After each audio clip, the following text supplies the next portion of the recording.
There's a massive experience in this field, and I'm sure the afternoon will be very enjoyable. So, off to you, Jim. Thank you very much. I come to the world of athletics.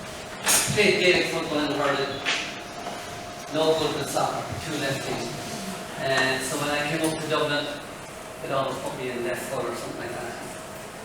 And I've done a little bit of work with 1 or 2 teams in Ireland and in the Premiership in the UK, doing speed work with them.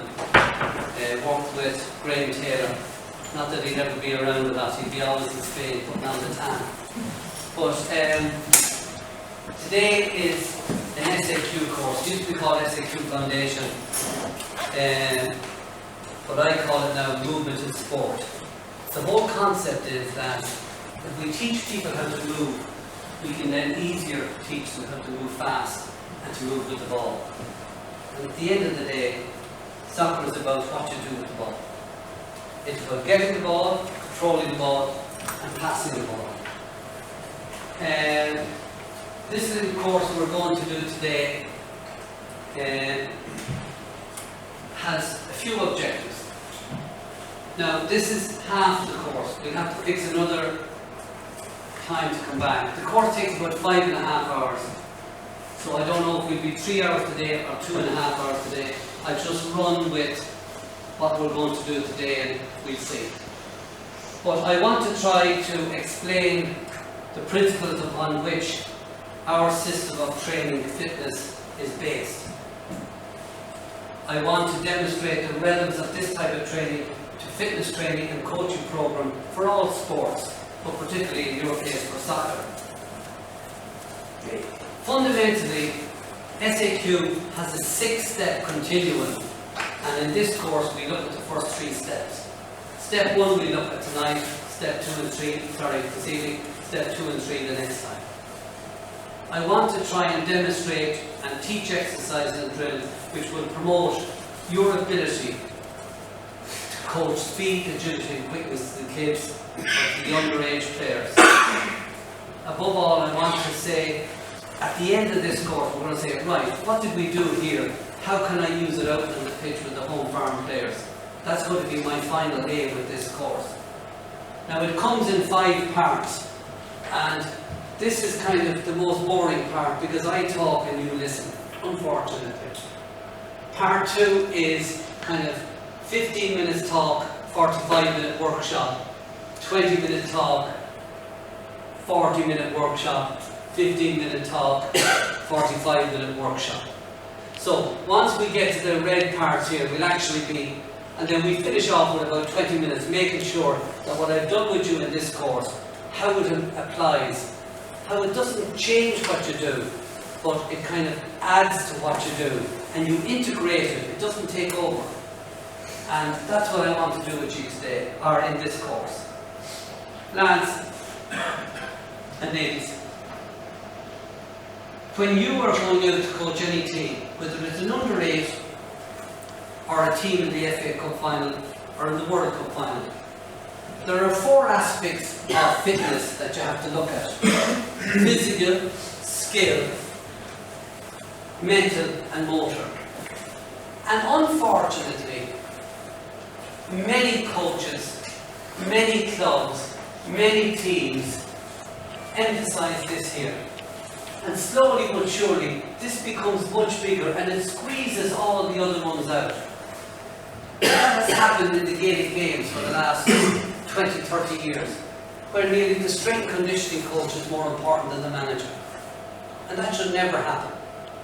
Rugby is heading that way, but they have a much more, they have a fabulous system of where players should be, and the whole concept of player development as individuals. It's probably the top sport in Ireland as regards how to prepare teams. And they're reaping the rewards now, you know. But it's the professional era. Okay?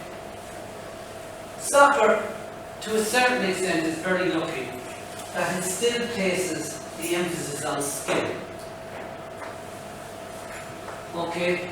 And SAQ we don't look upon this as the way we should look at how you prepare teams.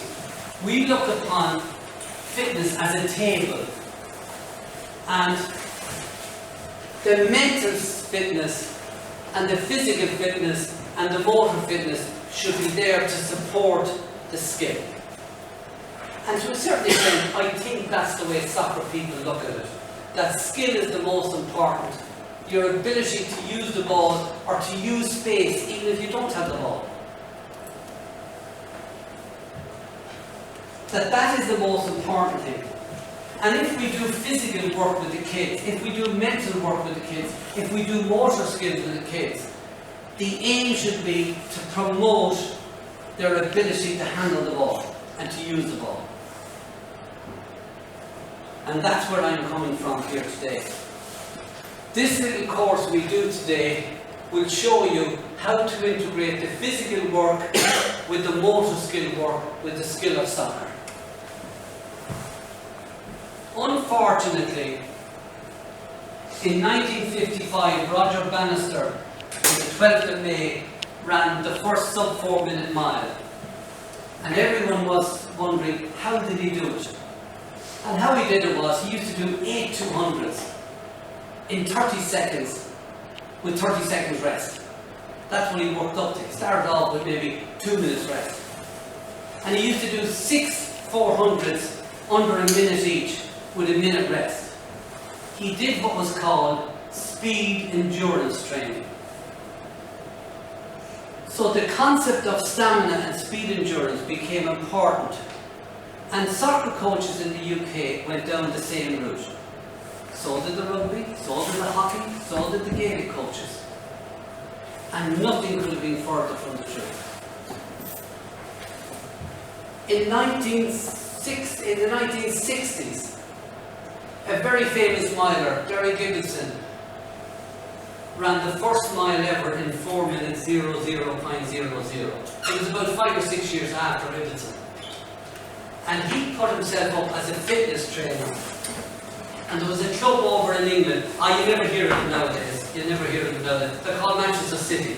But they got Derry Gilbertson in on a Monday, because in those days you only played on a Saturday and Sunday was your day of rest. Not after the game, but after Saturday night. So, what he did with them was, he started on the first Monday of the year with 8 laps of the soccer field with a minute rest. Ran them hard, minute rest, go again. And over the next few Mondays, he went all the way up to 20 laps. And when he got to 20 laps, he did that for about 6 weeks, and then he pulled them down to 18, but we'd run the faster, 16 and we'd run the faster, 14 and we'd run the faster. And he started off his pre-season training with his 10 to 20 laps of the field. Jesus Christ, didn't they win the fucking championship? And everyone thought this was the greatest thing since fried bread. Look at it. 2 years later, they went on to win the FA Cup. With that fella Paul playing right half back or left. What was it? Some of you guys are probably Manchester City fans. I was only a young fella going to Drew Newcastle at the time. But he had this thing of speed endurance training. Now, it wasn't called the Championship, it was Division 2 in those days. Alright. Then there was this Mayo man went over to Liverpool and he became head of sports science in Liverpool. And in the 70s, he did a lot of work. And now we're coming to Euro era. To 70s, they did a lot of work on the Liverpool team that won the 3 European Cups. And he found that the average player on the team covered between 8 and 12 kilometres in a game. What's halfway? 10k. Every soccer in Ireland used to try and do a 10k run when they were getting fit before we went back for the new season. Jesus Christ, lads. Were they mad or were they mad? Okay. This led to this military view that if you have a team that can stay going in the last 10 minutes, you're going to win the game. That's okay if you're 6-0 down. I can't see you scoring 6 games, no matter how stupid the other team is. Alright? Lads, skill is the most. This type of fitness is wasting our time. And this is the type of fitness that hit soccer, Gaelic, rugby, hockey. in the 80s and 90s. And some of us are still doing it today. Now, I'm sorry that I'm talking about adults at the moment, but we'll get back to the kids side of things. I'm trying to place skill as number one. That's what I'm trying to build up. So, you have this kind of military fitness where the last man standing. And for this, stamina running is the key.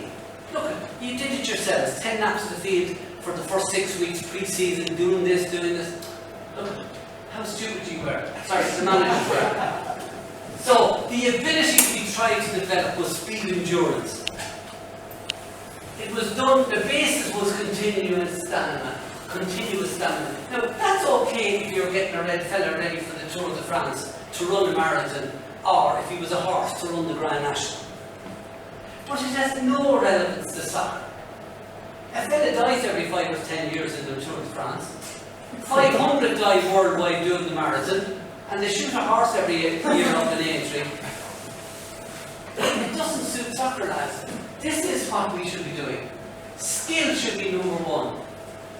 And here's where soccer coaches have to think. What is the basis of soccer? It's the ability to execute skill at speed. So the elements of fitness that promotes skill is speed training and strength training. And you soccer coaches are way down the line in understanding the importance of strength. Way down the line. Well, if I get too big, if my muscle gets too big, I won't be able to control the ball. We don't need to be too big. We need to be powerful. And you can have the skinniest people in the world powerful. When I started training Dermot O'Rourke, she was 64 kilos at 18. Then she started lifting heavier and explosive, and she was 57 when she won the World Championship in Moscow. She lost 5 kilos lifting weights. I didn't want her bigger, I wanted her faster. Now, I worked with Watford when they were in the Premiership, and honest to God, I had no right to, I'd go back to see them do the weights. I wasn't in charge of it, but they were lifting these little weights.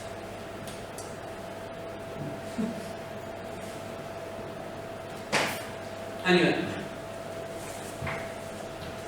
speed and strength is the foundation for all field sports, not stamina. Soccer is not a game of endurance. It's a game of skill played very quickly. And players are irregularly and consistently involved in the play for 2 or 3 seconds. In fact, some of the best passes that split a defence, the fella might be just walking and he just sees where the ball is. It is not a game of endurance. You can make it a game of endurance if you're not as skillful as the other team and you push them and you press them all the time. Like Barcelona have been doing for the last few years, maybe not this year and last, but the 3 or 4 years before that. When they lost the ball, every one of them became a defender.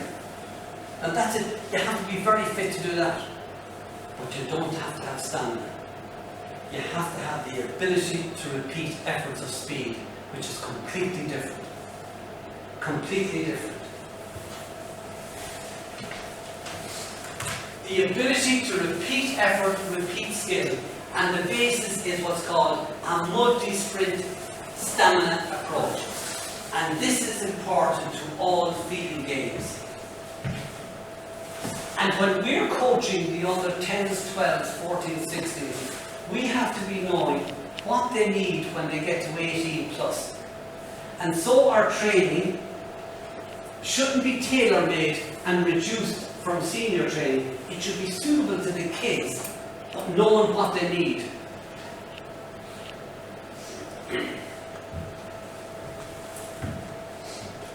I'm going to digress.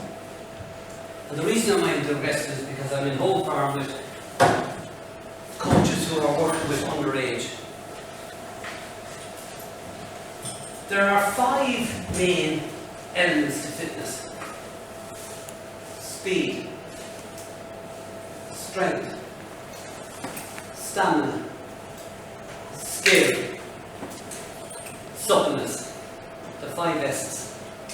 Suppleness is kind of flexibility and mobility. 3 of those, when you're working with kids, are age related. Speed, suppleness, and skill. And 2 of them are maturity related. Stamina and strength. So there should be no stamina training planned for children who haven't gone past the growth spurt, the peak height velocity growth spurt, which occurs around 12, 13, 14, 15, and a year younger for girls. There should be very little emphasis on strength training or stamina training for boys and girls until they're over that phase of development. But you should be doing loads of work with flexibility, with speed, and with skill before that. Now you can do incidental stamina, like the repetition of a drill. You can do incidental strength, like playing tug of war, single person tug of war, left hand, right hand, pushing, shoving, hopping on a leg and trying to hit them in the chest and knock their foot down and put them off balance. You can do this kind of incidental work. But here's something for you. Some of you coach ladies, alright? And I'm sure some of the ladies that you coach would want to play at some stage for Ireland.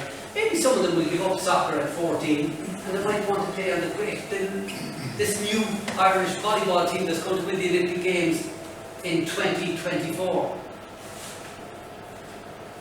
6 months after first period, girls should start strength training immediately. And within a year should be doing weightlifting. Tell that to some others. As I tried to do in Ballyboden. Dermot O'Rourke never started weights until she was 19. She had her first period the 3rd month of her 13th birthday. She has missed out nearly 6 years of weight training and she can never make up for it. If she was a boy, she could make up for it and like that. But girls can't. I coached 2 little girls when they were 14 called Leona and Lisa McGuire. They're 2 golfers. They're now 18. And I had them squatting and cleaning with Olympic bars at 14.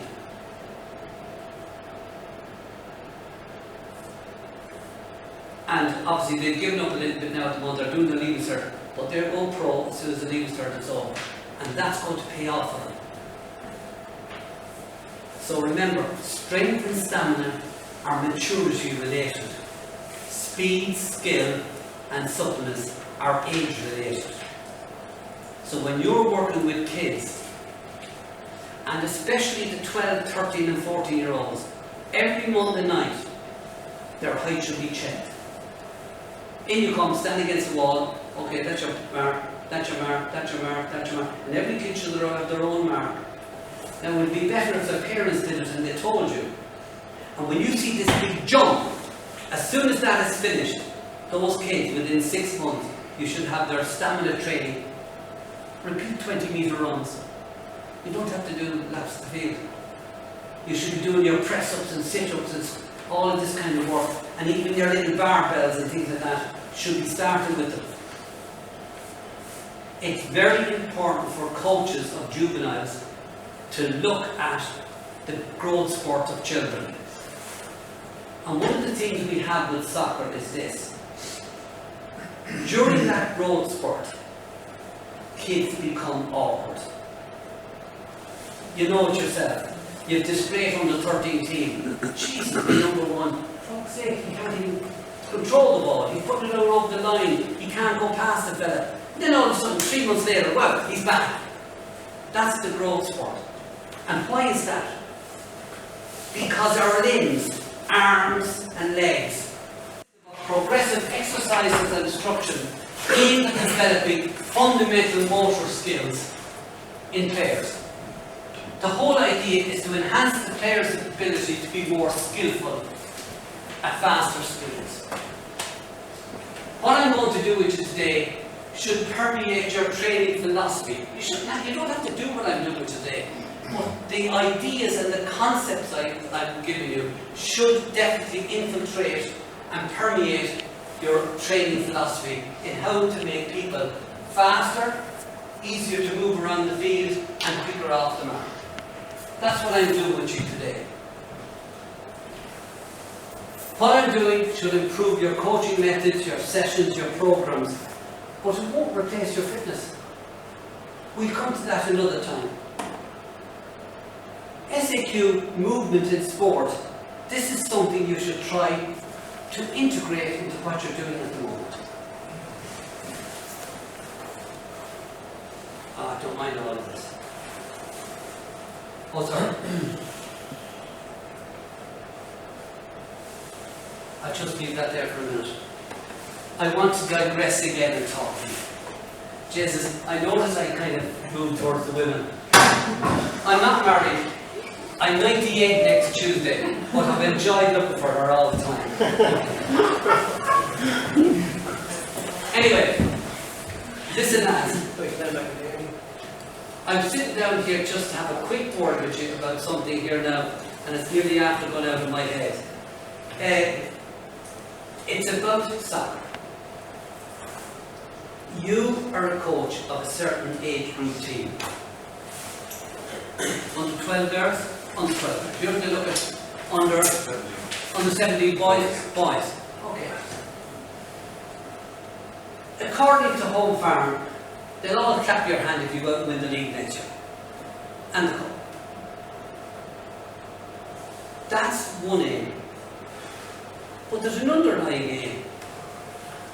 Are the boys on your team going to improve as individual players under your control? Which comes first? The chicken, the egg, or the egg? Okay. And there's only one person can answer that. His job is to put out a philosophy for this club. My own mind means is this. You're taking over the under-9s next year. If you win the league, great. If you come second, great. If you come third, great. If you come last, great. But I need every one of your players to be able to do these 10 things. That's what every club should have. And when you take over his team at under 11, you should look at the list. Okay, what do you think? Well, there's 4 of them and they've only achieved 6 of them. You know, they're about, most of them are 90% of all those, some of them are only 60%. So you know you have to do a bit of revision, but then you take it to the next level. You have to decide, Home Farm has to decide, is it the chicken or is it the egg? Right. Up to under 12, and talk to you people first. Up to under 12. There's 3 types of skills you have to teach the kids. Soccer skills. Ball control, position skills, team skills, whatever. All the skills of the game. That's up to under 12 and under 18, you know now. Okay? The other thing you have is motor skills. A child starts learning motor skills between 5 and 12.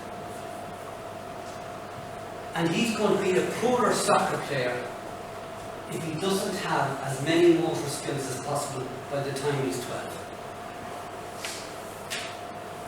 He can be able to do the ads you see on television with the ball. Hit the bell tower with it and ring the bell and it comes back down. Oh, and drop it down for a try if it's a rugby ball. You know the ad, the Heineken ad. He can do all these things, but when he has 2 fellas running to him, that skill will be let down if he doesn't have motor skills. And so you, if you're under 12, you have to put 3 minutes aside every training session where you teach them motor skills. 3 minutes without the ball where you do motor skills. Now you can't afford to do it for 20 minutes. When I was young, the coaches that I had didn't need to do this for me. Because when we were bowled, the boldest thing we used to do was climb over this 7-foot wall, jump down, there was loads of nettles around, there was barbed wire, and we had to climb in under the barbed wire and under the nettles, and then we'd get in, and then we'd have to give fellas a lift up to steal apples off the tree. And poor old Reggie Casey, the farmer, would come out with shotgun, but we used to think it probably didn't. We'd have to jump down, and we'd run a mile away and sit down and eat. Nowadays, they sit in the car, rob a bar of chocolate, and sit in the car and drive off. Do you know what I mean? Motor skills is neglected in the present day kids. We used to play football on Flower Hill in Navan, where I was reared, and every 10 minutes you shout, LOB, look out behind, a car was coming. Now it's a one-way street with 2 cars going up there, 4 pedestrian crossings, and the cat wouldn't get across it. But that's what we did. And we used to, you know, I remember looking for pram wheels and everything. We'd get a cardboard box and we'd fly down Flower Hill. We were learning motor skills, we were learning balance, everything like this. Kids of today don't have that. And because they're playing soccer all the time, everything they're doing is very narrow-minded. So I'm suggesting for 3 minutes every day, at the end of the warm-up, you just put the ball aside for a minute and you do motor skills. Now, we'll talk about that the next night. It's part of the mechanics of movement.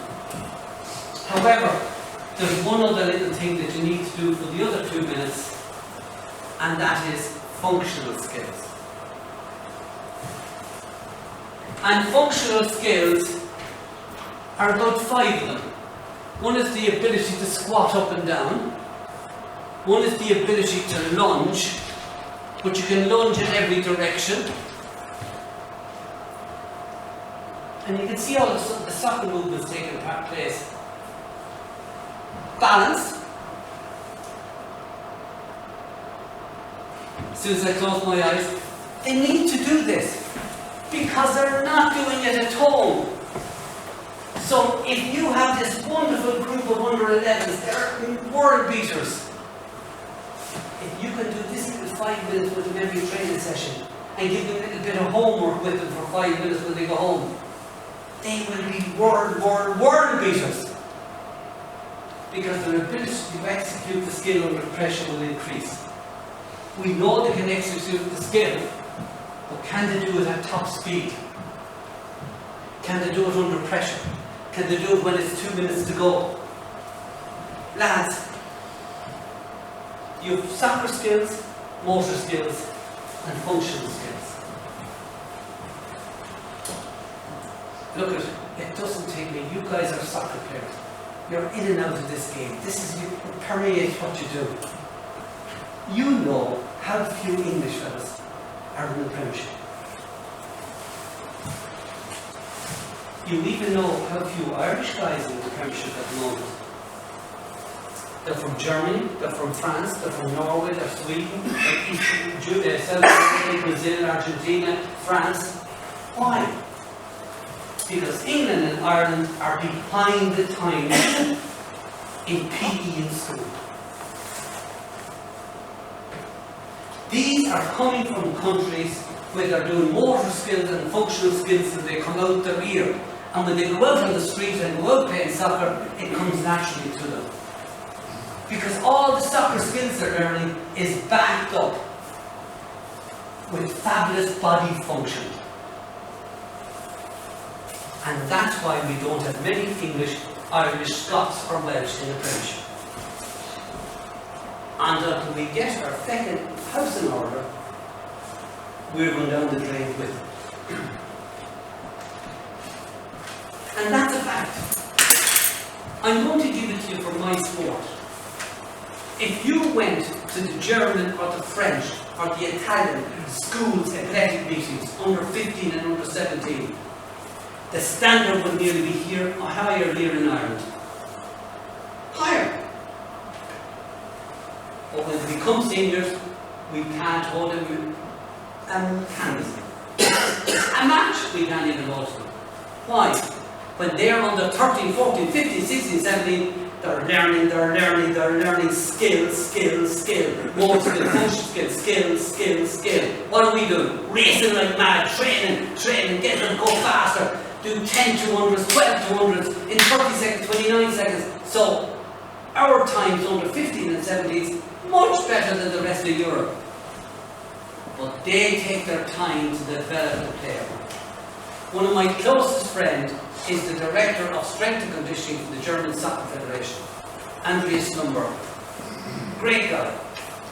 I remember when he was a student in Wolfgang Goethe University in Frankfurt. I used to go over there to a fellow called Schmidt-Bleicher. He's the German power speed genius. He educates all the coaches in all the different sports on speed and power. This guy worked under it. He's now working with the German Federation. From under 14 to the under 21 teams. And the amount of repetition of movement skills and functional skills they do, as well as ball skills.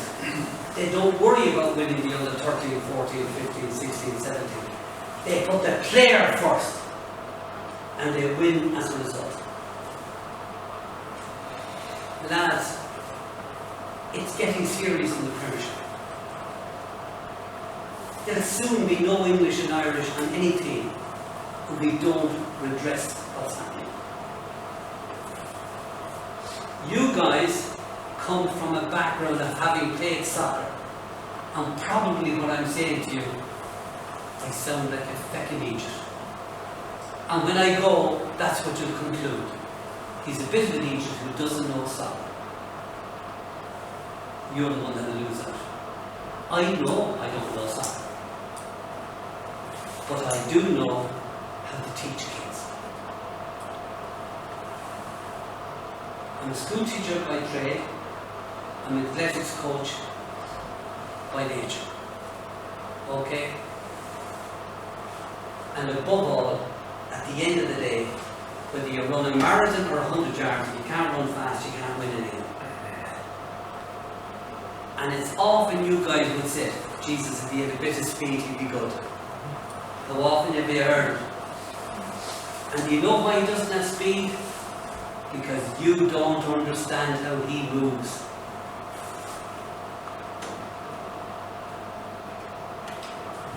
I was talking about functional skills. Squatting, lunging, balancing, and the most important of all, what's called the triple extension. Have you ever heard of it? No. Triple extension means get your ankles, knees and hips to move in a straight line. Ankle, knees, move in a straight line.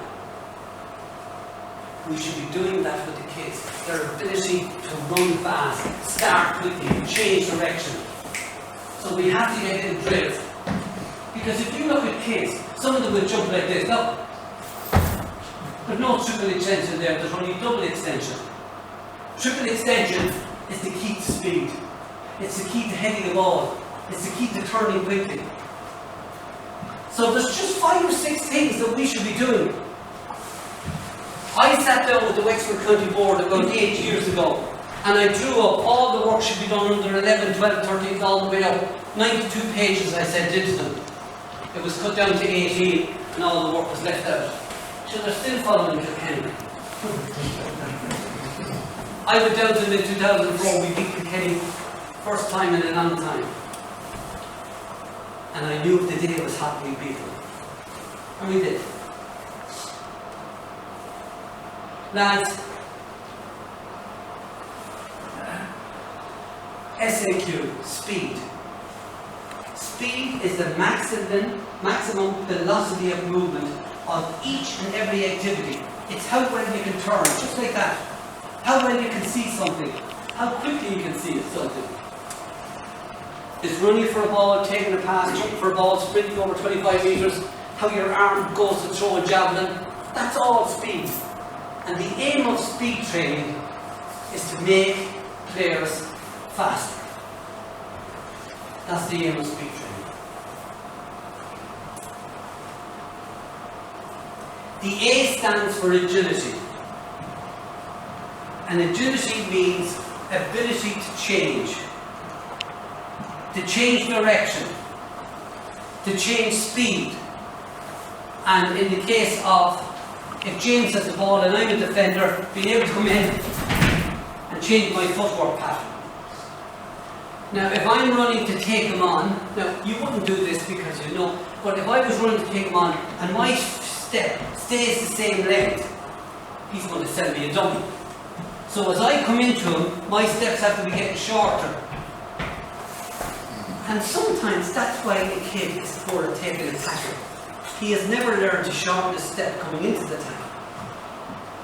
And these are the things we have to teach them. Lads, some will learn it. Some will pick it up off the ground. But some have to be taught. And if they're the very skillful players, then that's what you have to do. You have to teach them. So agility exercises and drills assist the player to become good at and effective at changing direction, changing movement pattern, changing footwork.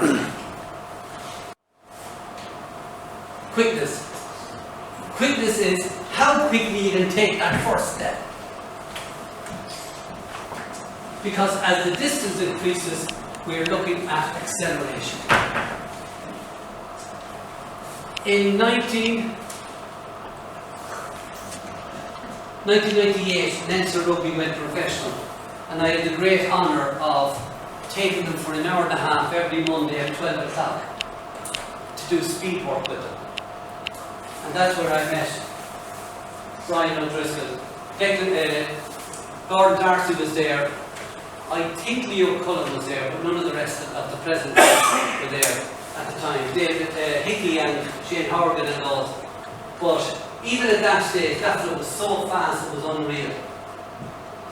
And what we used to do with him, when I met Brian O'Driscoll first, he was standing on a balance beam, and he was 2 or 3 fellas passing him the ball, and he had to stay balanced when he was getting the ball. There was 3 fellas then not balanced, and they would just throw the ball one after another, and then they would switch around.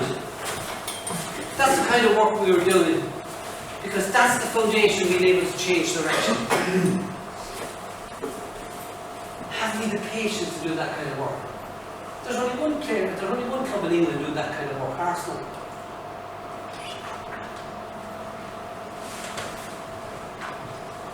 Okay. Unfortunately, they don't buy in.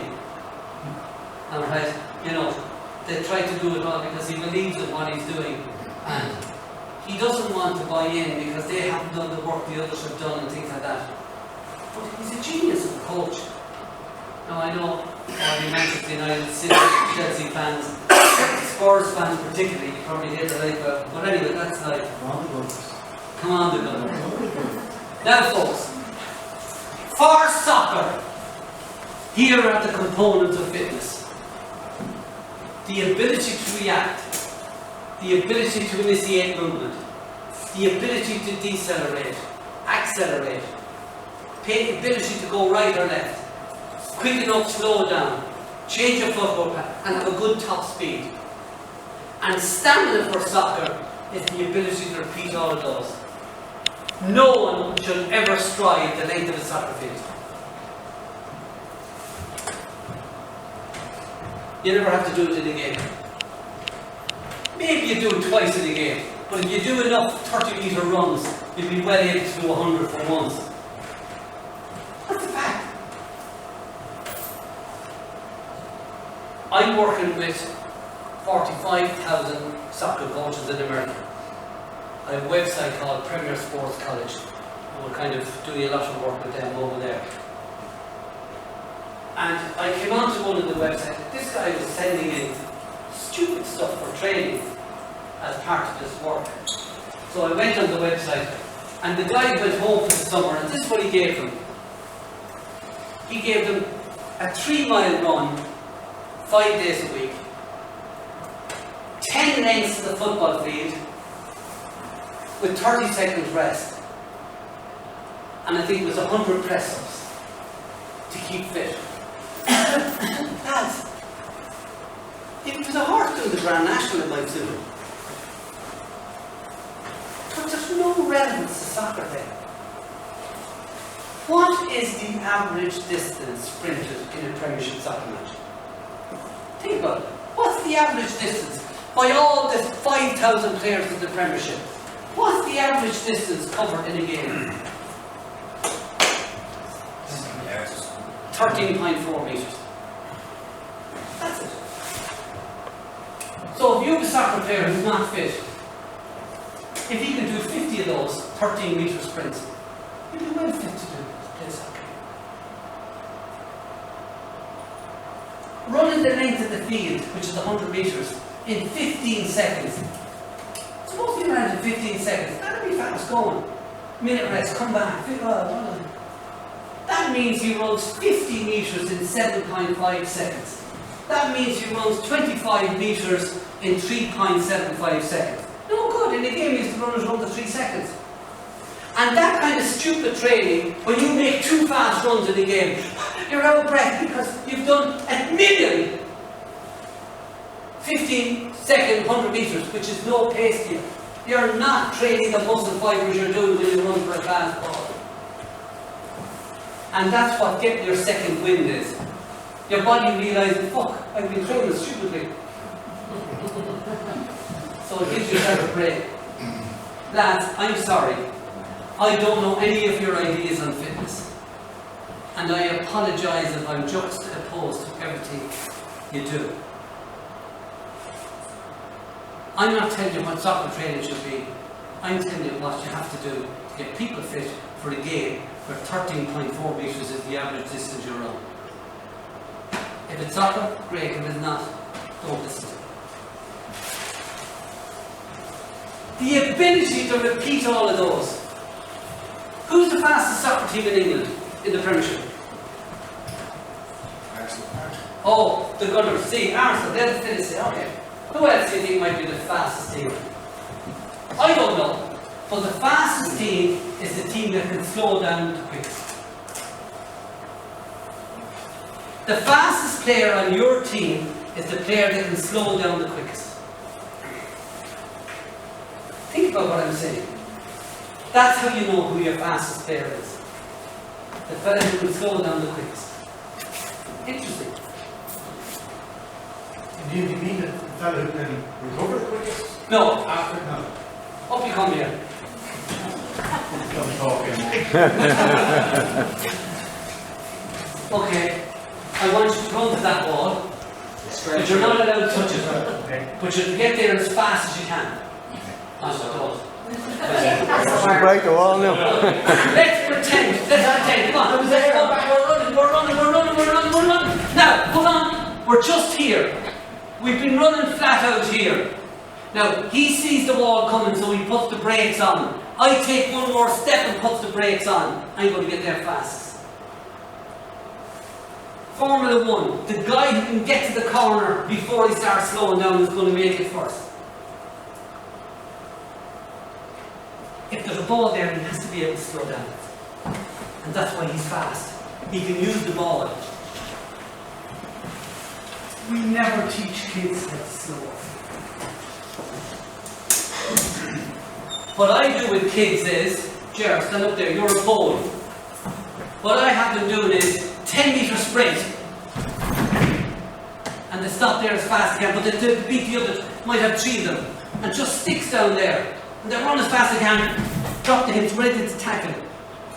Really fast and stop. Okay. Lads, ladies, sorry. Well, I was teaching in Cork for a long time, and the girls, if you call them anything but lads, they'd be insulted. And I did forget to apologise to you ladies in Dublin. Alright, now.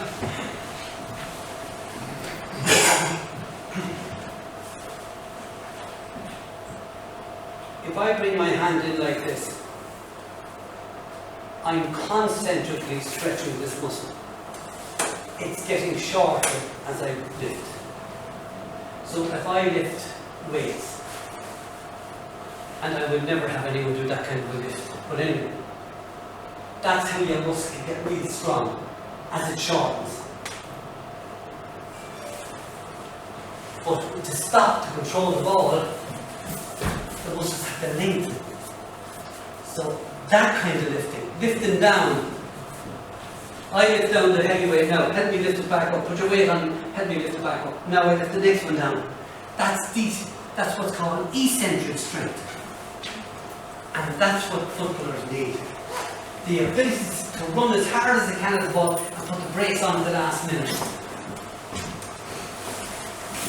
And that's an important aspect of speed. Okay? A very important aspect of speed. Because people who are fast can overrun the ball, overrun the tackle, over this, that, and the other. But if they don't have the eccentric, the ability to decelerate, they won't be good soccer players. So we have to teach kids. And when I do it, well look at, if we continue on, I have a whole workshop on it. Now the good news is that we can make players be quicker, be more agile, and have greater speed. They are trainable components of fitness, but only if we apply the principle of specificity, the principles of interference, and the principle of rest and recovery. Ladies and gents, what is specificity? When I was a young coach, I used to never talk to this because one, I couldn't say it, and two, I couldn't spell it. But I've grown up, alright. When you're as old as me, 97 next Tuesday, alright. A tenner in an envelope with a card, give it to James, and alright. When we want to get soccer players fast, we have to use sprints over 5 metres, sprints over 10, sprints over 15, sprints over 20 metres. That's what you need. Anything longer, wasting your time. Once you go past the 18-yard box, forget about it. We have to have them fast.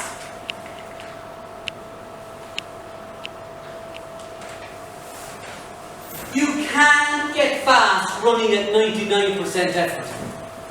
You can only get fast when they're running at 100% effort. Every warm-up I do, I finish with 6 to 9 flat-out sprints over 10, 12 and 15 metres with adults. Every time. And before I start, wind coming this way, right, we'll do it that way. Because I don't want anything interfering with the 100% effort. In fact, if it's nice windy day, they'll probably run a little bit fast. And I have a look at the pitch, oh, there's a slight slope down this way, I'll do it down the hill. But you have some of these guys, and it's into the wind, up the hill, and into the wind. It'll make you stronger. Of course it'll make you stronger. But you want them stronger or faster? You can only become fast if you run 100%. And that's why, for these 9 runs, I don't let anyone have a ball. No matter what, even a rugby fella, I don't have to carry it. We just concentrate on becoming fast. Now you go back to the ball for the rest of the hour and a half. I've only had you away for 6 or 7 minutes. Interference.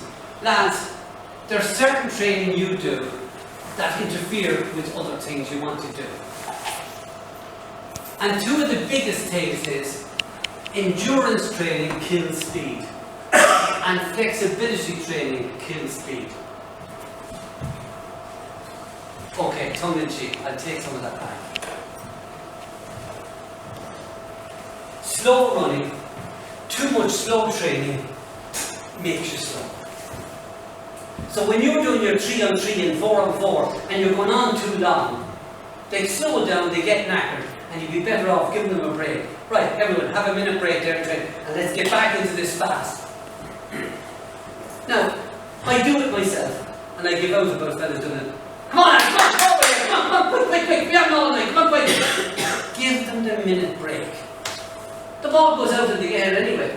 Fella goes down, bring me to the more, and then he gets up and scores a goal. Hat-trick even worse. So you get loads of breaks in trade. Give them the minute. and keep the quality up. So you shorten the drill so the quality stays there. Alright? And even if you're playing head in tennis, play for 20 seconds as fast as you can. Boom, boom, boom, boom, boom. Stop. Instead of playing it for a minute and they're going boom, boom, boom. Now, okay, that's if you want to get ball control. But if you want to be able to bang, bang, bang, get moved, and get the movement patterns with you.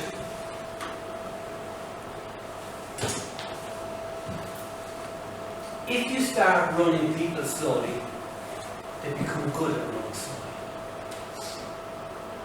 I never let a team jog the length of the field, don't mind the length of the field before training. After training, they all have to do at least 1 if not 2 laps of the field. Anyone overweight has to do 3, anyone badly overweight has to do 4, and if you're like me, you have to do 5. And when your body weight comes down, you can drop from the 5 laps to the 4 laps to the 3 laps. But never before training. Why? Why? Every one of us is made up of muscle fibers. You have 250 million muscle fibers, give or take 1 or 2. And even though this lady is much smaller than you, she has 250 million muscle fibers. It's just that her muscle fibers are like the thread you put in the button with. Your muscle fibers is like the thread on a jumper. My muscle fibers, they have anoraks around them. They're very like Bertie. Okay. And those anoraks are fat. Okay. So we all have 250 million muscle fibers. That's fat. And every muscle fiber has an electric wire going there to tell it lengthen, shorten, lengthen, shorten, lengthen, shorten. And those electric wires are called nerves. And the more water in your body, the quicker those muscles get out there. Now, some of you, if you were like me, you probably have about 70% white muscle fat. Some of you are slower than that. So you probably have only 50%.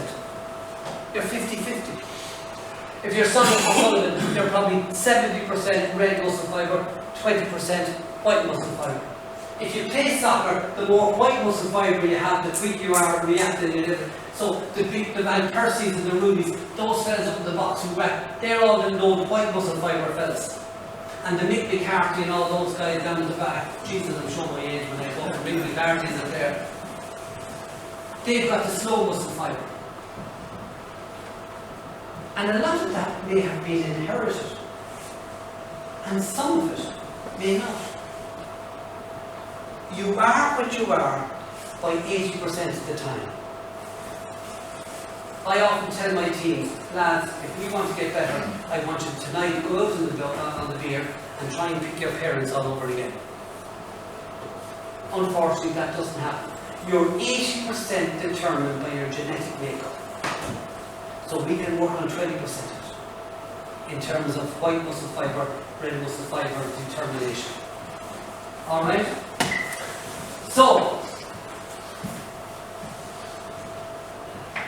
if you do too much, let's say this finger has a few muscles on it. That's the size of it. So, if I do really fast work, stop, take a break. The white muscle fibers in there they won't multiply, they'll just get fatter. And the red muscle fibers will get skinnier. Alright? And vice versa, if I just go like that all day long, the red muscle fiber gets bigger. So the more slow work you do, the white muscle fiber dies in the body and the red muscle fiber thrives. Okay? For instance, and please forgive me for this analogy, if someone was in a car crash and they were paralyzed from the waist down, if you got them and cut the skin and peeled it off, do you know the way the muscle get very small? You would see nothing but white muscle fibre in there. They're the fastest people in the world, but they can't use them. And that's why sometimes players go out injured for 3 weeks and come back, they can beat the rest of them running. Because the rest makes the white muscle fibre do well. That's why we rest before games.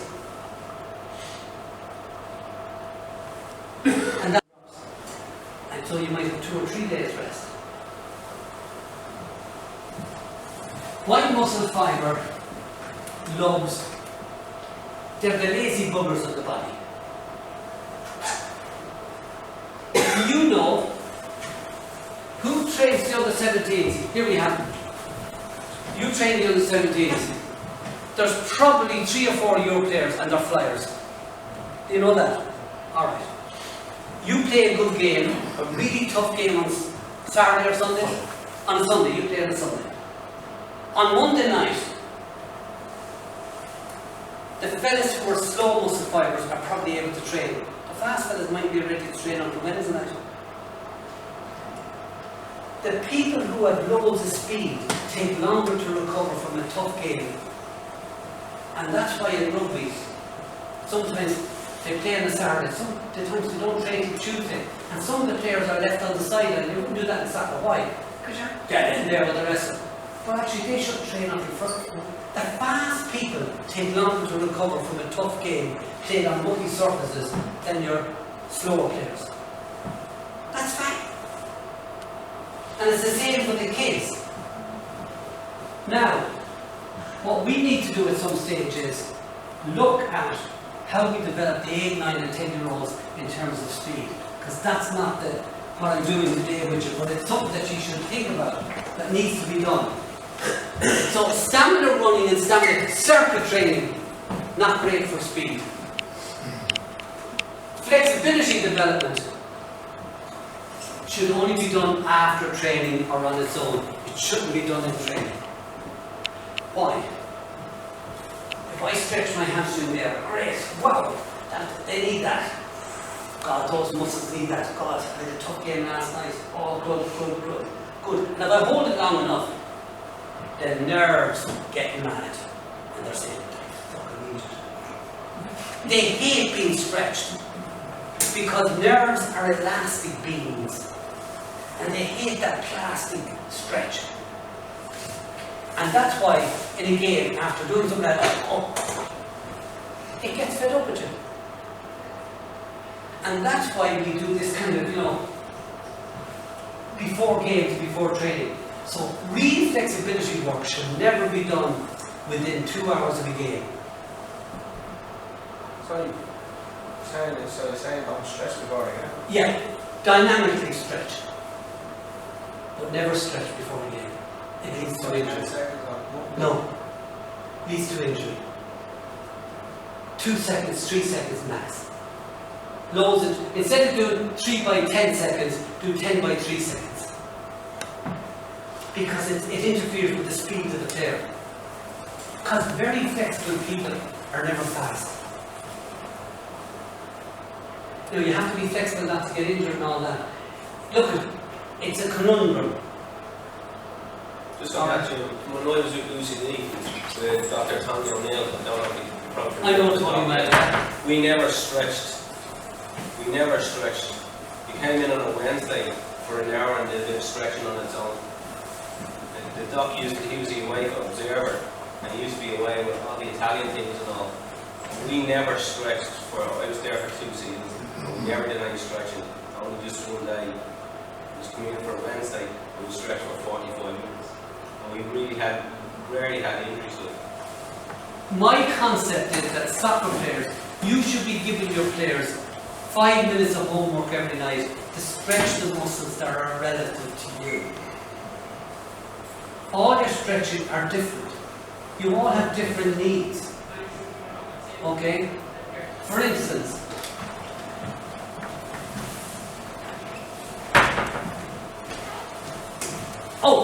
my hip flexors are tight. That's the most important for that fella. My calves are tight. That's the worst for someone who can do that.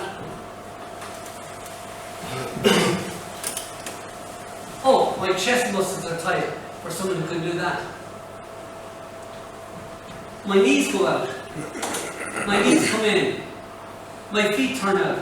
all tell me what part of your body needs to be stretched. And players need to have their own little 5 minutes of homework to do every night.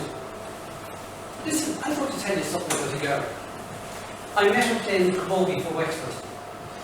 I trained Wexford to win the camogie in 2007, Tip to win the hurdle in 2001, and Dublin Ladies in 2010. I've yet to do the men's football. Alright. Anyway, I met this girl playing centre field.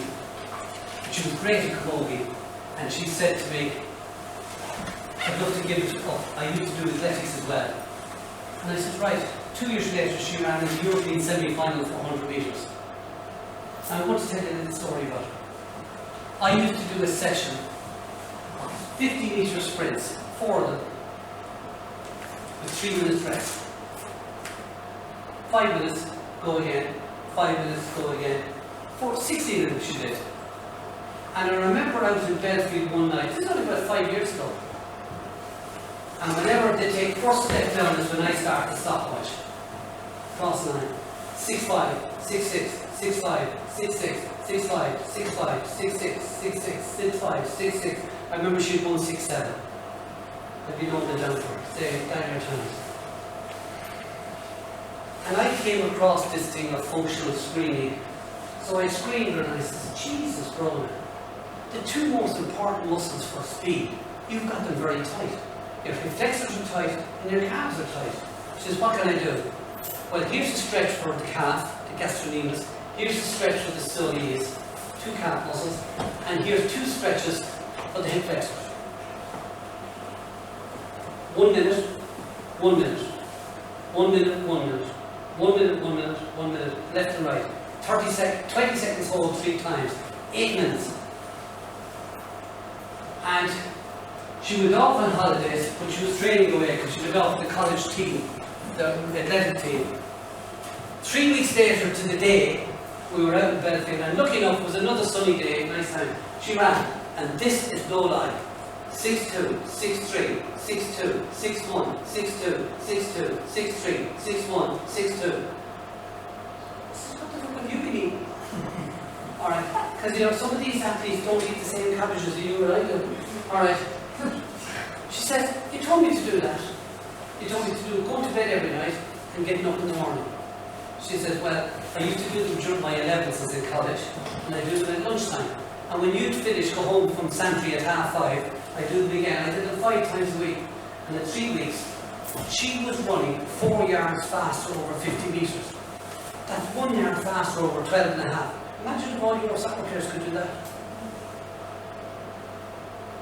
But lucky enough, well, the calf stretch is very easy. Like, you see, the thing about it is, you can't ask that, because all 16 players in your team may not need that. A calf stretch is a soleus stretches where the knee is bent, and you're standing up on the stairs, and the knee is bent, and you're dropping it down, you feel it here. Then when your knee is straight, you feel it up here. Then the calf stretch. And the hip flexor stretch is very simple. There's the hip flexor stretch there. Oh my God. I don't think I'm going to make you over mental flies. Okay. Lads, flexibility is important, so please, but it's still true. Flexibility before you train is not good for you. Flexibility should be homework, or a little session, I was going to say, once a week in a warm place. But your man had already been doing that. The other important thing for speed is you have to have loads of rest in a training session if you want to make guys fast. The problem with kids in Ireland is they're training with Home Farm Monday, Wednesday, playing Saturday, and they're up in Whitehall, Cullen Gibbs on Thursday and Friday, Tuesday, and they're knackered by the end of the week. They don't have the rest days. And rest is so important. Sufficient recoveries are allowed, but you should also have recoveries within a training session. Your warm-up was over, right lads, 1 minute, let's walk over here, we're going to do a speed work. Take your time. Now you really have good quality speed work. Right lads, out you come, get a ball each there now, we're going to start doing a bit of ball control. You have a minute to get ready. You need that kind of approach to a training session. And recovery includes hydration and nutritional strategies. Alright? Sorry about the Gaelic photographs, but I'm a neat man. Alright. The benefit of SAQ is that you will make the players develop their speed, agility, skills, their motor skills, their balance, coordination. There's a very famous English man, and there's not many of them, but he's one of them, Harry Harrower, and he said, it's always true to assume, it is always safe to assume, not that the old ways are bad, but there can always be a better way. And don't worry, in 10 years' time someone will come and have a better way than SAQ. And that's the way the world progresses. So I'm not saying that anything's wrong with what you're doing, I'm just saying is, you guys need to look at how I can change my thinking as a coach. I'm challenging now to listen to what I'm saying, don't dismiss it. Think about it and then kick it in the ass. Field sports. Soccer is a field sport. It's a multi-sprint, multi-directional, multi-distance game with millions of skills. And this, what I'm doing with you, is very good because the distances you cover in soccer are normally under 30 metres. There's a multi-directional turns and runs. Do you know in the Premiership, there's 1,012 turns in the game by any one player? Now some of them could be just a fella in the crowd. No, but it's still a turn. Now here's the bad news. 420 turns in a Premiership game by a player are more than 120 degrees. There's 90 degrees. 120 degrees. Oh, Jesus. My grind is down. Alright, and that's why we need to understand how we can condition the muscles around the ankle, the muscles around the knee, and the muscles around the hip to be ready for that. And if you're not conditioning the players for that as they grow up, we'll have cruciate ligaments, we'll have hip replacements. Anthony, you don't teach them to turn. You understand what are the muscles involved, and you work on those first, and then keep toe and shoulder with the turn. We've got to get this. In soccer, there's a great emphasis on anticipation, positioning, reaction, your first 3 steps, your ability to change, and your ability to execute skill. Not just at speed, but with precision. That's why I'm doing with you today is of importance. I'm going to finish off by asking you 5 questions. And the first 3 have no answers. How many times does a forward sprint up a hill for a ball? I've been to Wembley about 1 million times. I've been to Rio de Janeiro. Bullshit. But I've yet to see a big hill in a soccer pitch. I've played 2 games in England, it's fair to say. I've played 2 games in England.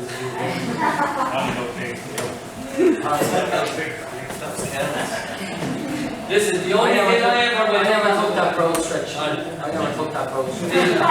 the only hit I ever went up with, her name was Eleanor, and she lived in anyway, there are no hills. So, the concept of 5-metre hill sprints is good. The concept of 30-metre hill training, not so good. Your technique breaks down. You learn to drive the force up here and send it through the body. Your triple extension collapses. Think about hills before you use it. The German soccer players only use 7% hills up and 3% downward hills in training. And they build the hills for their soccer players. I was out with one of the Portuguese teams there, training Premiership teams, and they had a special running track, 7 degrees and 3 degrees, so I could do the speed work.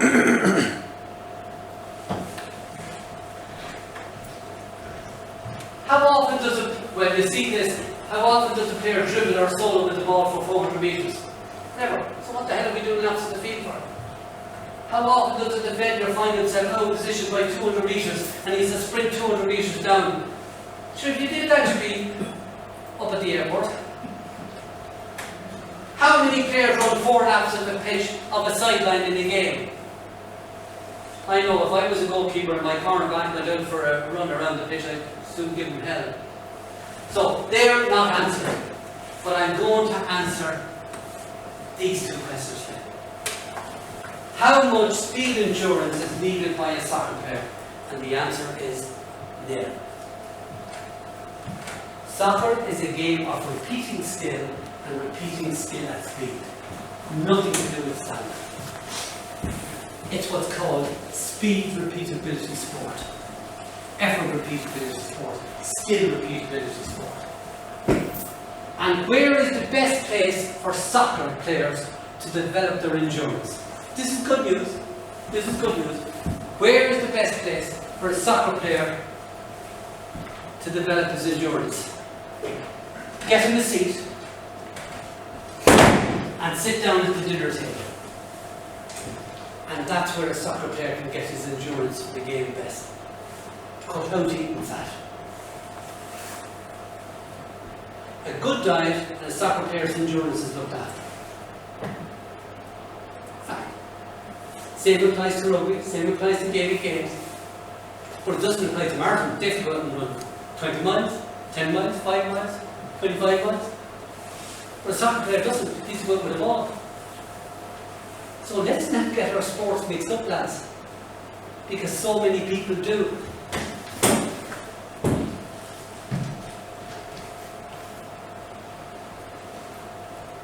Now lads and ladies, I said that SAQ has 6 little steps in it. And in this course over the 2 days we're going to look at dynamic warm-up, mechanics of movement and innervation, developing the kid's nervous system. And that's what we're doing in this. You have to apply the principles of training to anything you do. And that's something that we people sometimes fall down on. We get them out doing this, and we do too much of it. We do too much of it at a slow pace. So when you're doing anything in soccer, you have to adapt from a general approach to a specific result that you want with this spread. You have to load the kids with the number of times you do it appropriately and right. So the first time you mightn't do it that much. And then as they become good at it, you can increase the load. You have to have a recovery from one session to the next, from one part of training to the next part of training. And what I'm doing is trying to make conditioning specific to the game. Remember, fatigue and dehydration are the enemies of speed and skill. I'm going to give us a 5-minute break now. I apologise for going on for so long. But I enjoyed listening to you, and I put in loads of stuff when I sat down there. The extra things that were good for you and that you needed to hear. What I'm doing with you now, it doesn't have to be SAQ, because I'm not overgone on it. But the kind of short work that they're working on, the soccer skills, motor skills, functional skills, speed work, plays an important role in motor coordination development for the players, in acceleration development, in balance development, agility development, in reaction development for players of all ages. It can be this type of work that I'm talking about. We call it SAQ. It can be incorporated all year round into indoor training. For instance, when I was working with Derwin, she might be doing squats, bang. But she might do 8 of them, leave the bar down, take a 30-second break and then go on the ladder. Why? I want the muscles inside in her body to know, hey, it's these fast ones I want to get stronger, not those slow ones. And with daily teams and things like that, if I was doing a calf raise or something like that, in weights I would go and try and touch the basketball net or touch the ceiling. Dynamic training. Sorry? Dynamic training. Dynamic. What we do is do the weight and then do a plyometric exercise. Yeah. Another one, plyometric exercise. Get the muscles involved. And if I kind of was doing the incline bench press, I got to do a med ball throw or a cap up. Just to say, hey, the muscles are moving here. I don't want to do work on the slow and the fast. I just want to make sure that you understand it's the fast muscle fibre I want to change. So we use hurls and ladders and harness belts. Look, you don't need these equipment. There's loads of things you can use. I'm not coming here to sell you equipment. I'm coming here to sell you a concept, a philosophy of coaching that you use with your players to assist in stressing the neuromuscular system. Lads, if I want to get fit, I will look after my heart, the blood and the muscles. It's called the cardiovascular system. If I want to play soccer, fuck that. You play with your nerves and your muscles. It's the nervous system you want. And that's the mistake that your coaches made when you were young players. They trained your heart and your lungs. And it has nothing to do with it. It's the nerves that control the muscles. Like you can play the ball, pump, chest it down to your man, he hits bang back in the net. The neuromuscular system, that's what you use for soccer. Doesn't matter if your heart stops, as long as you score the net. Okay. Now you can all become what we call SAQ practitioners if you do the foundation and the level 1. But look at Home Farm are very good to provide you with this 3 hours and hopefully the other half of this, and let's take it from there, and you guys take it from there. Now I'm going to have a handout for you all when I finish, and I also have a certificate for everyone, but not today, when I finish the next day. So anyone who completes the 2 days, I give James a certificate and a handout, but 30 pages. So you don't need to take too many notes, but it's nice to know that some of you are interested in what I'm saying. Lads, the danger is, a lot of you that have played Peak of Ireland soccer, some of you may have been abroad, and here's the gobshite from Navan who hardly ever played soccer. Lads, it doesn't matter where I'm from. Alright? What I'm telling you is the result of 97 years of research on how the body moves. Okay? And I'm now going to give you 5 minutes out in the fresh air, water the horses or whatever you want to upload or download in the loop, but you can do all that. And we're back here, it's now back here at 20 to 4, it's now just gone 3:30. Back for 24 for part 2. And that's, you're going to have to work now in the next half.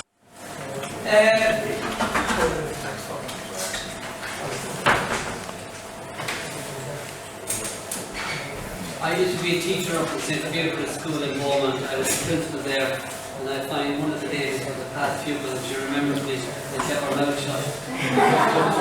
That's the Kilty polyps up there. I'd only see them when to be sent to me, put a star in the black book, put a mark in the black book. You have this on me, so. Okay. Got the pitch. Right, folks. Listen, because you work a lot with juveniles, please forgive me. I brought a few extra pages here because I normally don't do this with teams, but because you're mainly working with children, I've just brought a few things here, and it's just to remind me to make sure to do this because it's really extra for the kids. Now there's one thing that you guys really should look at, and maybe I'll talk to James about it, and that is the windows of opportunity of development of a child. Now you probably have come across them. The windows of opportunity by Bali. You have a speed window, a mobility window, a skill window, a strength window, and a stamina window. And during certain times in a child's, for instance now, between 5 and 7 for a girl, between 6 and 8, even at that age, by the way, girls are well ahead of us. Anyway, girls between 5 and 7, and boys between 6 and 8, there's a window of making them very fast. And during that, you should always have 4 or 5 minutes every training session where you're getting those kids fast. And it might be, run out 2 yards, come back as quick as you can. Run out and around that fella. Or you might have them all 3 yards apart. First one up and around him, next one up and around him, next one, and see which line finishes first. So you have a bit of competition there. And the more, it doesn't mean that they can't become fast training the rest of the time, but that this is a special period when they really develop. And the same goes with skill, mobility, strength and stamina. but it's an interesting kind of topic, all right? But I'm going to start as if I was doing an ordinary SAQ course, and then I'll put in some of this work for you. Is that okay? By the way, a lot of us don't realise what the hell is a warm-up there for. Sometimes I go to the likes of Crow Park and I see 49.5 cones out, and I say to myself, Jesus, here's we class out of Crow Park. And I think a lot of fellas put out these cones to show off. You know, the warm-up is to keep the crowd entertained and, oh no, isn't he great, look at all the drills they're doing. Warm-up has nothing to do with that. A warm-up has 3 main aims. To warm up the body in general, and the muscles in particular that they're going to use during that sport. 2, check out the available range of movement in the joints and the muscles of the person's body, and to rehearse the activity, and in this case, soccer. Now, I laugh a lot when I see a lot of soccer players warming up, and you know, it just comes, it infiltrates by accident, and you know, they're doing this kind of thing. So they don't even use their arms. They use the arms of the soccer player. It's your knees, hips and ankles you need to be warming up. You might give a fella now and then, look at one dig in the month in the game, in the mountain in the game is enough. You don't have to warm up for that. That'll happen naturally. Alright. So, we want to warm up the body in general, but we have to concentrate on the muscles in particular. And one of the things you do in soccer, you lunge like this, you lunge like this, you lunge back like that, you jump up like this, you move the body like that. These are the, so you have to have these things in your warm-up, because that's what you're going to be doing. You want to check out the available range of movement. Now, if a ball comes high to me, I know I can go that high. Oh, I can't go that high. And there's no point in the dressing room trying to get my leg from there up to there. Come on, lift higher. No, this is what I have. And I can't ever see a team manager standing at the door. Come on, touch your toes. Great, you can go out. Number 2, goalie, that's it. Full back, right. Left foot, okay, touch your toes. Right half, okay. Centre half. Can't touch your toes. Sorry. So, in you go. No. You're not going to do that. So, warm-up is checking out the available range of movement of all your players for this game. If you want to make it better, you do it at a different time. And above all, we have to get the ball and rehearse what they're doing with the ball. Okay? So the ball is very important in the warm-up, especially for the game. But with the under 8s, 9s, 10s, 11s and 12s, you have to put in a little bit more. You have to do more than the ball work with them in the warm-up. You need to have this 5 minutes where you're doing something different.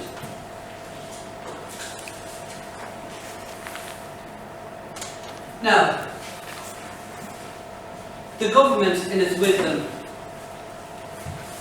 had a group of PE teachers looking, and they are recommending, and it's fairly well European Unionised, that if you're going to do 30 minutes of exercise, the warm-up duration should be 4 to 5 minutes, and the cool-down 1 to 2 minutes. And if you're going to do 60 minutes of exercise, the warm-up should be 8 minutes, and the cool-down 4. Now, I would dispute a lot of these things. I think most under 8s are warmed up in about 2 or 3 minutes.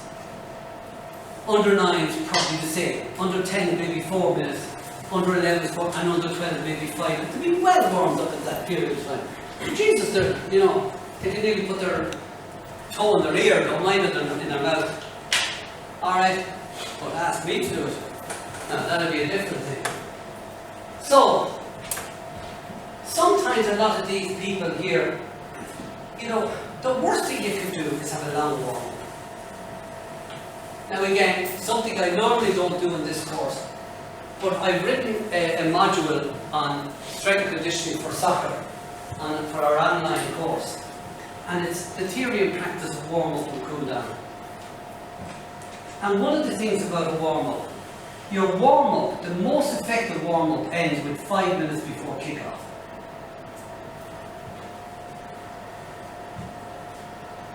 Never bring the players back into the dressing room.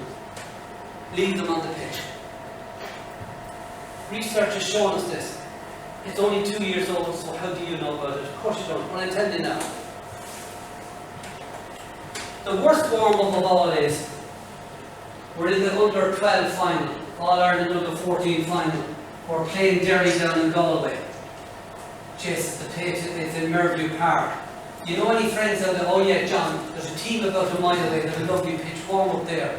So you warm up here 30 minutes, 40 minutes, whatever. Jesus Christ, how long? Anyway, you put them in a bus and they're sitting down in the bus and they're driving down to the pitch because you want to go in there late. What's happening when they're sitting down? All the lactic acid is being trapped in the joints. Worst thing you could ever do.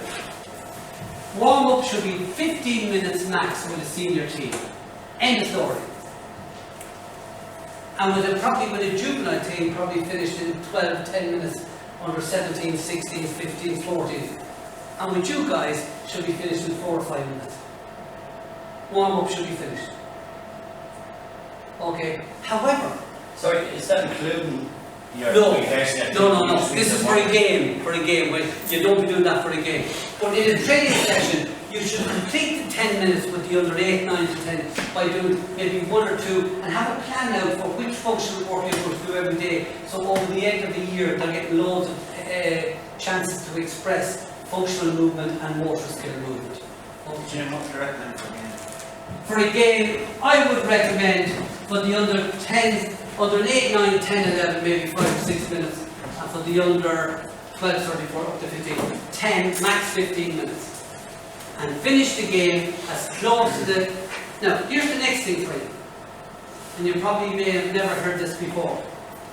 Your manager, your coach, and you're talking to your players. On the day of the game, 200 words. That's all they hear. Anything more, and you're fucking wasting your time. 200 words, that's what you have. Now let me explain this to you.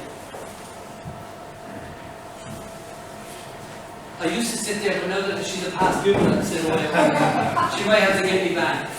Here lads, listen to this now. Your brain comes in 2 halves. Well, mine does anyway, I don't know about you guys. There's 2 spheres to the brain.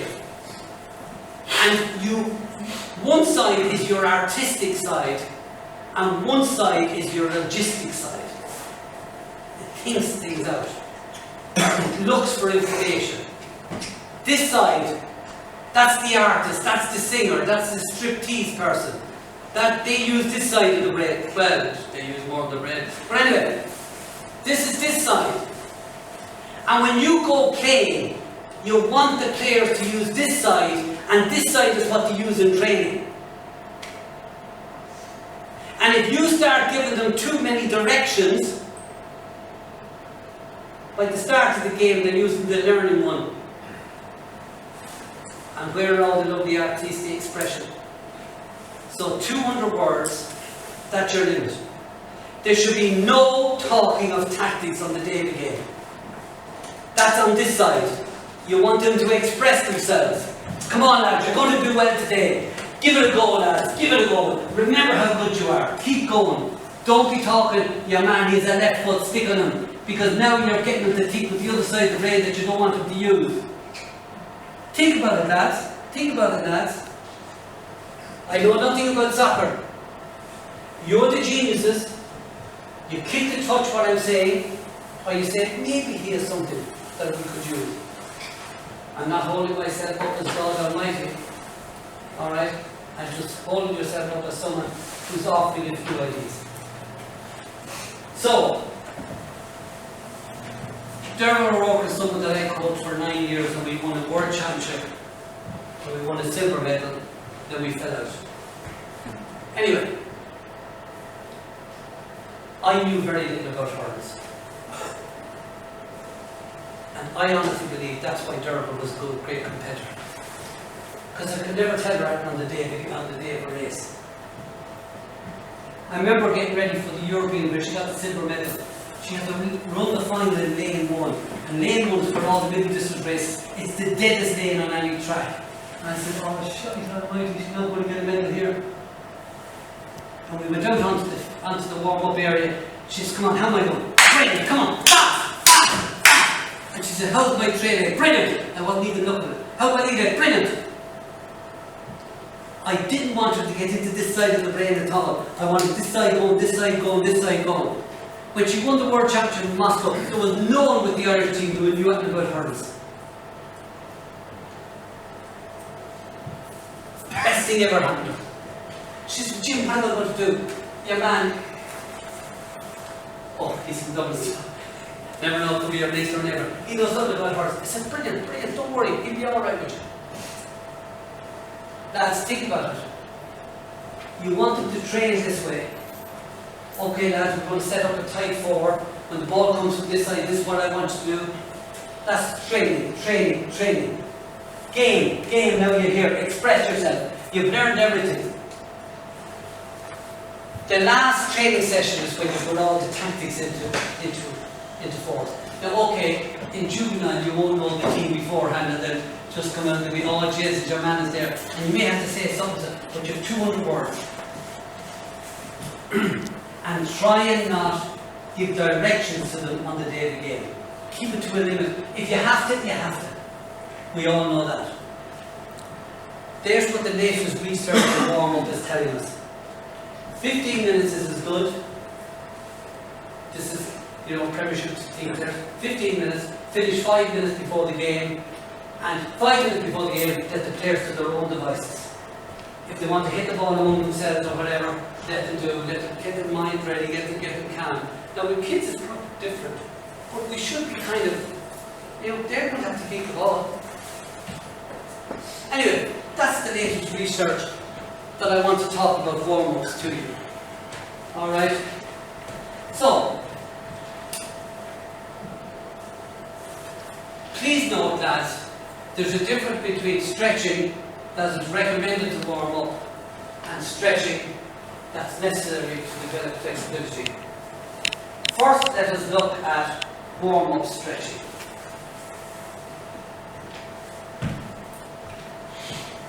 There's a guy from the opposition over at the far side of the city. Alright. Jesus, if that happened in the first few minutes of the game, the man, look at his hamstring, it's sticking out all the way. You can nearly follow it in under his shorts. The demand that's made on his hamstring to get that ball down. Okay? He can't go any higher. That's his range of movement. And what you need to do in a game is achieve that before the game. That's what we have to do in the warm-up.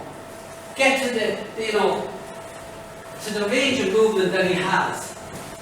So warm-up stretching is what's carried out during the warm-up or a training session or a game, and it involves range of movement preparation or checking out for the sport. And the aim of the warm-up is very short-term. It's 90 minutes, it's 60 minutes if the training session is 60 minutes. If it's the game does extra time, it's just for 20 minutes. It doesn't matter what happens after that. Warming up is to get him ready for just this short, it's a short span. And if I talk to any group of people like this, if I have a group, you're all senior players with home farm premier teams, then the chances are there's 4 over here that are as flexible as brilliant. And then there's the great unwashed in the middle and you're flexible. And then we have the 3 or 4 stiff fellas over here, and no matter what to do, they'll hardly ever get flexible. This crowd, 5 minutes a week will take them flexible. You guys have to do 5 minutes every day. These might have to do a half an hour every day. And maybe in a year's time, they will become flexible. And that's just what we call the hyperbola of human endeavour. When it comes to speed, there'll always be a few fast, there'll always be a few slow, and most of us will be the great unwashed in the middle. It's the same with kind of art, with singing, the ability to sing, the ability to do anything. Okay? Now, flexibility development stretching. This is what's done to improve the range of movement. And this has long-term goals. And each member of the team will have very different needs in terms of that. And it can be included as a session in itself, as the doc did with James and the boys, or it can be done at the end of a training session. I always suggest 10 minutes of stretching at the end of the training session, because you know they're not going to do it at home. And it was easy enough when you were working with UCD. A lot of them were students up there around that time, so he had them under his thumb. You know what I mean? Sorry? After a game is important as well. So, warm-up stretching is essential for everyone, whether you're flexible or not. But when it comes to flexibility development stretching, then you all have different needs. Short-term games, long-term games. This is really checking out your range of movement. This is developing one's range of movement. So you can't mix up the two, lads. Now, the content of a good warm-up has 4 or 5 areas. Now, in my sport, athletics, running is what we do most. So there'll be a lot of running in the warm-up. I also coach hurling a lot, hurling and rugby. But I would always have the first 90 seconds or 2 minutes with the ball, bum, bum, bum, bum. And the last 2 minutes, bum, bum, bum, bum. And in the middle I wouldn't have the ball for 6 minutes maybe. And I would do this kind of stuff. Well, that can be done with the ball, where you're increasing body temperature, increasing blood flow, you're delivering the oxygen delivery to the muscles. Then you can do your dynamic stretching, then you can do a little bit of 3-second static stretching, then you do movement rehearsal, and now you get into the ball work again. The important thing with any warm-up is it should start at this intensity level and it should end up at game intensity level. And the problem with a lot of warm-ups is it starts, it gets high, and it drops down into the game. The end of the warm-up should be at the same level as this year, we're going for the ball at 100 miles an hour. You know, the players are moving around, they're kind of, you know, dribbling the ball, playing with the ball, whatever. They're just relaxing, ready to go for kick-off. Now, when you go and you all have to march out and shake hands and, you know, we won't smoke anymore, we won't use bad language, we won't say you fucker from Tala, alright, you know, being racist abuse to poor people from Tala, or something like that. You know, we have all that built into things. But even the athletes, they have to wait in a room for 20 minutes before a race.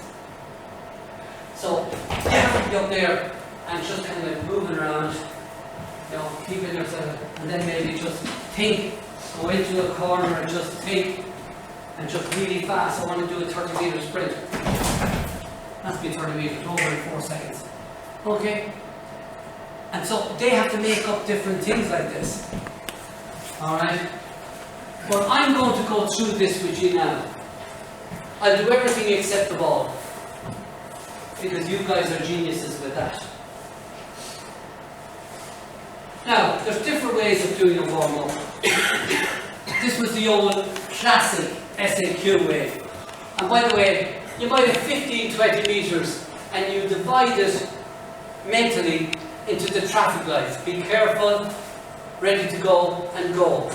And so, if I say that we're going to do some heel flicks, then during the yellow phase, you just heel flick it nice and easy, then it picks up, and then do the red really fast. So each exercise warms up itself. You jog, run, maybe play the ball, walk in again, and pass the ball back to the next guy. That's the classic warm-up. The warm-up you could also do, if you're one of these who likes a lot of running in the warm-up, you could do a drill over 15 meters, stride out over 50, do the next drill back and stride out. Too much running. But it is a way of doing it. Athletic tracks, they kind of do different things again. Lads, the important thing is you start with the ball and you have general aerobic activity with controlled movement used to begin to warm up. As it progresses, you begin to get faster, you begin the range of movement begins to increase. You begin lateral, diagonal movements, etc. And you end up at a high pace. That's the important thing about a warm-up. And so what I'm going to have a look with you lads is, I'm going to go through something like this. But what I'm also going to do is, I'm going to look at, anyone here fit? You're fit, come on, come up here. You're injured, are you? Last pupil, how are you? Terribly unfit. Keep options if it's up and around. Yeah, you can see it. Keith, come on! He's in place. Come on, Keith, up your I car. have to be sick, but I'm on. There's some good. It's moving, you're trying to sleep down there. Up here you come now, Keith. Thank you. Alright, so, one of the things I said, this is the functional work, and just maybe 2 exercises, 10 reps, 10 reps. That's it. You're finished with your functional work. Just make sure you put in a different, you change them and you revisit them and all things like that. So squatting is a functional exercise. Alright, 2 feet straight out in front, lads, hang on it. Now come out just a little bit. Now, squat up and down. 3 times, just squat, no, Just straight, yeah, just 1. That's it, go down a bit lower. Good man, and a bit lower. Good. Now that's squatting, that's good for the kids. Alright, now this time, I want you to squat, and each time, yeah, and then the next one, let's go, come on. That's it, squat. Now this side, that's it, and squat, come on. So you're doing something different with your kids. Alright, now. No, but the screen, isn't it? Technically, Squat, with the hands down and low. Let's go. Squat down. No, squat down. And back up. Hands are like this. Squat down with the legs, hands going down. Up you go. Now this time squat down with the hands going up. Squat down. That's it. Now with the hands go down. And squat down. So you might just do 10 reps like this with kids. But what you're doing is, you're getting them to use their body. What you're using is the coordination between ankle, knee and hip. Now this is especially for under 8s, 9s, 10s, 11s and 12s. If you have the club have that all done, they don't need it at 13, 14, 15. You might need it once a month. Alright? Jim, should that be at the start of your... No, just you can put it into the middle of the warm-up. But with a training session, you can put it as the warm-up ended at high intensity. You have 5 minutes before you go to speed. So this can be the recovery from the high intensity. So you can, I would suggest maybe at the end of the warm-up. Now what I want you to do now is, I want you to look at various lunges that you can do for me here now. Sorry, dynamic toe touching. Right, just up and touch your toes. Be down and touch your toes.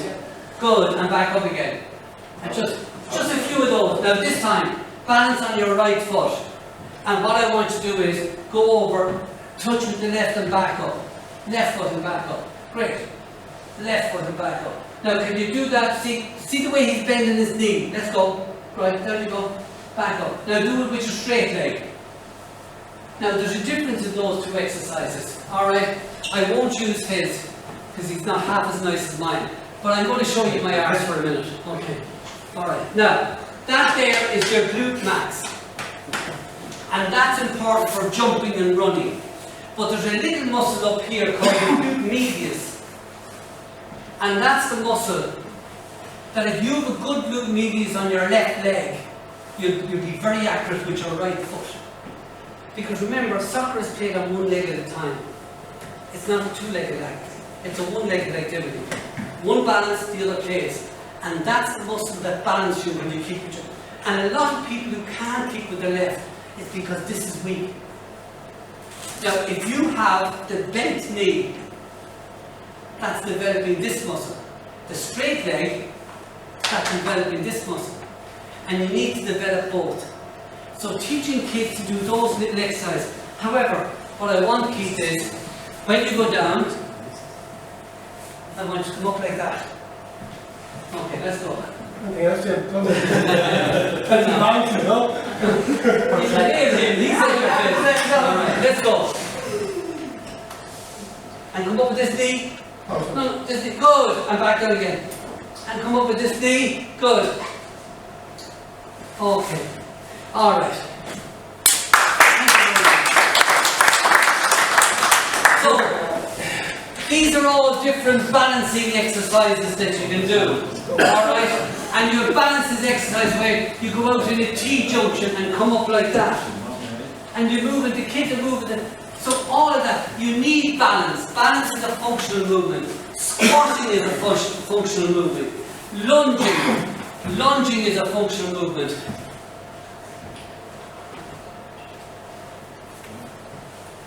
These are functional movements. So we need to do maybe 2 minutes of functional movement, and we need to do kind of 3 minutes of motor skills. Now I'm going to talk to you about motor skills because I have them in the overhead, I have them in the next module. But one of the things I want to look at is this thing of triple extension, where you kind of go,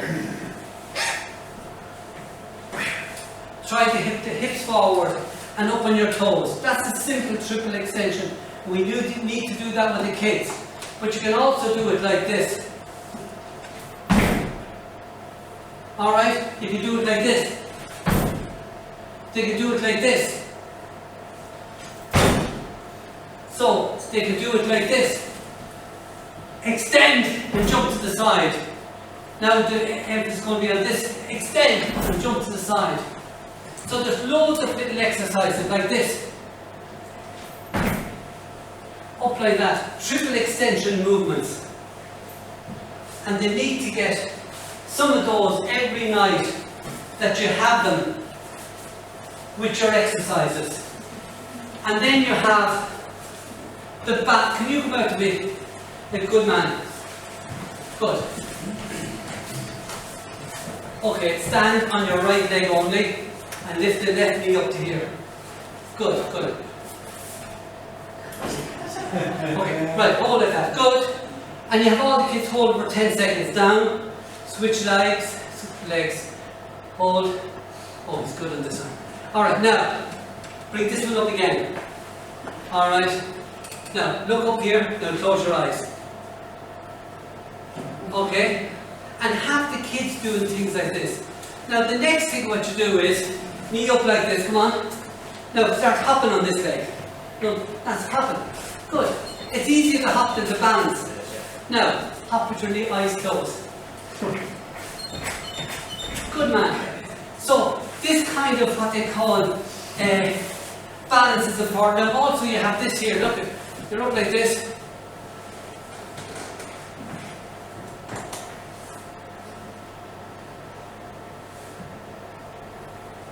And you have the kids going like that. Now, I'm doing it with a flat foot. Now do it up on the ball of your foot. Now do it standing on a soccer ball. Now, you're probably 21 by the time you can do that. But if you've got that ability to control your body, what can you do in the square? What can you do in the box when there's 6 players in there and you're able to turn on the 6? Lads, unfortunately, it might be the 5 of the squad who are hopeless with the ball that will develop their balance. But you do hope that some of the good fellas will as well. Then their ability to control the ball goes through the roof. And so we need the whole concept of triple extension and functional movement, which is balance, triple extension, squatting, lunging, toe touching, arching the back. And you need to get the kids. Listen lads, a lot of research tells us that kids under 8, 9, 10, 11, 12 should not be doing yoga type stretching. Fact. That's a fact. If you don't agree with it, read a fella called Grasso, Grasso, putting down there, GRS, Brian Grasso. He's Sorry, what do you mean yoga stretching? long stretching for 20 seconds, 30, shouldn't be done with kids. It should be all dynamic. Children should be all dynamic stretching. Doesn't mean that they don't need flexibility. They don't need. Why? Because the bones and the muscles do not grow at the same rate. Jimmy, just do the flexibility stuff away from football. Sorry? Do the Doing flexibility. away from the football. The bones grow first, then the muscles catch up. The bones grow next, the muscles. And because of this inequality, to do a lot of stretching with younger kids, and it's a major issue with gymnastics.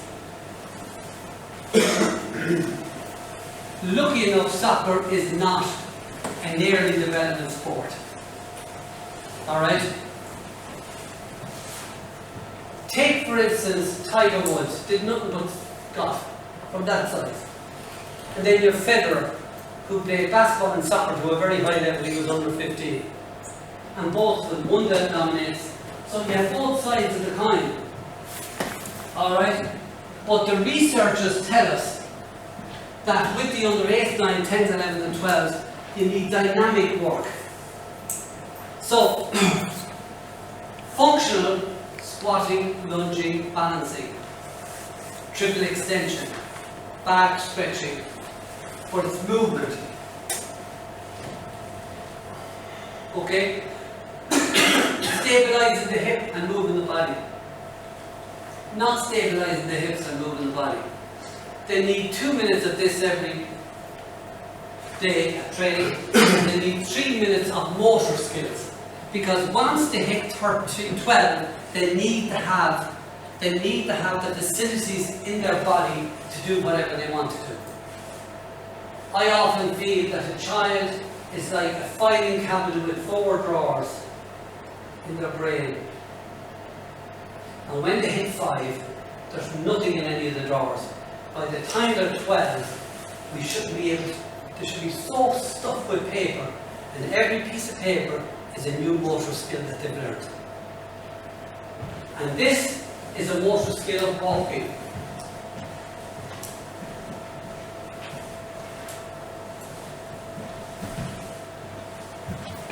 There's a different walking. And the more walks, the more runs, the more skips, the more the hops, the more jumps, the more we fill. There are 4 types of motor skills. Locomotory, movement. Manipulation, catching, throwing. Balance and awareness. And the funny thing about it is, women tend to be much better than men at 2 of those, and men happen to be much better than women at the other 2. The next day I'll tell you which is which. Would it help with the growing pains? Growing pains are slightly different. Growing pains are caused by the difference between the bone and the muscle. And that's why you see a lot of kids getting these little bumps here, Oscar Schlatter's disease. And really, the problem is the hard astroturfs. Absolutely. But if it's on grass, even though they're paid, you can really let them play with it. But it's going from grass to hard, to astroturf, back to grass to astroturf. That's what kind of brings it on. You see, when the bone grows, it grows at either end, and unfortunately with the shins, which are the longest, quickest bones grow, they grow up here and they run into the resistance of the weight coming down. So you have little bumps here. Some kids go through it and it's so painful. Some kids go through it very quickly. But this is why you guys need to know the height of the child. Every Monday, bum, bum, bum.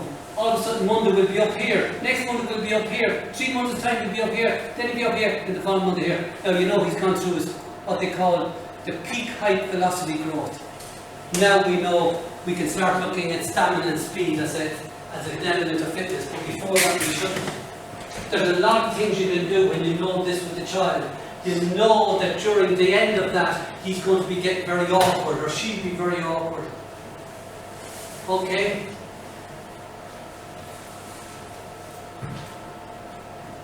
So folks,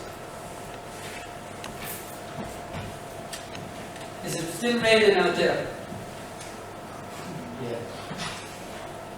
Okay, I want all the chairs at the wall, or down here at the wall. And any chair that no one is sitting on, put them up against the wall. Jeremy, can you help me with this? Right in here.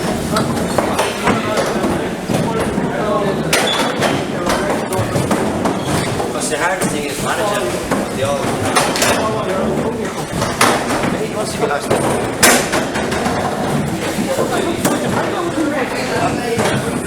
I'm looking for We're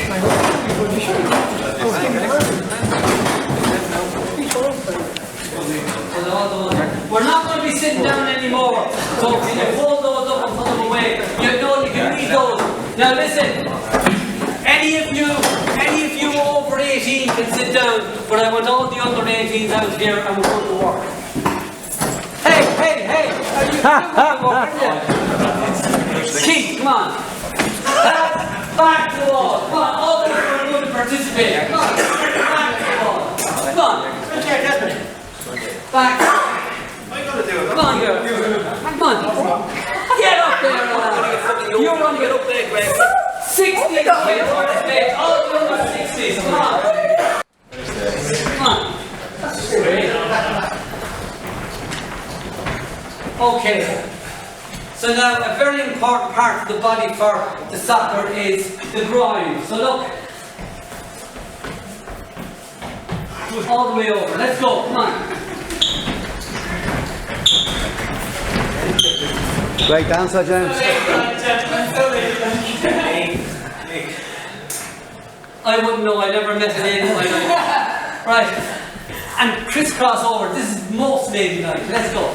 Crisscross over to the opposite elbow. Okay. So, in general, you don't need to do much of that. And you could go back now to the ball for another minute. You've covered all the main running muscles there. The calves, the quads, the hamstrings, the groin, the hips, the outside, the hip, the inside, the groin. You've covered them all there. And now you could be back to doing another little bit, a minute of ball work. Alright, now we have to stretch. Okay? And again, concentrate on this area. And the first one is this here. So it's knee up, catch it, pull it into the chest. Knee up, catch it. I did so quickly you didn't even know if my knee hitting this touching my chest. So, knee up, catch it, pull it into your chest. 1, 2, 3, 4, 5, 6. I always do a minimum of 8, a max of 10. So you do 4 on each side. Now listen lads. Oh sure, I'll do my own. I was going to pick someone out. The hamstrings, there's 4 hamstrings. And they all join in, they're all tied into the pelvic bone underneath the arse here. And they run down along here, and 2 of them are tied in above the knee, and 2 are below the knee. So not all hamstrings have the same type of activity. There's 2 long and 2 short. 2 long hamstrings, 2 short. So what I want to do is stretch the hamstring. And I always get them to do something like this. The flat-footed is the short hamstring, and what I do, bend down till you feel the hamstring. And I do my 8 walks like this. And when I get to the end of the 8, I now pull up the toe and get the long ones that go below the knee. So let's do 6 and 6. Let's go. Short ones. 1, 2. Don't have the foot too far back. It's the forward foot you're working on. That's it. Hands back rather than out. Now, up at your heel now for see the difference. You feel the difference there? Yeah. So remember, there's 2 short hamstrings. For instance, you were talking to me about the different types of stretching. Come here to me for a minute. Lay down on the ground there. Okay. Face down. Oh. Yeah, on your back. As usual.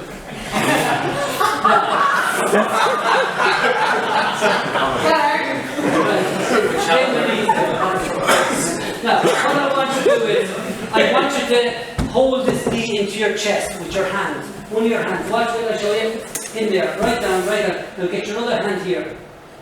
Now, what I want you to do now is, don't get that off your chest. Try and get that to 90 degrees or more. And that's the short hamstring. Now, the straight leg, that's the long hamstring. Catch your foot here. That's it. That's the long hamstring. Now, that's when you're holding it for 10-20 seconds. That's development stretching. What we've done is dynamic stretching to warm up stretching. But the hamstring, you should never have one hamstring stretch. There should always be 2. Because 2 of them are... Now, okay, We've now done the hamstrings. Now let's do the quad. So catch your ankle, pull it back. Catch your ankle, pull it back. Lads, I'm too old to be doing that. Keep going. Good. Right. That's it. The girls there are demonstrating that wonderfully well. So is James and Gerard. Something that I see it now. Yeah, this knee is going out. Keep it in a straight line. Yeah, that's typical. I don't have any hamstrings. You sold them a long time ago. Right. Now, what we're going to do now is we've done a little bit of the glutes, the hamstrings, and the quads. Now we'll put the whole lot of them together and let's do a little bit of lunge walking all the way over. Come on. 1, 2. Now put a ½ inch into it. 3, 4. Put another ½ inch into it. 5 and 6. Good. Now I want you to, now just for the sake of balance, face and come backwards back. Let's go. 1, 2, 3, 4, 5, and the last one, 6. Great. Okay, walk back up to the carrying there again. Now folks, what I want to do now is, again, the groin is very important in soccer, so what I want to do is 45 degrees, but did you notice my feet? My feet were straight, pointing where I'm going.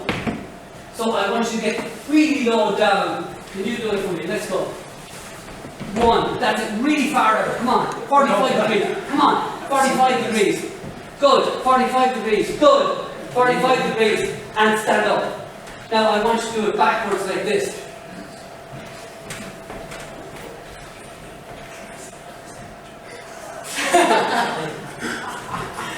Let's go now, come on, let's go. 1, come on, lift it up, lift the knee up and turn. Let's go back. Yeah, lift it, that's it, come on. The one that just turned around. No, look. That's better now. That's better now. Good. Okay, the rest of you take a break. Come on, let's go. Come on, right foot.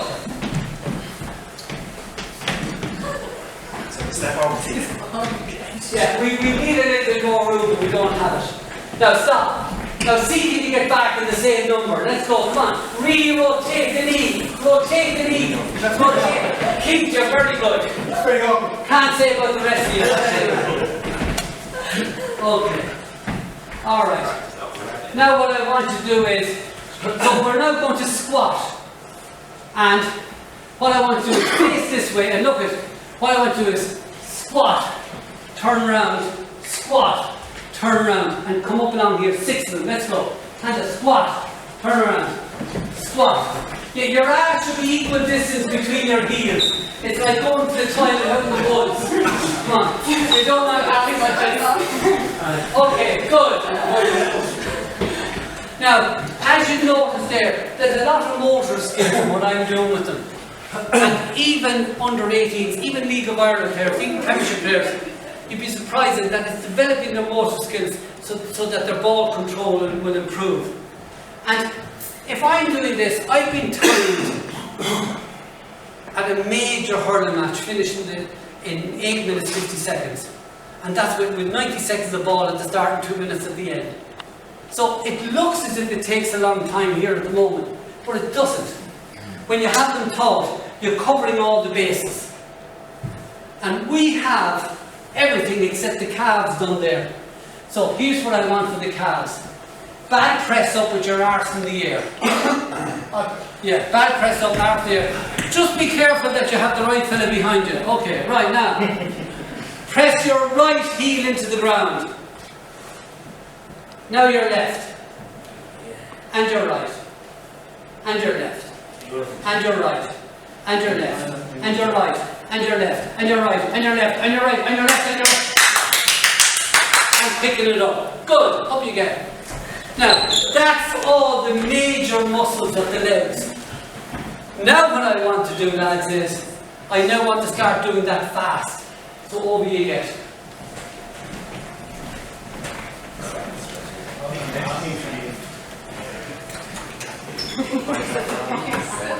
You're the next demonstrator. I'm going to go through them all. Okay, what I want you to do is I want you to do fast feet. And I want you to try and do a million of them when you're here. And when you get to here, just take off and stride out. Let's go. No. You'll be doing facing this way. You'll be going forward. Ready? Go. Come on, fast. Keep going, move it. No. All right. From here to here, you're trying to do 10 or 12 of them. Okay, and then you take off with a stride. Let's go. Come on. Fast. Now, typical soccer, no use of the arms. Dennis Irwin, remember Dennis? He'd be going around like this. You have to use the arms. You have to hold on, people. Get to use them. Alright, make the kids use the arms and look. That is what happens in it because but they're better if they can use their arms. Okay, the rest. That's nice. Was that heat? Yeah. Can we open the door? No, you're all right. Listen lads, I'm working you so hard. We're supposed to stretch in a hot bar. Lads, I'm working you so hard, I was hoping the girls would start taking I think you should swap over and bring on the black down.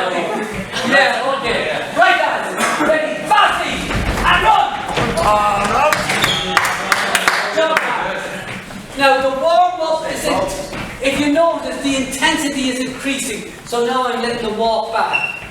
Now what I want is flicking your heels to your butt. And what you're doing is about 3 yards. If you can do 10, I want you to do 11. If you can do 11, I want you to do you understand? Really fast and then turn it into a stride. Because at the end of the day, we don't do that in the game, we do this in the game. So we want to incorporate that into this. Okay, ready? Heel flip, go! And run! Good. Alright, back, come. So we have quads and hamstrings. Now we're going to go calves. And what we want to do on the calves is really fast. And then run on. We want to incorporate into the movement. Fast feet, fast calves. So straight legs, ball of feet, straight arm, but then into a run. Everything gets into the run, not just the legs. Ready? Go! Run! Okay. Okay, next one back down there. Now you face this way, and what you do is you lift we want to get this hip ready, so it's right over left, right over left, right over left, turn and run. So you do 3 of them and then turn and run. Go! Good. Now back and we do the left side.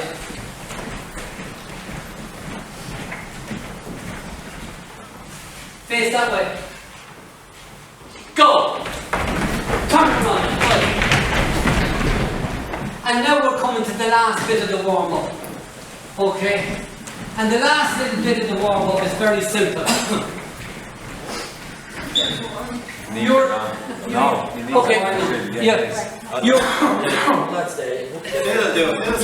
his coach. Come on, you don't have to do anything. You're just going to be coaching him. So you have to look here and mark him. You have to look at the second man there. He's yours. Come on, next man. You're looking at the good-looking fella there in the navy top.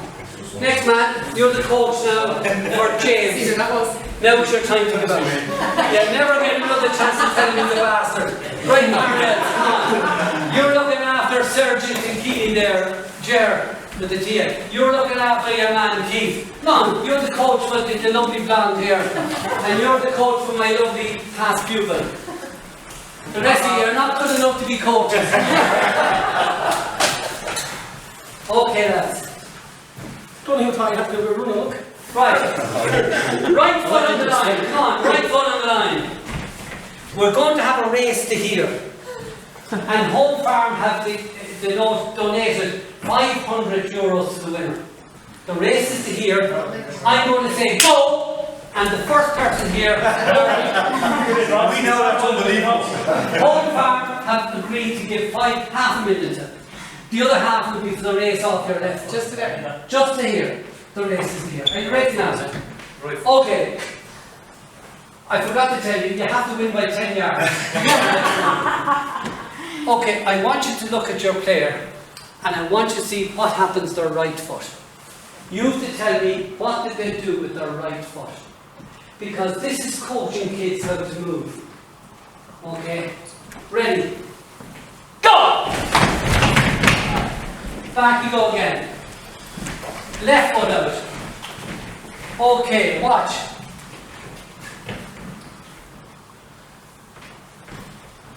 That's thumbs up, if they did that. That's thumbs down. Give them thumbs up or down. Come on, give them thumbs up or down. I want to see the thumbs up. Right, let's try that again.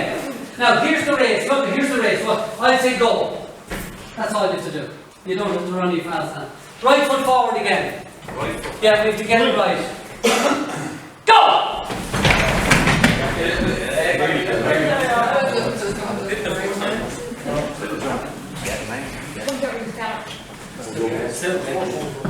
But the second one.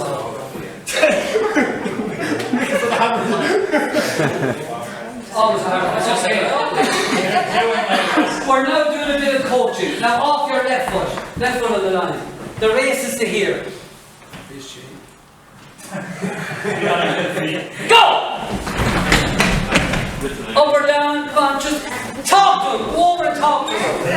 If he's making an argument, tell him thumbs up till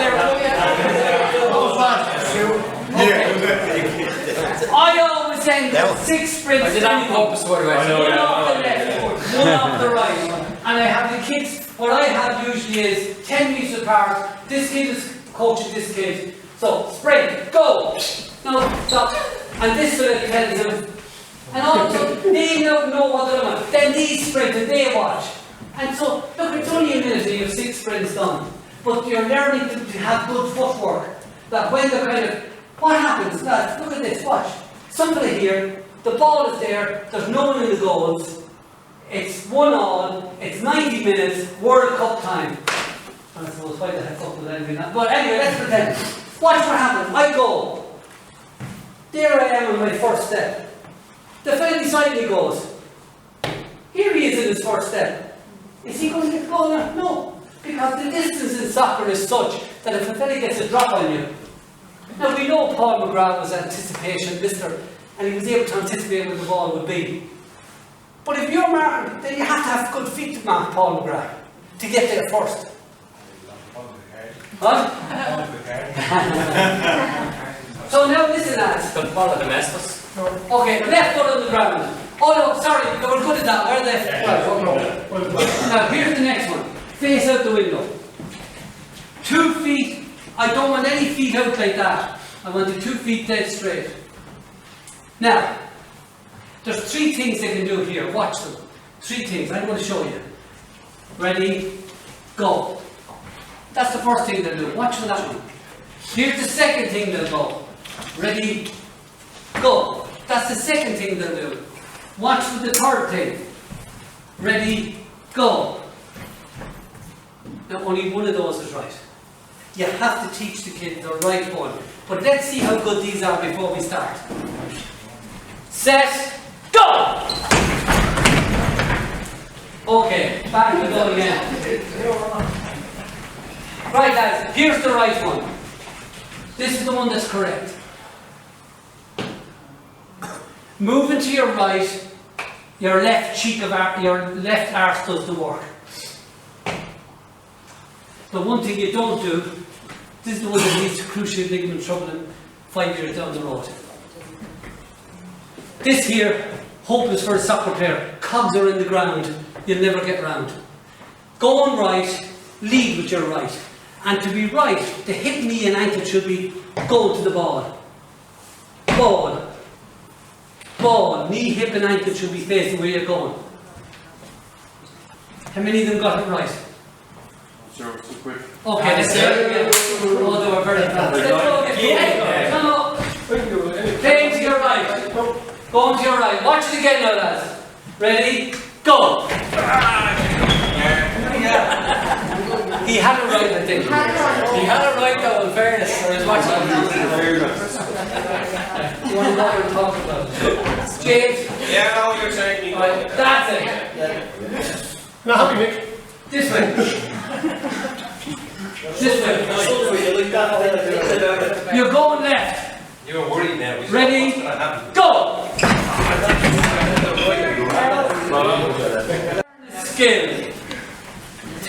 skill, you have to do things 3,000 times. Alright? That's what I said when I went to the honeymoon anyway. To learn a skill is to do things, you have to do things 3,000 times. Yeah, I learned to drive when I got my honeymoon. Now, you have to do things 3,000 times. So you need the kids. You need the 8-year-old, getting the feet right, getting the feet right. Then after a while, what you have then is you have this kind of thing. Right. And you're just with the team, you're going like that. Forward, backward. That the foot never moves off the ground. That if you're going right, the left foot drive, you're going left foot right, going right.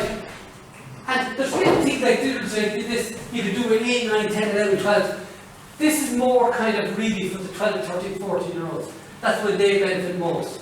But if you have the foundation of the work and distributed extension, it becomes easier. Alright? So you could also do that with the ball, Jim, as well, full pressure. yeah, you can do, like with his son, what I used to be is he would jump, turn, and I'd roll the ball to his right or left, because that was after a few months of doing this type of work with him. Alright, just throw the ball here. And I'd only have a few tennis balls, and he had to go and control it with his foot. Because, you know, picking up footballs. Tennis balls, you can hold a few of them here. Ready, go when you turn. Ready, go, turn. And I'd even roll it past him, so we'd have to jump back like this. So, first of all, you teach them how to do it, then you teach them at its speed. Okay. Sorry, Jim, just one more thing. Then if in a game scenario, especially a lot of teams come in, you knock the ball on. If you're the striker and running defender, you also, the ball gets knocked, you have to be able to turn the balls. That's right, yeah. If it's going behind you. Alright, so listen, what I want to do is the last one now, you're facing this way, and the ball is breaking to your right, to your left. So now, the right cheek of your arse is going to drive you. Ready? Go! Good man.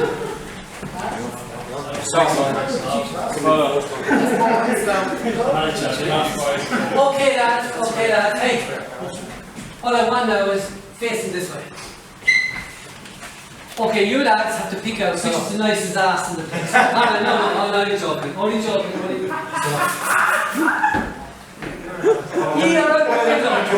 They're all going for fellas up here. Right lads, what I want to do is this.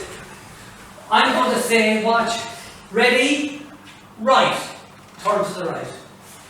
Ready, left, turn to the left. Ready, go. Okay. Ready, right, ready, left, ready, go. And I'll give you a hint, there's a G in it. Ready, right! Are we rolling like that? Yeah. Just watch them now, see their footwork right. Ready, left!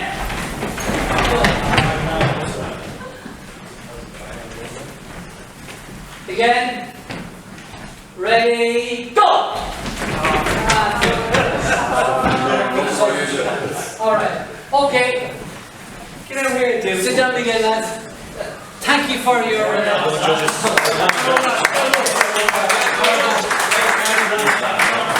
lads, what we need now is you now need high intensity work. And if with a senior team I want to do 3 and 3 over here, 3 and 3 over here, 3 and 3 over here. 6, 6, 6, you have 18, you might have a squad of whatever. You might go 5 and 5, 4 and 4. And you might have a little bit of intensity work. 5 minutes to go, stop. Now, some people go in to put the right jerseys on. And if that's the case, and you do go into the dressing room, don't let them sit down. Okay, they don't sit down, they stay standing up. Okay, they keep relaxed, they're putting on the jersey, you're giving them, you've already used 180 words, so you have only 20 words left. Let's go out and win this fucking thing. And whatever it is, you can't be drawing on the right brain. You want them the artistic side. So it's go out and enjoy, go out and express, go out and score, go out and do well. No instructions. And that's how a dynamic warm-up should look. But if you look at it, there was 3 distinct parts in it. And we were looking at efforts. We were looking at the hamstring, the quad, the groin. We were doing them all at 3 different paces. and then we ended up with high intensity. And that's the way the warm-up should be. And if you have warm-ups like that, now your players are really ready. For the juveniles, a lot of this kind of work that we're doing, brilliant. These are the motor skills that will make them better. Because if they learn how to trap a ball and everything, the more motor skills they have of being able to catch a ball, hand pass a ball, head a ball, punch a ball, the better they'll be at trapping the ball. I know it sounds funny, but the higher quality motor skills kids have, the better their soccer skills go up through the roof.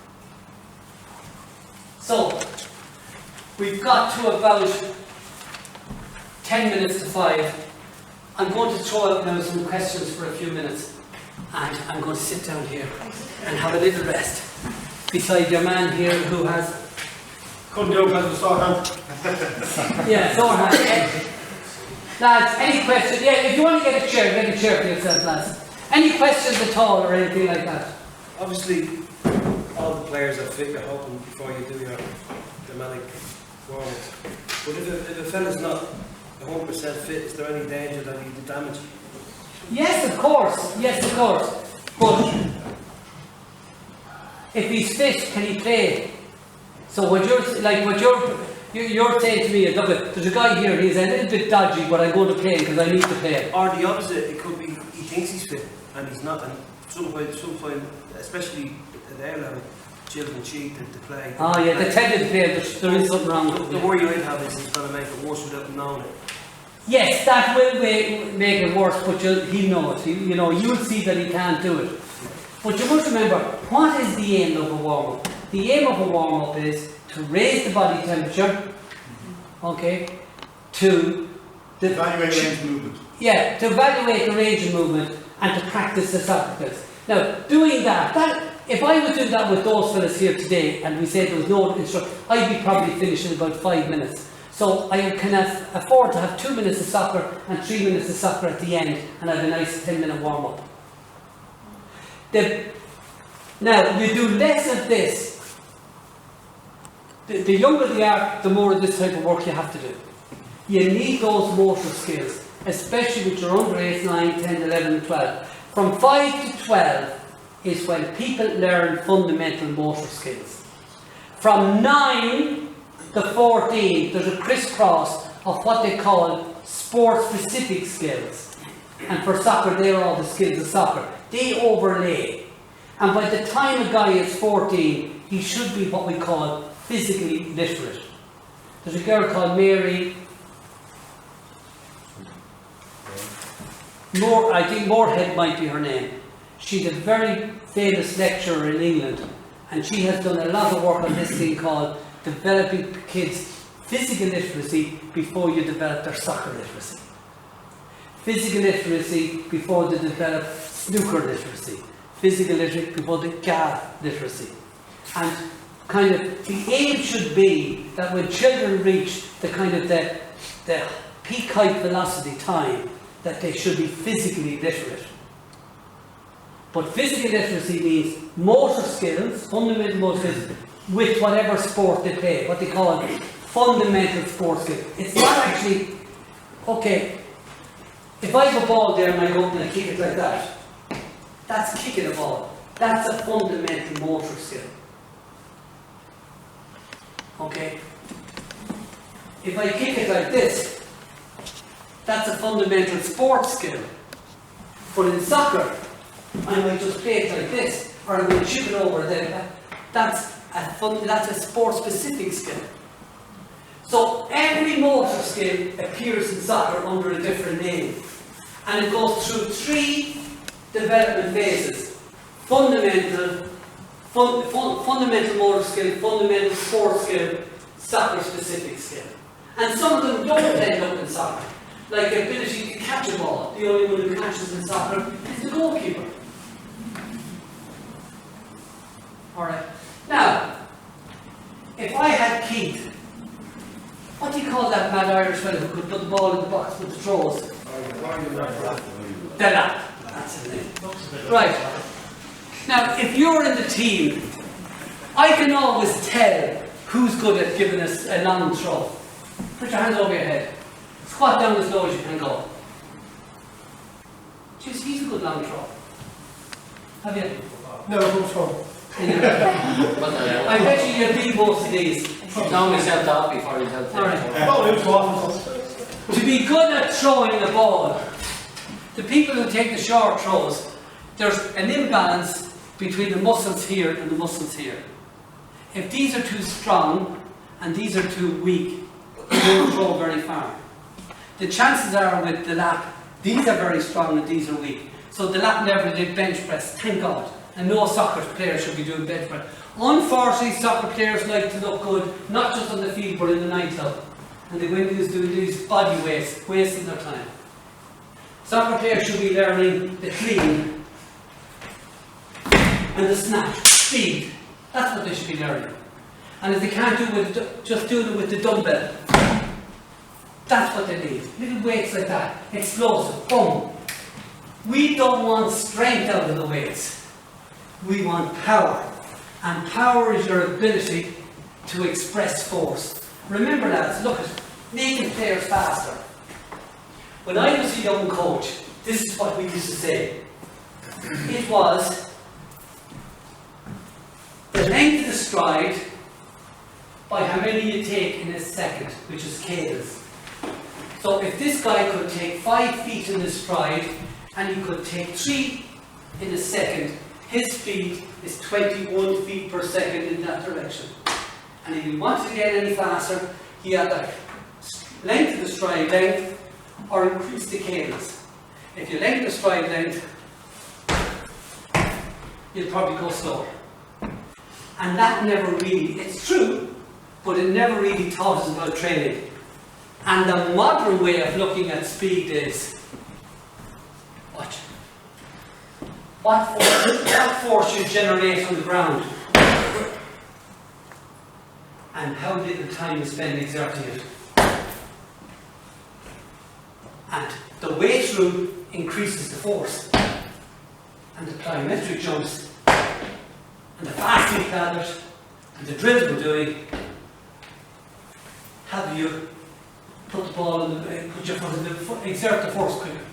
And that's why the weight room should be in every sports club. Get rid of the treadmills, get rid of the bicycles, get rid of, well, have one bicycle for injured players.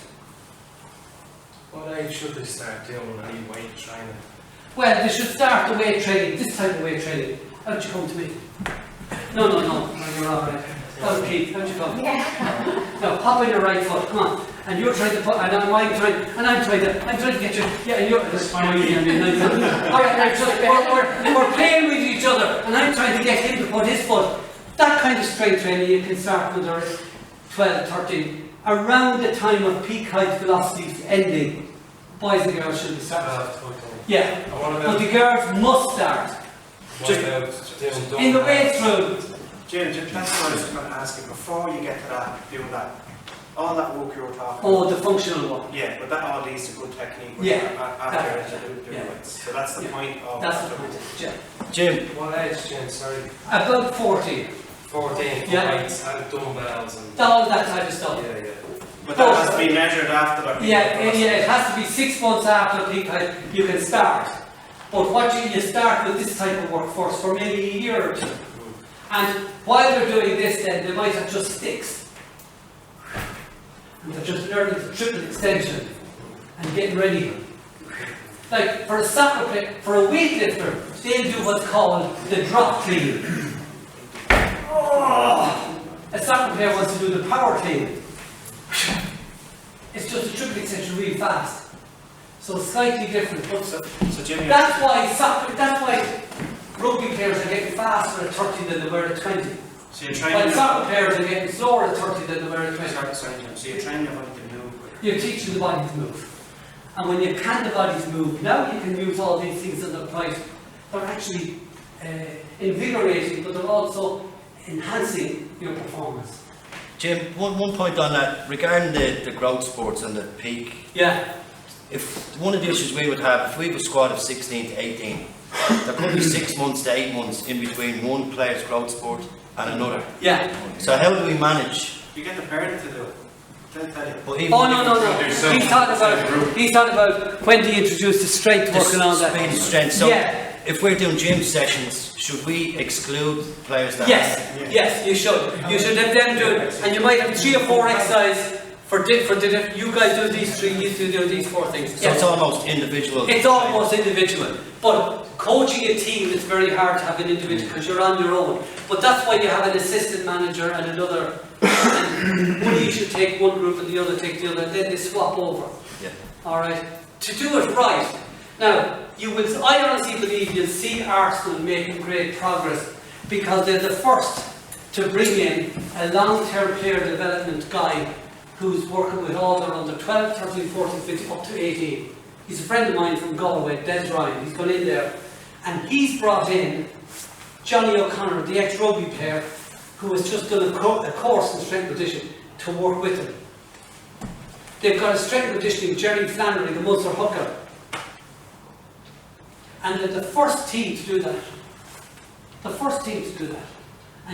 But Wenger is really way up, way ahead of all the rest. A lot of the rest of them are just stuck in the old times. Things are going to change, lads. Big time in soccer. It has changed in rugby. It's changing in the GA. It's changing in hockey. It's changing in basketball. You guys are next. Alright? And, we've got to get there. If our Irish kids can have fundamental motor skill, fundamental functional skill, and we teach them to start doing weights at 14, 15, 16, they're going to all take over the Premiership. And that's the whole point of how the gyms have got so strong. That's right, yeah. They're actually working. This guy, as I said, Andrew Stumber, he's doing all the work with all the clubs have to do these things, but he's also working with this, when they come in as a central unit. But everyone is all off the same hymn sheet. And that's why the continental soccer players are much better than us. Sorry. Probably know something similar on Belgium as well. They're involved in. Yeah, now Belgium are a little bit different story because they were ahead of the posse with the ball control. They follow With Holland and Belgium. They follow the Ajax model. Yeah, the Ajax, and then you had Cooper, etc., Over and things like that. That was all ball work. But now what we're beginning to know is that's the carpet. And then you build your soccer skills on it. But now we have an underlay. And the underlay is function. Jim, could I just ask a question about we probably only have the kids training for about 4 hours a week. Yes. And you mentioned the homework aspect of it. Yes. Now, what should we concentrate on, or what sort of a program should we design when they're not training on a Wednesday or they're not training on a Friday? Well, I would give them the days off. I would give them, if they're not trained those days, I would give them nothing. But what they need to do is their 5 minutes of work of warm should be the functional development of the player. Now I'm doing work with 2 soccer clubs, and what I do is I functionally develop the screen the players every 2 months. And I know what muscles are developing tight, what ones are weak. And I'm saying, right, you need to do these 2 stretches every day, going to take you 2 minutes, and these 2 strengthening exercises, 1 minute, 1 minute. There's your 6 minutes homework. You've got 8 weeks, come back to me. And I screen the kids. And what I do, like, at the moment, I would have the top tennis player in Ireland, 2 or 3 of the top golfers, some of the ladies' soccer team, some of the inter-county Gaelic footballers, hurlers. I have a 3-day eventer lady who's very good going for the Olympic Games, and they come to me and I spend an hour with them. Now I charge €50, but what I do is I screen them and I make out a program for them. With the soccer teams I'm using, it's €40 for the first screen and it's 20 every other one. And I spend nearly kind of 20-30 minutes with them, one-on-one, and I give them a handout of the exercises they need. And I hope the parent is there because I want to explain, and I show them. For instance, 90 degrees straight out. Should I have a get a rookie at All the English. Right. Slightly down on his right. He's just like, no. Yeah, okay. No, it's very close to level, yeah. He's, okay, up and down 3 times. Oh, okay. His left knee goes out, his right foot goes out, his left foot goes out. So he has if I was marking him, I'd be inclined to go to that side. His because right- he'd be slower. His right one Yeah. slightly, Yeah, slightly up there. it's coming out. The right one just. Yeah, he's slower going this side than he is that way. So if he's a centre back, I know how to get past him. So by giving this guy 4 or 5 minutes of homework, we can sort him out. There becomes a better centre back, and all he's doing is strengthening the weak muscle and stretching the tight muscle. That's the kind of a service I provide to people.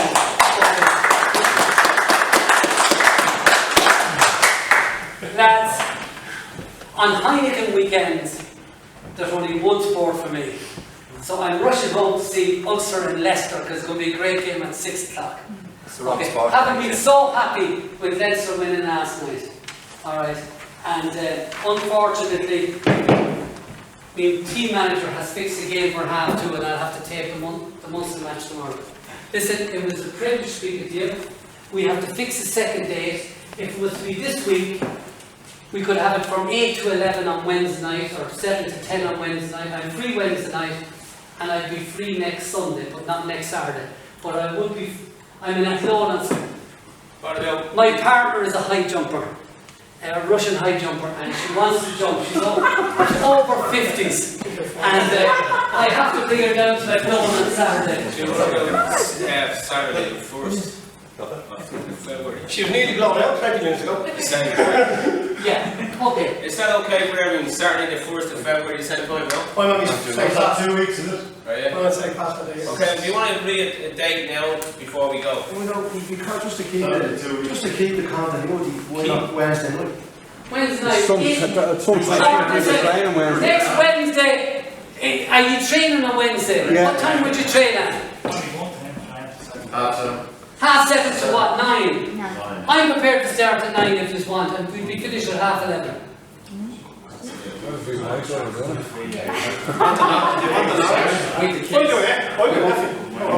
Alright, that's one option. The other one is we'll say 8 o'clock next Friday night. 8, half 10 next. Well, listen, I'm easy, it's up to you, people. Big game, Saturday's very long. Saturday morning. Plus there's teams training Friday night as well. No, Yeah, but you have to compromise that. You have to compromise. Everyone's not on their feet. Who can do Wednesday night? Who can do Wednesday? Who can do Wednesday? And I'll tell you what, whoever's training on Wednesday, come in a bit late and he'll show you the bit you missed on the video clip. I can come in for 9 alright, Yeah. because we finish at 9. I can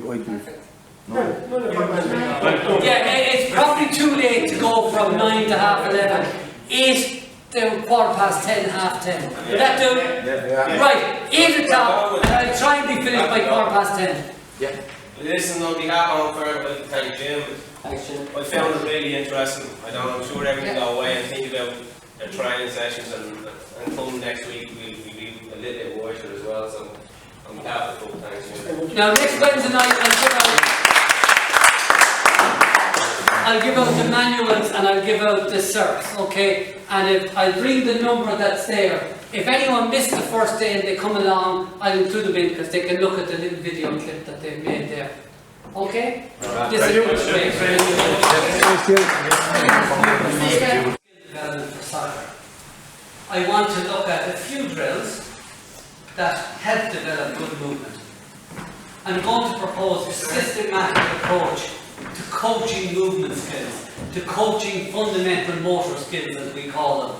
But there's another little section which I mentioned the last day, fundamental functional skills. I'm going to illustrate a number of these, but above all I want you to do them, but above all I want you to be able to coach them to the kids.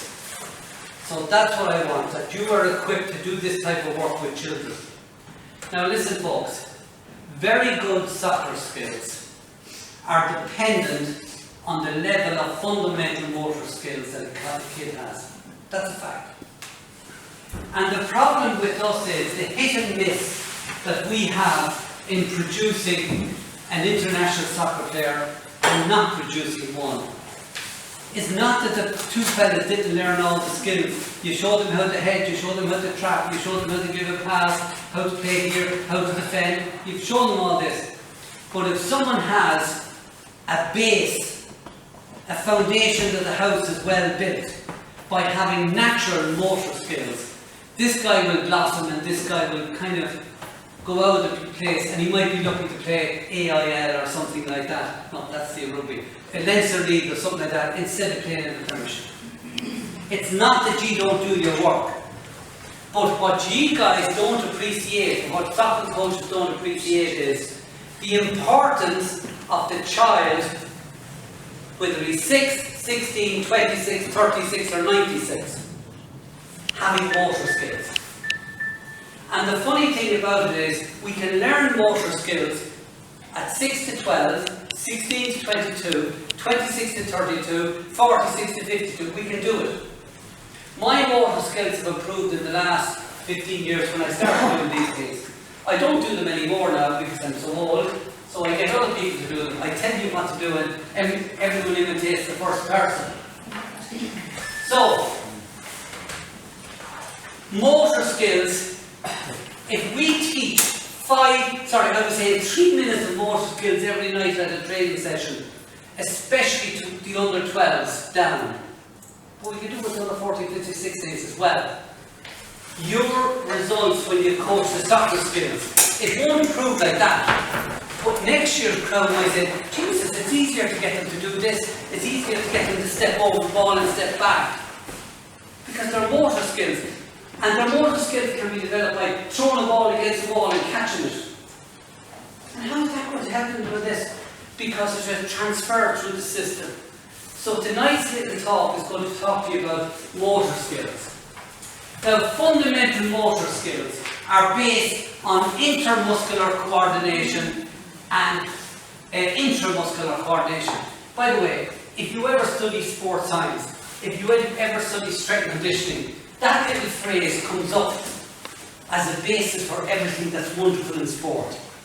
When you study speed, you have to understand this. When you study power, you have to understand this. When you study skills, picking up the skills of soccer, you have to understand this. So I'm going to explain it here.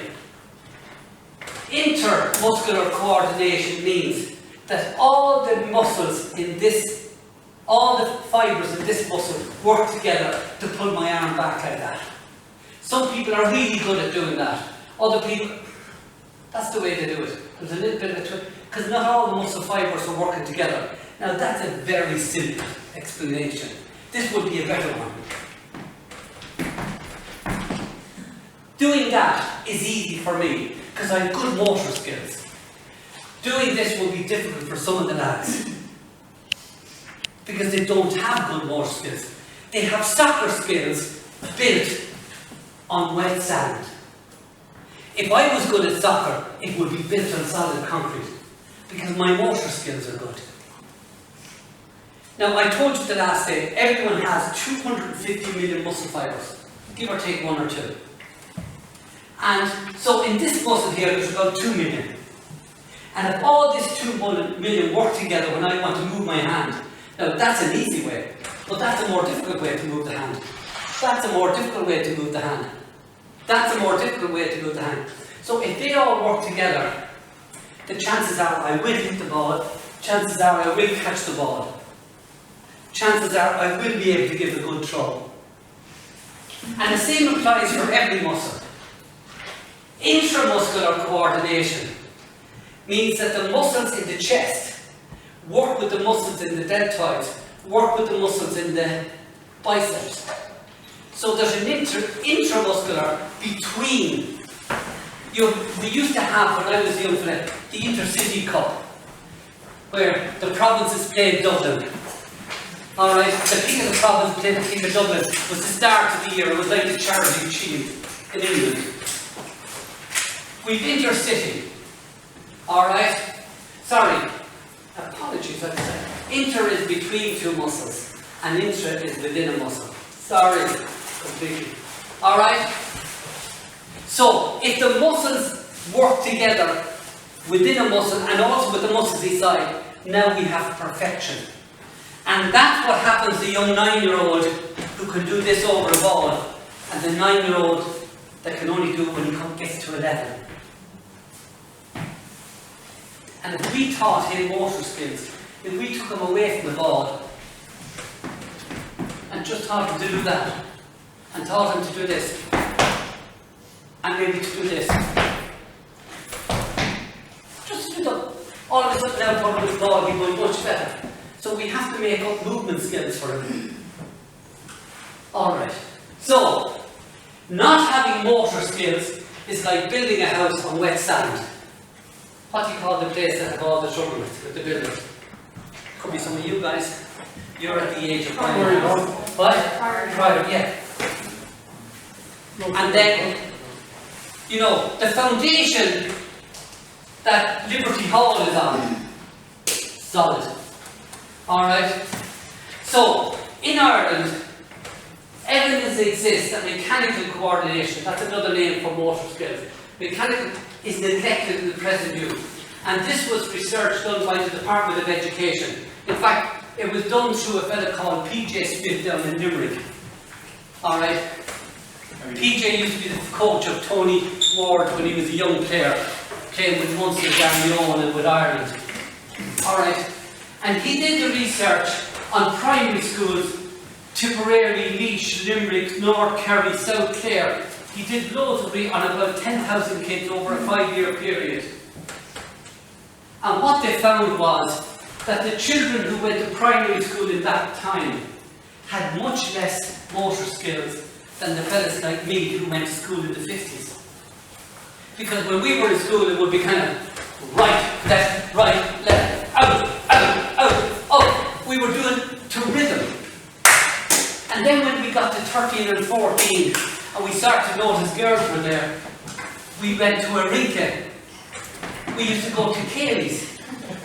And when it came into the 60s, we used to do 1 o'clock, 2 o'clock, 3 o'clock, rock, 4 o'clock, 5 o'clock. Think I can't sing, but I can dance. Alright. So there was rhythm in it. Nowadays, there's no rhythm.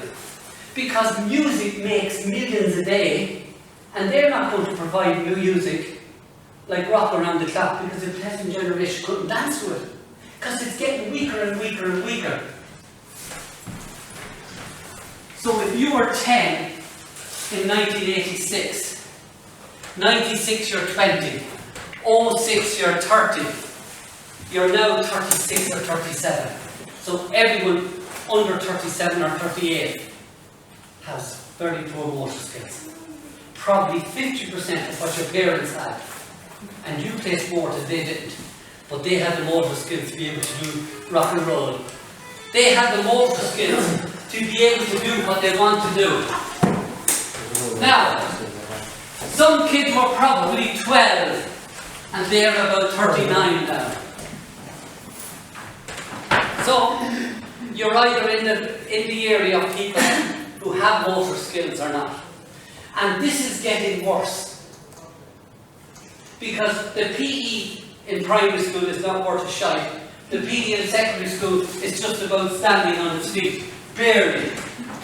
Because most people come in with, I can't do PE today, I have my period. I can't play today, I have a headache. My daddy forgot to give me his load of his shorts, and I can't do it. And that's the way it is. That's just the way life is.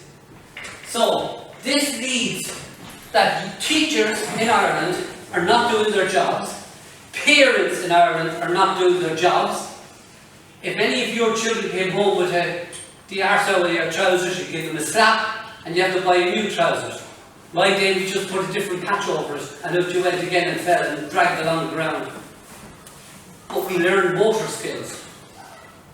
We climbed trees, we jumped down from trees, we skipped, we ran, we juggled. You don't do that anymore. So this results in the kids of today having limited capacity to perform motor skills, therefore soccer skills. We as coaches must teach movement skills in order to teach motor skills. Excuse me, the ladies are all in a line here. Excuse me, I don't know why you're getting in there, that's for ladies. Anyway, so the aim of the work I'm going to do with you today is to try and teach the execution of movement. How many people here work with 8, 9 or 10 year olds? Do you know what the hardest thing to do is? get them to hold hand and move like this. Yes. They'll all fall over. We did it tonight. They'll all fall over. Why? Because Ring-a-Ring-a Rosie doesn't exist anymore. Oh, the floor is too dirty. Oh, come in now, play that. Oh, you can't play here. Why? The room is too small now. We have a dinner table here now, and the room is too small. No, you can't play that. Play some other game. We have a child, and the first thing we do with the child, I haven't any yet, so if the girls are willing to help, I'll help. Anyway, you get a playpen, and you put the child in here. Movement completely out of control. Can't move. You're limiting them all the way. Instead of walking around and getting in your way and annoying you. No, stick him in there. Doesn't matter if he can't play soccer when he's older. And he could be the guy to buy you the £20 million house with the 300 million a year he was getting. However, so what we need to do is, we need to introduce 5 minutes where we do all the skills that the child in the pen couldn't learn and the child going to school couldn't learn. Soccer coaches have to deal with the soccer players, Gaelic coaches with the Gaelic players. We have to do it because no one else is doing it. So when you set out, I'm going to use hurls today, but listen, you can use sticks on the ground, you can use lines drawn with a piece of chalk, you can use cones, you don't have to buy that. And the aim is to develop good mechanical coordination. However, it must be through coached execution of movement patterns, emphasising economy and precision. Lads, practice doesn't make perfect. It only makes permanent. So if they practice poorly, they'll do things poorly, permanently. The only type of practice that's worth its weight in gold is supervised, coached practice.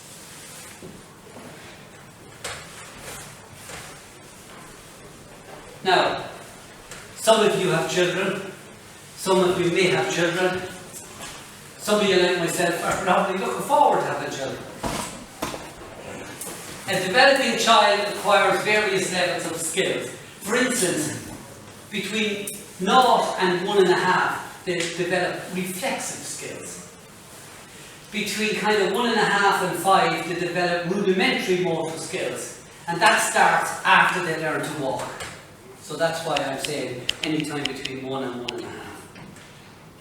Between 5 and 12, they develop fundamental sports skills. Between 10 and 14, there's another one in there called fundamental sports skills.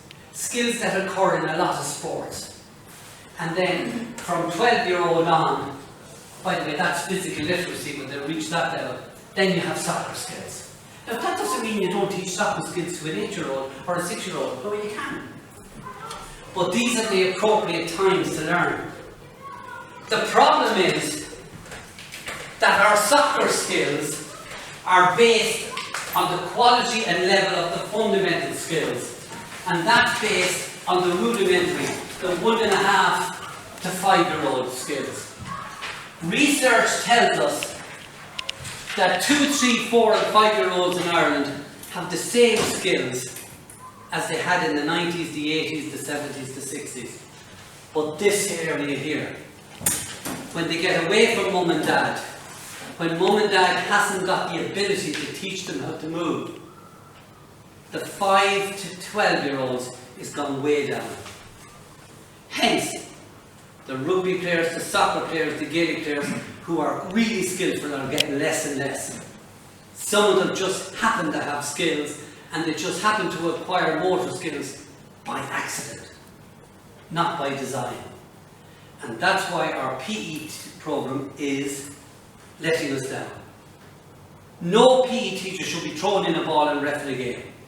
He should be teaching them how to move, how to throw, how to catch, how to kick. Should be teaching them motor skills. That's what PE is about. So we need to do 5 minutes of PE in every training session. Because if you don't have the fundamental skills, the sport skills let you down. You have plenty of guys who can walk up and put a penalty in off the pay to that post, in off the pay to this post, come affect a match, and they'll either hit it straight up or goes wide. Because under pressure of the situation, under pressure of what they get, the ability to run up to the ball lets them down, because their motor skills are poor. Now, don't worry about penalty shoots out at the end. That's usually down to dehydration. So that's why England missed so many penalty shootouts. Lads, every child in your care, even the little fella in the corner who annoys the fuck out of you, he has a little chip in his brain, okay, and it's like a filing cabinet. And look at it, there's a drawer of manipulation skills with his hands, a drawer full of balance skills, and there's so many balance skills you can teach people. For instance, now you have a dynamic balance, and then you have a static balance. See how good I am? Anyway, awareness. Now I'm going to mention spatial awareness, the awareness of space. If I put that ball, it's a chance that it will go through, or if they hit at a certain force that none of them will get to it. Is this the space I put it through? Is this the space? Spatial awareness, temporal. What time will it take the ball to get through those? Or will it, now there's about 11 other types of awareness. I'm just mentioning the basic two that you guys would know most. Our aim is that when every child gets to 12, it should be like my office in Faircrest. You couldn't close any of those. But instead of that, most kids, they're all nearly empty. They all walk, they all run. Imagine a school teacher telling the kids, get up, face the light, and let's walk out to the toilet backwards. They'd never do it. You'd think they were mad. But walking backwards teaches you a lot about spatial awareness, time awareness, the ability to use your body. How many times do you guys get your guys to run backwards? Sometimes moving backwards, you just make room for the ball and you're able to put it in the back of the net. Or you move backwards, you're able to defend. Lads, girls are better than men at two of these. 85%. There could be a girl in this room who's better than men at everything. But 85%, women are better than men at two of those, and 85% men are better than women at the others. Now there could be a guy like Keith and he's better than women at everything, but however, the average is men are better than women. Talk to the person beside you, let the four women chat together, the fellas chat together. So you have to chat with him, look. Alright, and tell me, what two are women better than men at? And what two do you think you men are better than women at? Hey!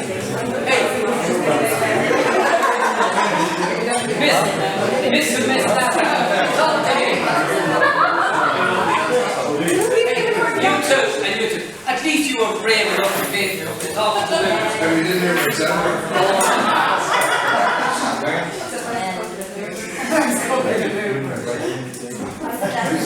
Right!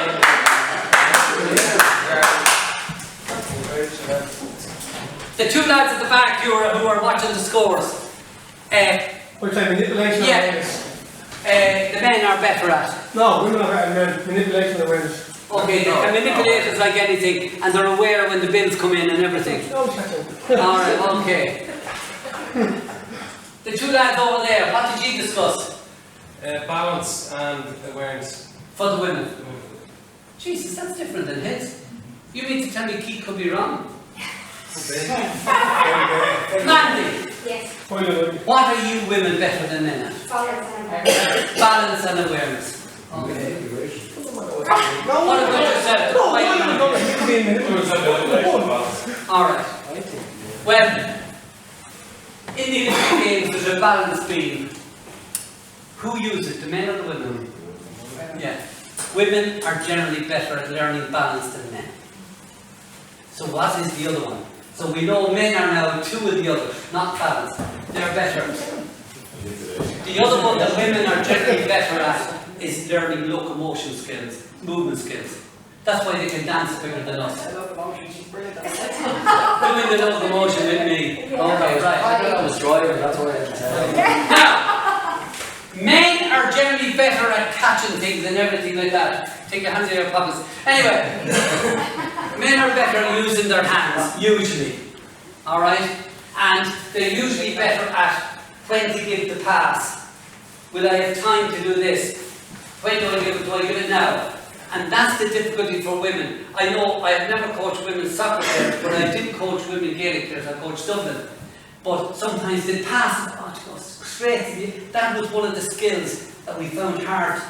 And as a result, with women's team, it's always hold the ball, and you either get rid of it when you're going to score or you're definitely going to pass. Otherwise, you hold it. Because at first, women tend to give the ball away easily. We don't. I'm talking about the kids. I'm talking about the kids that you're coaching. Alright. So, lads, can I just say something to you at this stage? SAQ works a lot on balance and awareness. Sorry, balance and locomotion. So it was discovered by men for men. And it has a little to offer ladies, but not much. Because they're naturally good at balance and movement. So, if you're coaching women, you always have to have a throw before you run through and catch it when you come out. Whether it's catching it with your head, catching it on your chest, catching it on your thigh. But the ability to juggle a ball with your hands and to pass it like this. Women will learn how to pass it. But the whole idea of actually manipulating the situation of the ball, that means taking possession, controlling and delivering. So women, if you do that, you need this when you're working with women. And the other thing with women is, when do you do things? And the whole concept of, you know, having maybe 5 there and one of the girls out the back, and I want to get the ball to the girl out the back, and you have them there, and I have to judge, that's the space. Which space is the one?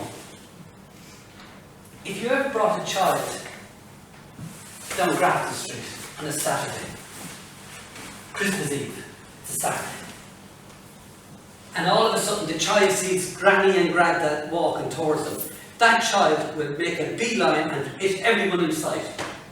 But if that child was 14 or 15, he's skipping out, don't work together. This is what you'd be saying to yourself, but you wouldn't actually say it. You just know those two together, that's my gap, bum, bum, bum.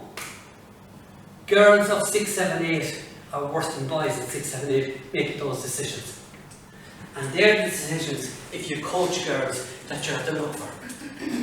So motor skills will help people, but we have to, in our training sessions, we have to make sure, tonight we're on locomotion, tomorrow night, the next night, the next night, the next night, the next, we have to go through them, or maybe we've only 3 minutes, 90 seconds, 90 seconds, 90 seconds, 90 seconds, the next day 90 seconds, 90 seconds, next day 90 seconds, 90 seconds, or whatever way you want to organise it. But motor skill learning is hugely important. Now, movement patterns. Now, I'm just going into the locomotion. I'm not going to this cover.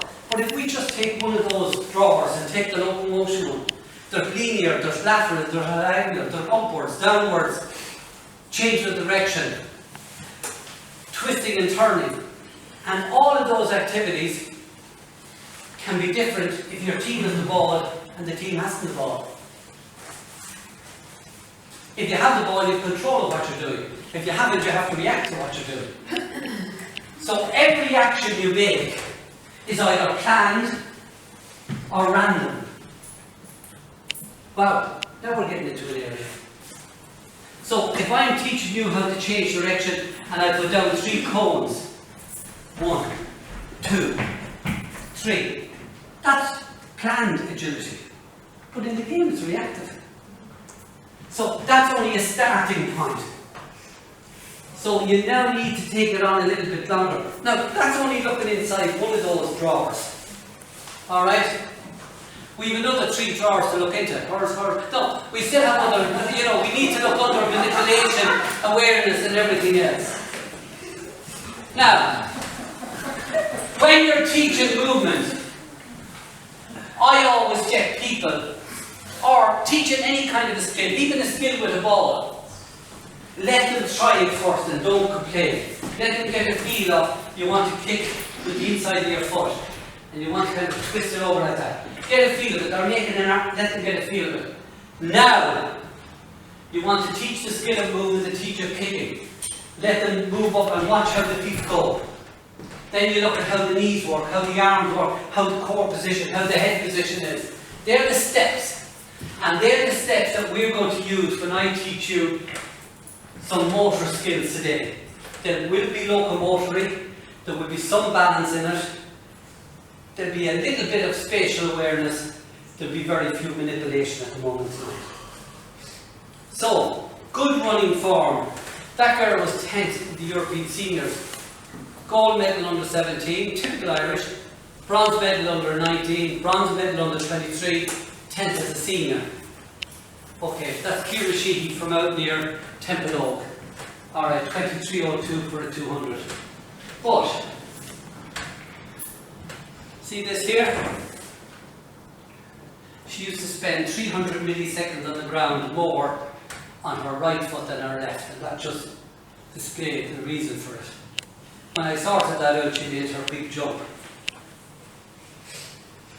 So listen, people, when you're teaching motor skills, or any skills, you must emphasise the importance of teaching correct skill pattern, movement pattern first.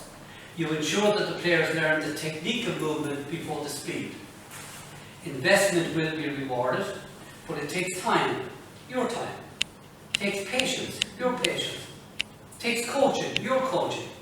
And it takes practice, those guys doing it. To learn a new skill, it takes 3,000 repetitions.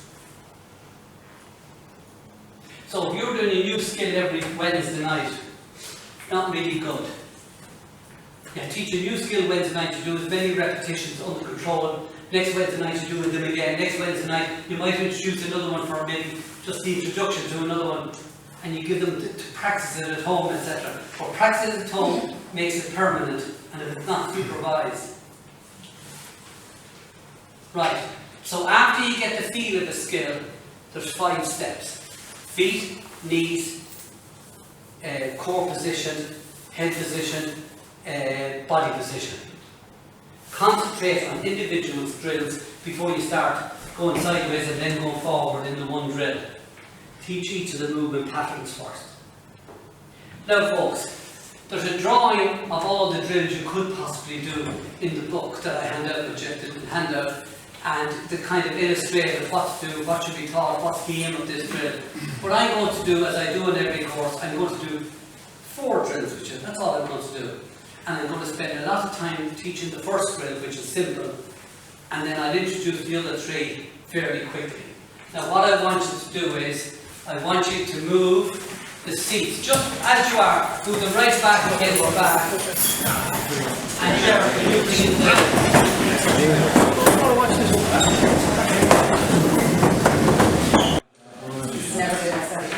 Alright, all those who are going to do it, can we get up at the back wall there, please? Thank you. We don't have demonstrators. No,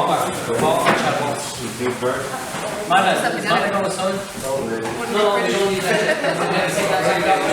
Last week, exactly that one.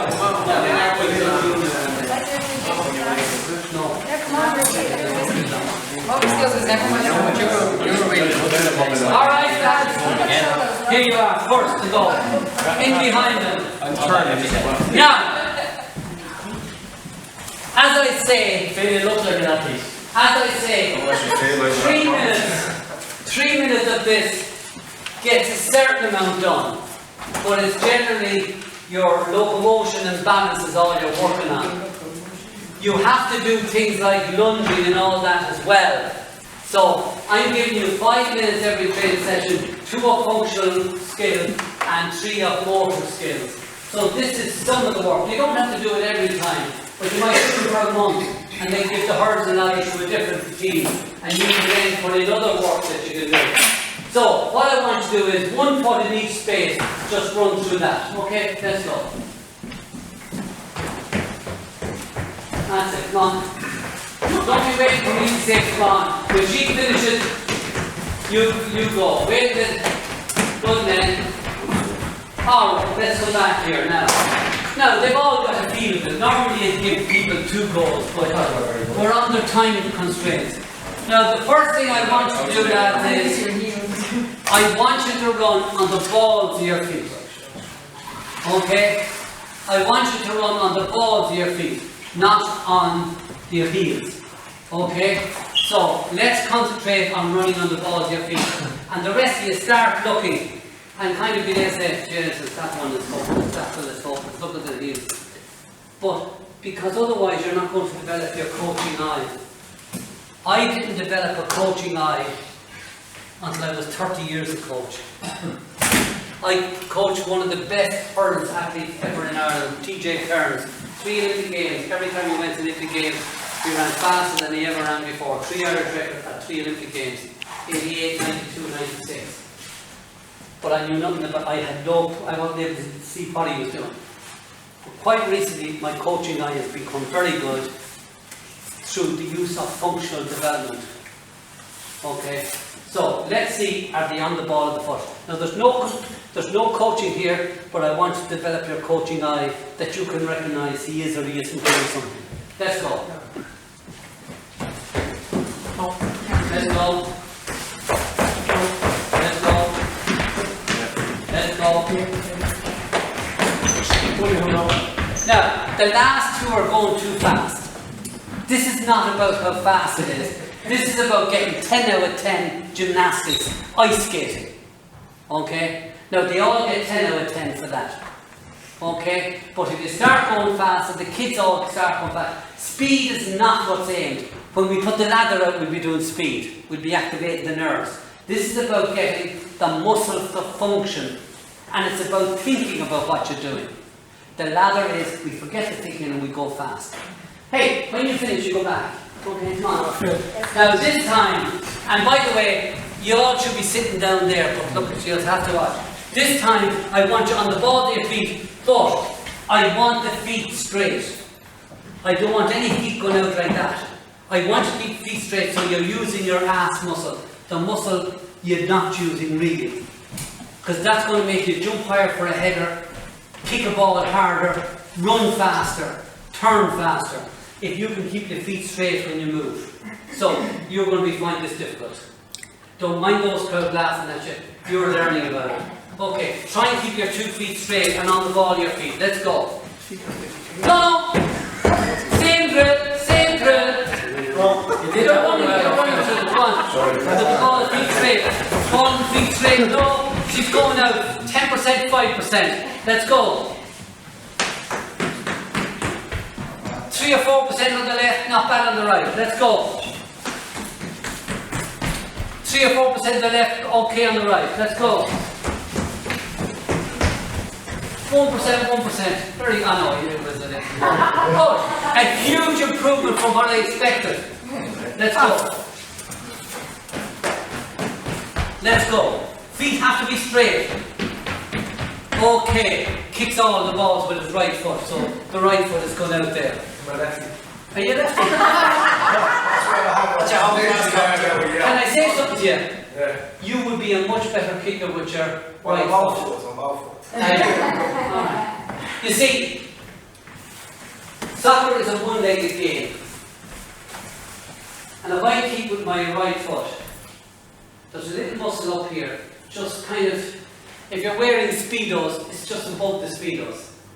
Alright, just there. And that's the balance muscle. So if you've got a good strength in that muscle, you'll be able to do anything with the ball. And when you're on this side, and that's why a lot of people can't keep with their left, because this muscle doesn't allow them balance on the right. And there's little drills you can do.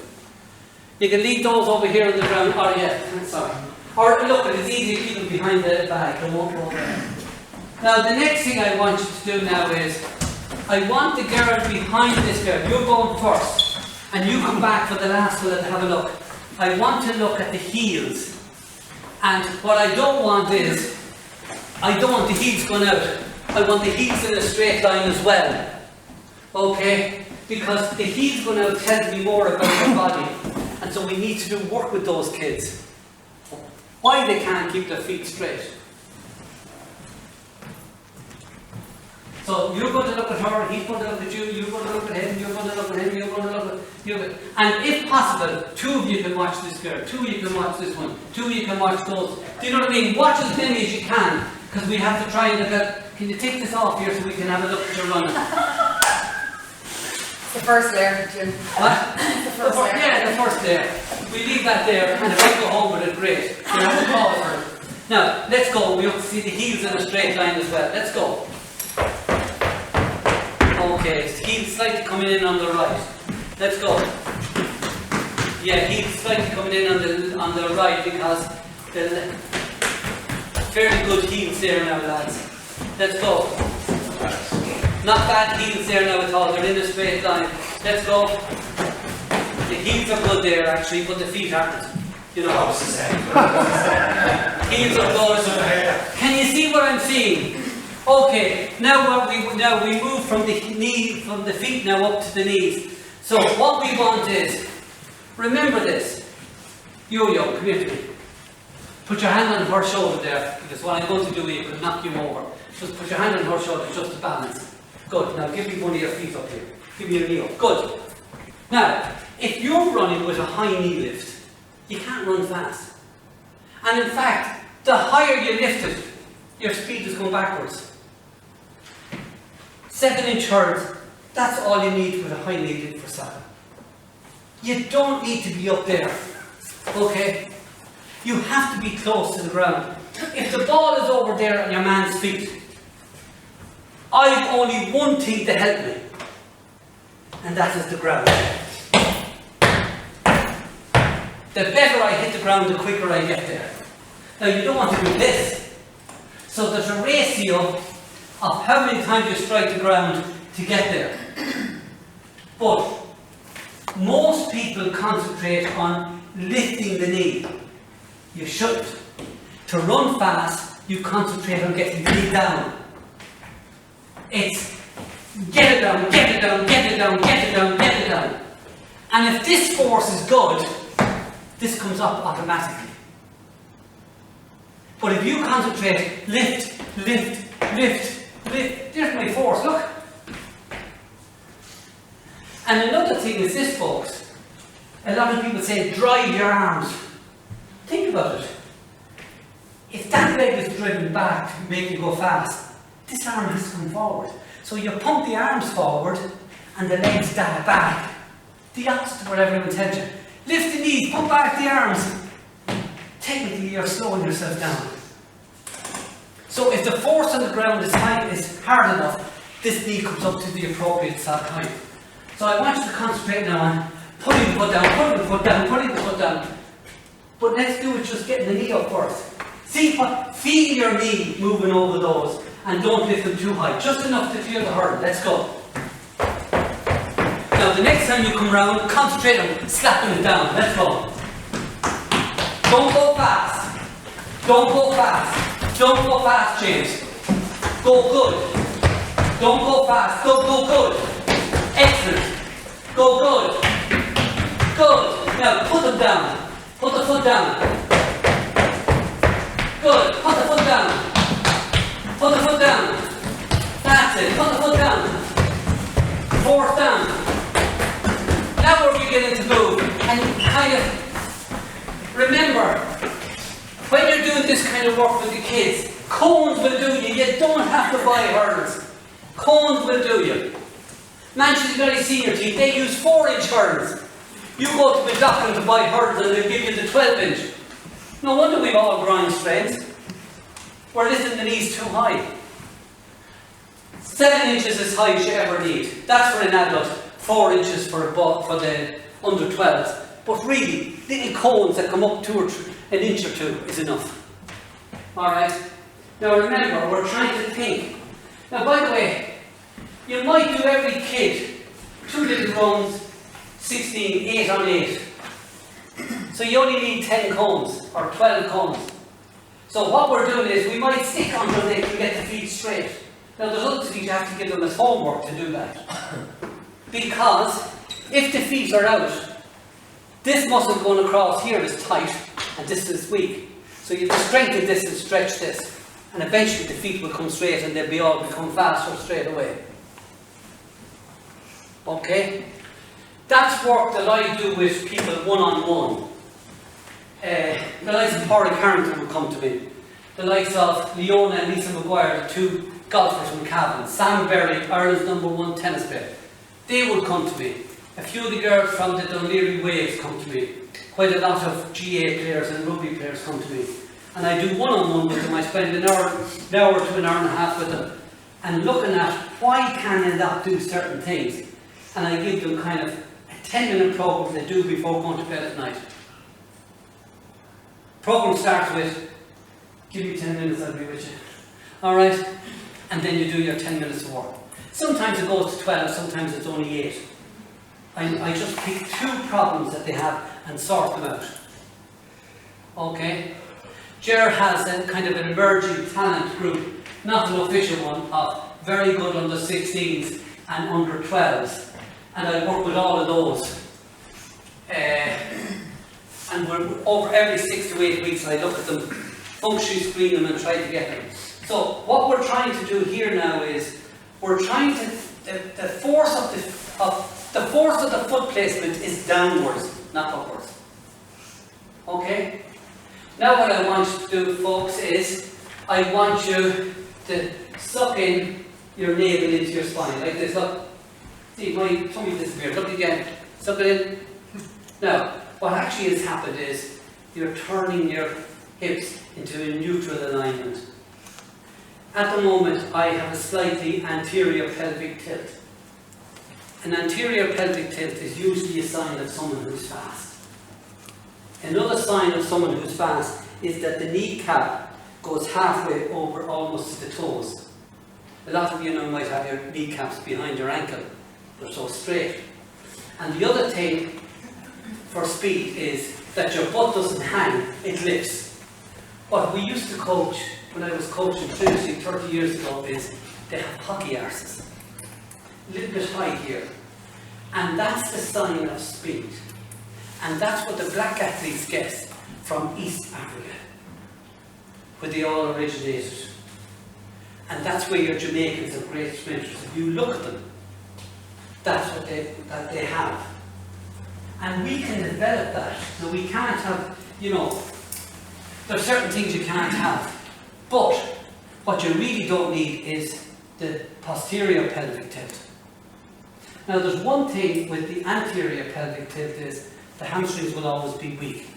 Because you're hip up, they're always stretched. Alright? So you have to watch that in the player. Posterior, quads go a lot. So you should know your players. Alright? And that's one of the things I look at on the online courses, is how to do this kind of work with them.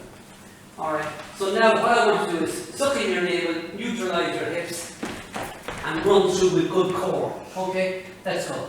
Suck in your navel. Come on. Put your 3 fingers on your navel. Suck it in. Now, if any of the lads can't find their navels, you couldn't have them. Any of the women might look for it. Alright, okay. Right, suck in your navel. Now run. Move your hands. Good. Wow, she's beginning to look good. Come on, Jenny. That's it. Good. Good, James. Right. Okay. Suck in the knee. Come on, get your core position right. Now, what I want you to do now is arm action. Now, good arm action is this. Okay. First lady here. Okay. Right. The hand should protect your pocket. No one can take your wallet. And there should be 90 degrees here.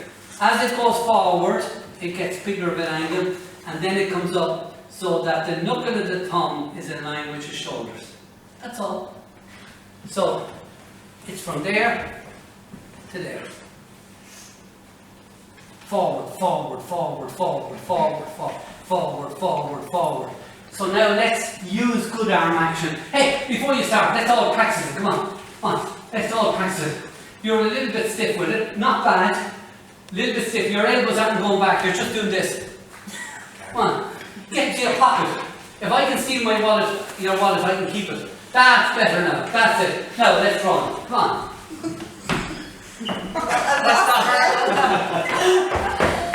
Good. Come on. Good. Let's go. Now he just needs a little bit of work because he's not used to using. He probably played a lot of soccer when he was young. Now, I know some of you don't believe me, but these are beginning to look better and I'm only working with them 10 minutes. What could you do if you were doing 3 minutes every training session over things like this? Just think about what you could do. Now, the last thing is the ability to keep your head up. Okay?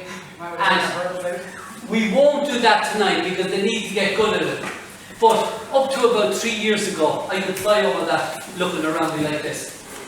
I wouldn't chance it now because I find it hard enough to lift my knees. Okay? So, that's what you can do, and you have to teach each drill as it is. Now, we're going on to the second drill now, folks, and that is 2 feet in each space. Can you do that? You can try your best. What's your first name again? Louise, Jenny, James, Phil, Greg, and Paul. Again? Phil. Oh, Phil Hand. Right. Greg Donovan. That's me. That's you. Paul, what on it? Paul. Short name, I think it is. Paul what? Kenny, that's right. Top of the page. Okay, let's go through now. Try and kind of, what we're trying to do is 2 feet in each. Lead with your right. No matter what your left or right. No. That's it. Jenny, you show. Come on, Jenny. Go slow. Get it done right.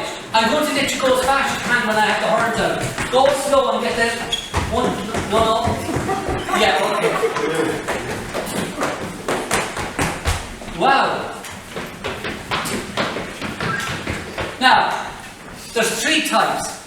There's the good mover, the hop-along Cassidy. Here's the hop-along Cassidy. Listen to it. You have to be able to coach this out with the kids. So you have to recognise it first. The hop-along Cassidy. Right. That's it. That's the hop-along Cassidy. The other one then is the Kerry Hoor. Okay. And this is what the Kerry Hoor does. Right, watch. He's left-footed. So the kids will do this. But you don't tell them what I call it. And they go right, left, right, left. They're really cute and they switch. Your man did it there, he did 1-1, then tried to get 2, but went back to 1-1 because that was what he was comfortable. You have to get them, you have to teach this so that they're able to control it.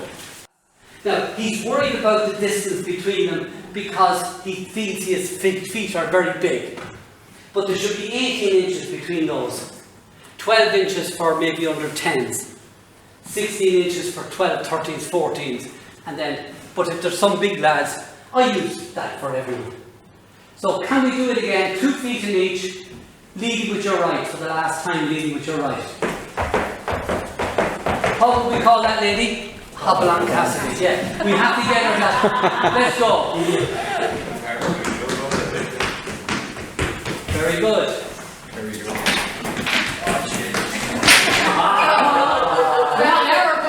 No, knocking hard. No one ever gives out for knocking hard. Knocking hard, there's no proper knocking. You can knock them all and still do it right. Yeah, he was right-footed lead and he was dominant. But it doesn't matter if he's right foot dominant or she's right foot dominant, that's okay. But if they now turn to be left foot dominant, then whatever foot leads, that's what they control. And that's why some of these people might be poor at hitting the ball with both feet. So you're actually helping people take a penalty in the cup final in the Aviva Stadium in 10 years' time with either foot, if you can master this.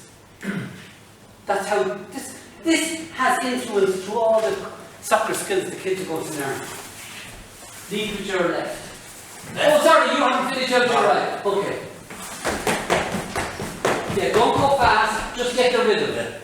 Look at his 4 feet, go north and south. Come on, keep them straight. Left foot. Yeah, right foot. Now, we just need to stick with him a little bit, give him homework. You know what I mean? Give him homework to do, put sticks on the ground.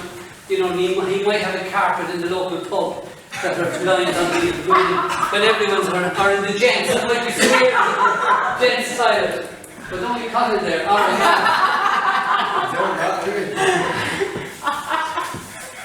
Okay. Now listen, can we try with the left foot? Good girl. so she's lead foot dominant. Not, I thought she was right, now she's left dominant. That's the most difficult to correct, will be that girl. So far. Okay, let's go, left leg. Alright, don't worry, no, touching hers is not a problem. There's no marks lost for that. The marks will be lost for going too fast. So we'll give her 8 out of 10. Smooth, but there's just a slight hint. I give him 10 out of 10 for the first one, 9 out of 10 for the left leg, so we need to work on that. Again, he's lead foot dominant, which is a major issue. Alright, let's go. Very nice, let's go. Now remember, he's a cute whore. Alright, lads. What we need to do, lads, we now need to start, are you on the ball of the feet straight? Is the knee the right lift? Are you putting the foot down rather than lifting it up? Is you got your core position, have you your head up? So do you know what I mean? Now, these things are all mentioned in the handout I give you. This is one thing you don't need to, but this, don't let me interfere with you. Take the notes away. Now, okay, so now we're going through those. Alright, so 1 foot and 2 feet. Now what we need to do, this is the biggest problem of all, kids moving sideways. I told you if you get kids, they'll fall over. These haven't noticed it. What age group are you with? 8 and 9 year olds. 8 and 9 year olds. You will find that. Have you found that? What group are you with, Jenny? Say, what group are you with? 10 and 11. And are they something similar? You have to check them out, get them all one side and see them falling over. Alright, okay. Okay, what we want to do now is, we want to do right foot lead. So we're going to face this way, alright? And you're going to go like 1, 2, all the way down. 2 feet in each, all the way down, while you're looking at me. Let's go. Not bad, let's go. Get in over them. Good. Go nice and controlled. Control rather than fast. Let's go. Now, if you see kids who run like he did, what did I pick up with him? What I picked up with him is, he wasn't square here. He was like this all the time. That's the kind of kid who gives the pass too early. You know, he's playing the ball, he's playing the ball, he's playing the ball. I know I have to give it over. Jesus, fucking thing went over the sideline. Because he's planning the next move before he finishes this one. And that's a wonderful skill to teach kids. That they can actually do what they want to do before they do the next skill that's setting them up. So they beat the player before they give the ball. They're not planning on giving the ball and that they make a mess of beating the player. And so what I need is people square on all the way down. And when we get here, we're finished. Then we can walk around. Okay, let's go. Lovely arm action on the ball, foot, feet are lovely and straight. Breathing arm action, no problem, that's no problem. Give you 100% for that, except his feet are still going out like that. His performance is very tight on both sides, okay? And his ass is weak, so he's not able to keep his feet straight. So, now, I want you to do it facing this way. Lean with your left foot. Okay, let's go. And look at the eyes up. She's already at high level. She's 11 out of 10. Let's go. Come on. Eyes up. Okay. There you are. You can do it well. Okay, you don't want to be making that early change. Stick to what you're doing. Okay, let's go. Let's go. That's okay, no problem. Now, one of the things you have to do when you're coaching this is to stand at this level and to watch it from this side here. And what I'm looking for is this. And what I'm not looking for is this. you see, when you move on a soccer pitch, your ankles, knees and hips should move together. So if the ball breaks over there, if I only turn the knee, I'm going to start damaging my ankle and my foot. It may take 5 years, it may take 10 years, and I'll have a major issue. So when you're going, all three joints should work together. Every now and then you may have to move your ankle and your knee doesn't. But that's going to be the exception. You'll get away with it now and again. But if you all the time, you're kind of not turning the hip, but turning the knee in at it, this is eventually going to give here. Alright, that connection there, or else the knee will give you a crucial give. So, what I want to do next is, by the way, so that's one of the things you're looking for. Besides looking for your feet and everything, remember, I'm looking for the heel lift. And you have to do that from the side. Facing this way. Here's what I want. This is not about sideway movement. We haven't got the most out of this drill yet. Can you take up the last one for a minute? Just because we're very close now. What I want to do is go through here. Look at.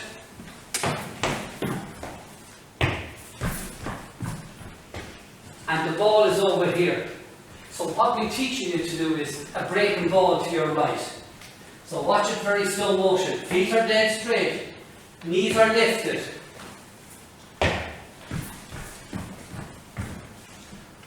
Okay, and Gerard's going to stand here in case anyone runs through the wall or falls. Here you are, Gerard.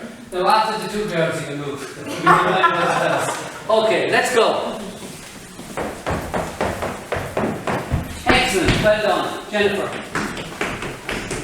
Lovely. Now lads.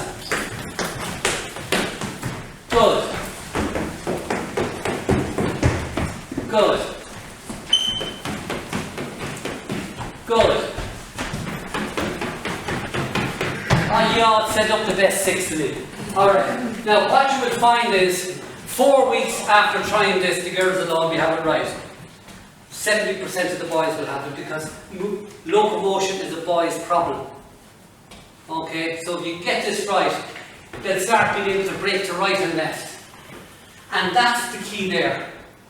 So what I would do is all the time is kind of, you know, make that turn, play the ball, and the goal, give the goalie a shot. The fella brings the ball out, he's the next fella here, or you have a second fella here, you have 2 balls here, just play it, and now you go back to the queue, and there's another fella here then. The fella who shoots this one goes, picks it up, brings it back, so you rotate.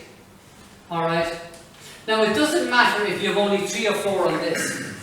This is all done, we're thinking about what we're doing. So what we are doing is, we're developing the slow muscle fibers, the thinking muscle fibers. We're looking at voluntary movement. Now we need to play soccer with involuntary movement. But we have to learn, this is one side of the brain over the other side of the brain at the moment. So you can bring the ball, but never well on the hurdles. But you can have it when they come off the hurdles. So you teach them to make the turn for the ball. So you can make it soccer specific even when you're doing the 3 minutes of this. Now you might only pick one drill every night and do it 10 times. That's it, leave it. But you're teaching them locomotions, particularly the boys. The girls will pick this up much quicker, so they need to have ones where they're maybe instead of taking a pass and throwing a chest pass as if they were playing basketball. Because you don't want to mention maybe the word Gaelic in case they go playing Gaelic. So you say, let's do a bit of basketball passing. Pass, or else pass, run, rugby pass to the next person and they bring it up. Do you know what I mean? So you see that women need to have the manipulation because they're weak at it. And when to give passes. And is the timing right? So you need to practice all that, particularly with the women. But you do it for the fellas as well. So now lads, can we face this way and turn off your left? Now my dearest, first lady. Good turn. Good turn. Good turn. He's beginning to turn before he gets to it. Yeah, when you work with the kids, by the way, this is the one that will come under pressure of being knocked. Why? They're getting closer to doing the second skill, and once you put the ball in it, this will be knocked all the time, because they can't wait to get the ball. And that's the key under pressure in the FA Cup final. They have to be able to execute the skill they're doing, even though there's 3-4 more lined up for them. Okay? That's why this has relevance to soccer coaching. Let's go again. Good. Let's go again. Good. Alright. So, I've just done 4 drills which are there. But there's loads of drills that we can do. Alright. Two-footed hopping like you did. Let's go, come on. Oh yes, control the knee, the heels. One-footed, I'll give you a choice. Left or right? Right. Well, he's going to get left then. Okay, right-footed hop. Let's go. Left-footed hop. You're brutal on it. Okay, what I want you to do is hop, hop, 2 feet, 1 feet. Let's go. Go off and move. Yeah, 1 foot, 2 feet, 1 foot. Let's go. 1 foot, 2 feet, 1 foot. Good. So, there's loads of things. Now, can you sideways steps until you come to here, and on this one you turn forward. So it's 2 feet together. Yeah, you're 2 feet together here, 2 feet together here, and when you land here, you're facing jar. Bounding or running? Let's go. Turn. You do this. You do the opposite. Face this way, turn, and go over. Let's go. Okay. So it's you know, what you can do with these is kind of infinite, really. You can make up all these things. And remember, this is all different ways of moving. This is expanding the child's locomotory skills. And even though some of these have nothing to do with soccer, it will take effect on how they move on a soccer pitch.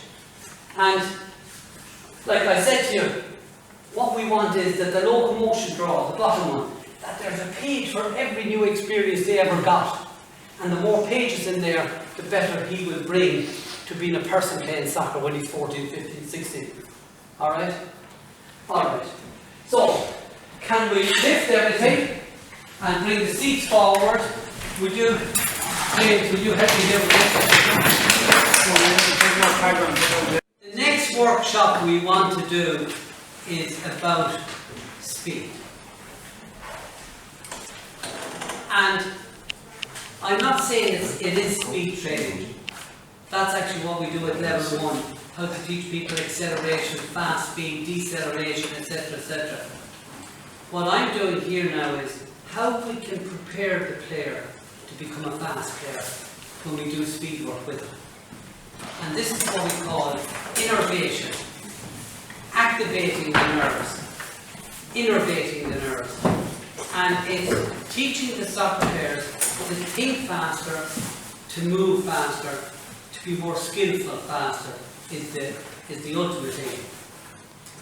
And this workshop I want to explain to you what innervation means and its relevance to speed development. I'm going to demonstrate some drills, and I may even get you guys to design drills. It depends on the time. I did promise, oh Jesus Christ, it's 9:15. I did promise I'd be finished as close to 10 o'clock as possible, because some of you have cats and dogs to let out, some of you have children to put to bed, etc. Innervation aims at developing fast feet, fast hands, fast actions. That's what innervation training does. And it works by developing nerve messaging system, nerve impulse system of the body. So innervation is the journey of a nerve message from a sensory organ, and in soccer usually that is the eye. If it's the ear, it's probably too late, because you hear the manager say, "Will you ever get that?" Or the crowd goes, "It's a bit late for the goalie then to be making the dive, you know, the ball's in the back of the net." So the sensory organ that we usually have in sport is the eye. And the message goes from the eye to the hands to move for the goalkeeper, to the head to move, the body to move, the legs to move of the soccer player. Now, there was a German, his father was in the German army, I think, and he was taken prisoner in England. But his son grew up to be a very famous scientist. Probably you'd more call him a kind of a doctor of anatomy. His name was Buller. And he did studies on cats in the 1960s. And he set out to these, he was the guy who examined and found that there was fast twitch motor units and slow twitch motor fibers. So we can imagine Buller and his wife Mary in the conservatory looking out this summer's day, and there's a bird on top of the coal shed. And the cat is out walking around, and next minute the cat stops. Just goes forward, stops again. He's looking up at the bird. Takes one jump. He's up in the shed. Bang! And Buller says to Mary, "Did you see that? Jesus Christ, that fellow was fast." And Mary says, "Yeah, but the bird was faster." So, what Buller said to Mary is, listen, put on the fire, put a knife inside that, and, you know, what do you call when you burn the knife to make it that you could use it on the body? Anyway, sterilize it. That's the word, yeah. Anyway, so they get the other. So he then goes out with his saucer milk. Here, pussy, pussy, pussy, here, pussy. Alright. Grab Jerry by the back of the neck, that was the name of the dog, of the cat. Brings him in, puts him up on the table, put him on the breadboard. Anyway, put him on the breadboard, take out his hind legs and slices down the skin ever so slightly, and he opens it up. Jesus Christ Almighty. He saw dark brown coloured bits of muscle and loads of grey coloured muscle. Grey, by the way, is white, brown is, we call them red and white, but they don't actually look like that. And, wow, I'm right. Look at all those grey muscles. I knew that cat had to have something. So he was also the guy who discovered that for the 240 million muscle fibers, every one of them has a nerve controlling it. I usually have a bottle of 7-Up when I'm lecturing, alright? And I put this up to it, it says, if that's the muscle fiber, that's the nerve going to it. There's a little thing here called a neurotransmitter. And some of the players that you have might have, this doesn't work too well. So the nerve message doesn't go instant, it kind of takes a little while. It's like an electric fire warming up. It takes a little while sometimes. But if the muscle is good, the neurotransmitter is good, and by the way, that works if there's a lot of fluid in the body, plenty of water. We're not talking whiskey here now, or purring away the nerves. So, the nerve muscle works. Now, some of the people in this life, unfortunately, the nerve is damaged, the neurotransmitter is damaged, or the connection, and that's why we have some people who kind of have not full control of certain muscles in the body. And that's why Hurls and Matters is very good if you're working in a special education school, because it's reteaching the body, and if it does enough of them, there is a hope that it will reconnect. But some of your kids who find this difficult, there's just a delay here, and you might find that they never drink water. They might be always drinking sweet drinks or something like this. And that's why the connection is going well. So these are some of the social aspects to coaching that you might bring with you. But anyway, that was Buller. Now, what Buller noticed was, he was an inquisitive little beggar. So what he did was, he got a nerve going into his fast muscle fibre, and he painted it blue. And he had a nerve going into a slow muscle fibre, and he painted it green. And quickly, he put them out and switched them around before the holes healed up. Sawed up the cat and let them off. Next year, he catches them again, pulled them down, has a look. Oh, there's the blue one. Jesus, that's now a slow muscle fibre. That's a great, no, that's a fast muscle fibre. So he detected from that is that it's not the muscle fibres that determine what you do. It's the nervous system. And so Germans in particular spend a lot of time training innervation in the body. You train the nerves in the way through. Sorry, you train the muscles in the way through. You train the nerves, plyometrics and fast foot action. So there's two kinds of journeys that the nerve message make. And journey one is a voluntary movement. Look at it. I see your man gone down over there. The ball is here. Who's covered? There's no one covering. I can see this.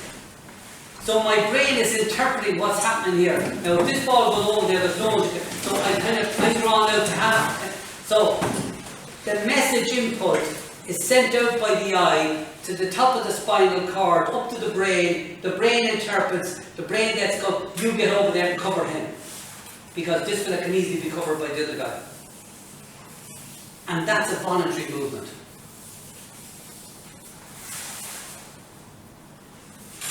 However, there's a faster movement called an automatic reflex, or an involuntary reflex, or an involuntary movement. The eye sees it. The impulse is transferred to the top of the spinal cord, and you react straight away without using the brain. And that's how great players play soccer. They don't think about what they're doing. And we kept 10 players. Think of what you do. You're switching from your artistic side to your... And that shouldn't happen on game day. However, look, we are managers and we have to teach them, so we have to say it, so I'm not giving out. So there's a spinal cord. Remember, the central nervous system is the brain and the spinal cord. That's the central nervous system. And that's what decides things. But if we can keep things from going to the brain, we'll actually do things better. So when you were on those hurdles there, some of you weren't thinking you were running fast. No. I want that side to train that side of your brain. When I put the ladders down now, we're going to go to this. I don't want you to think about what you're doing. So whatever I'm going to do in the ladders should be taught on the hurdles first. Some people get the ladders and they try to teach the kids on the ladders, and that's a mistake they make, because you run too fast. So when you're teaching, let them think. When they know it, let them not think. That's the system we need to do. And that's basically what I'm going to do with you today. So when you set out the ladders, the aim is to ensure that players react faster than they did before and to initiate movement faster. Because fast, rapid actions require the recruitment of fast twitch motor units. Lads, I told you that a lot of your muscles are fast and some of them are slow. Unfortunately, like good wine, there's rosé fibres as well. Ones that if you do a lot of slow running, become slow muscle fibres, or take on the appearance of it. And if you only train with speed, so all of a sudden there's about 20% like that in your body. So if you're 50-50, and you get the 20% rosé going with you, you're already all of a sudden you're 60-40. Because 50-50 means 40, 40 and 20, which can go either way. Alright? So, the concept of bringing guys to the Phoenix Park to run around the place is so foreign to soccer as nobody's business. Cross-country running, Jesus Christ, no. Unfortunately, schools get soccer players to compete and everything else. I know. Now, it's not too bad competing once in a blue moon, but training for it. I coached a very good guy called Eugene Farrell, made the Olympic Games in Atlanta, 400 metres. He rang me today, he said, he's playing a bit of over 40s rugby. Jesus, Jim, I can run at a fella, but if he gets out of the way, I can't change the rate. I said, I know, that's what a 400 metre runner does. And cross-country runners will even be slower again. I remember going down to the army and I was doing this course with them, and we're all PT instructors, physical training instructors, and you know, they were 40, 45, 50. All-Ireland medals coming out of their back pockets, soccer caps out of them. One or two of them played rugby for Ireland. Remember Furlong, he played with one of the clubs in Limerick. And they were all there. As soon as I started doing the hurdles, they fell all over themselves. Why? Because since they retired at 35, and there's now women in the Curragh, they were all going for their 10-mile runs at lunchtime to keep themselves in trim. You know, the odd party here and there. But they lost all their ability to play Gaelic, to play rugby, to play soccer. Their ability to change direction all went. Why? They're doing this stupid running. Lads, if you want to get kind of a second childhood when you hit your 40s, go into the weight room. Much better for you. And women, the weight room 20 times better for you. Running, wasting your time. Doesn't keep you fit. Gives you sore knees, sore ankles, and your sex drives just plummets.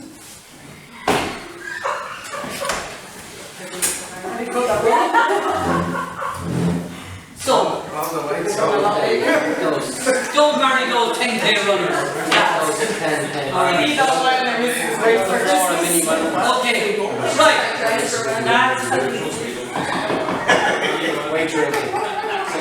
Now you know why I have a tummy and I never run. Okay. Unfortunately, I don't go into the weight room either. I do other things. Now, the thing about it is that, honestly, I'm telling you now, that slow running will kill the goodness in every child you have. Don't let them run slowly. No lap of the field to warm up. Let them out there kicking the ball around the place. Much better to get, and then when it's 7:30 you start off, you take over. If you want to let them run at the end of training. Why? Because they've probably used up all the fast muscle fibre will be tired, they'll have used up all their energy, their carbohydrates, and if they jog then, they'll keep their weight down. Because the only thing they can do then is slow work. So they're allowed to run a lap or two at the end of training, never before a game, never before a match.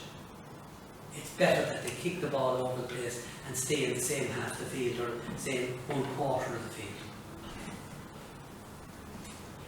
Fast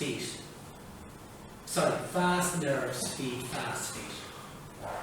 Fatigue slows in nerve impulses. And that's why we shouldn't have training sessions that go on for 2.5 hours.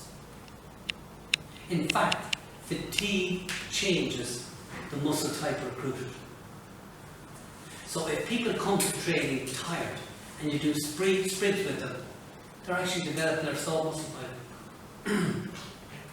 What would you recommend, Jim, on time per age group? You know, where you're around 8. Well, the recommendations worldwide by the World Health Order is that every child from about 3 to 12 needs 60 minutes of hard exercise every day. 60 minutes. 60 minutes. 60. Yeah. 6-0. He means from football point of view, that's a training session. Oh, on a training session, like no, that's. It means ladders or That's a session. Oh, the full session. Yeah. You know, anything between 50 and 70 minutes, 75 minutes is no problem. And there's no problem having under 6s training 3 times a week if soccer is their only sport. What sort of breakdown would you give you for what element? Oh, we'll have that now. That's the last thing I do tonight, which is. Okay? You're not really planning to do an hour and a half because again, You'll have to talk louder because I'll tell you what, these things here is making a bit Would nice. you not train within a game scenario? So you probably a training session an hour and a half. You know what I mean? But that's okay for seniors, yeah, that's okay for seniors. What age group do you in? Under 17s? Yeah, 70s are probably okay for it, yeah. But remember this. If you're an under 17 soccer player, you're standing and walking for 75% of that time. So you're actually only jogging, running or sprinting for about 30% of the game. 30% in 90 minutes is 30 minutes. You could be able to train a soccer team in 30 minutes every night. Because you don't have to train for the walking. It depends what you're coaching as well, or what your topics are. Yeah, it does. Yeah, it does. But what I mean is, if you're doing a hard session and there's very little skill in it, I wouldn't go 90 minutes with even with a senior team. Alright? Would 15 minutes be enough with the boards, ladders, and then Oh! opening up footballs? Hurls 5 minutes, ladders 3 or 4 minutes. Hurls even 3 or 4 minutes will do, because remember, you have to do a functional work with them as well as that. So that might take 3 or 4 minutes. Now, ladders another 3 minutes. That's it. You have 7 or 8 minutes devoted to that kind of work. And you work Now, at the maximum, Jim. yeah. You can, is it? Now, remember, when you work at the maximum, the hurls is motor skill development. And I said 5 minutes every day. So 3 or 4 minutes on the ladders, and then maybe a balance exercise, a squatting exercise or a lunging. So you have a bit of function, a bit of motor skill. That's it, it's finished.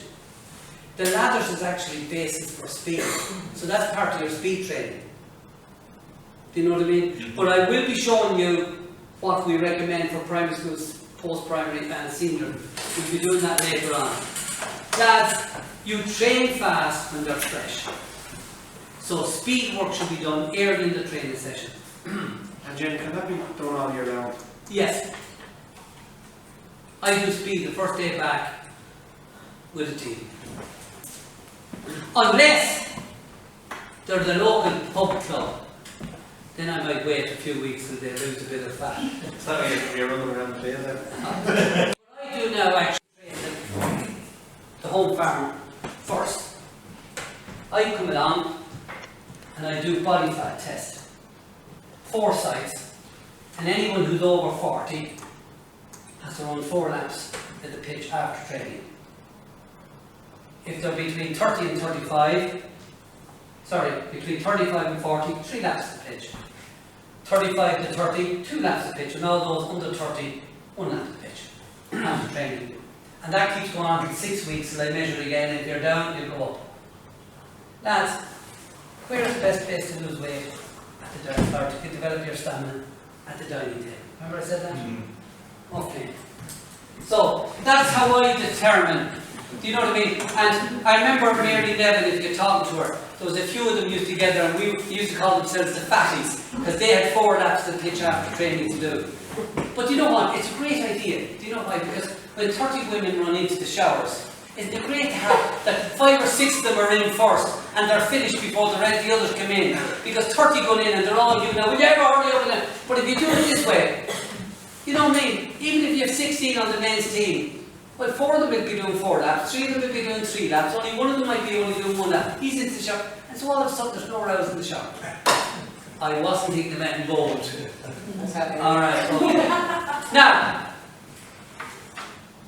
so the session guidelines is that you ensure a good warm-up, you can do your proper mechanics because you want to get precision before speed.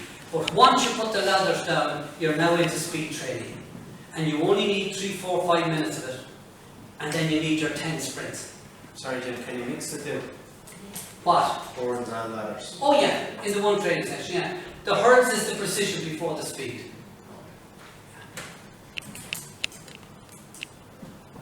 10 to 15 minutes should be the total bit of speed every day. And if you want 3 or 4 of that minutes to be the ladders, then you're looking at 10 to 12 minutes of speed work. That will only take you to do 10 sprints. Now, there's 4 very simple principles of speed. If you want to make, last night I was with Minute Hurling team, and I said, right lads, we've been doing 3 sets of 4 sprints since we started in October. After Christmas I put it down to 3 sets of 3. 3 sprints over 10, 3 over 12 and a half, and 3 over 15. Tonight we're going to 2 sets of 4, because our first big game is coming up in 2 weeks' time. And next Tuesday and Thursday it'll be 3 runs, 2 sets of 3. 3 over 10, 3 over 12 metres. Sometimes I do with a standing start, some with a turning start, some with a running start. And that's what I'm saying to them is, lads, the next 7 or 8 minutes, is your chance to be faster than you were last week or last year.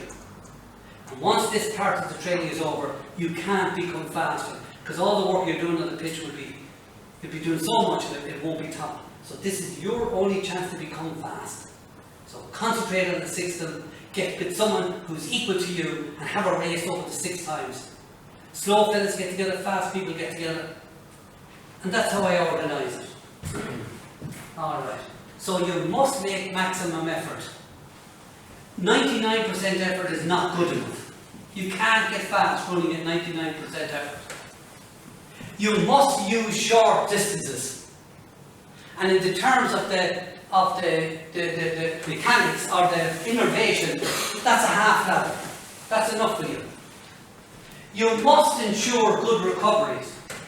So I got them to walk back. I said, like, we're going from 9 down to 8 and we'll go from 8 to 6 next week. I need you to walk back slower, because they're in twos.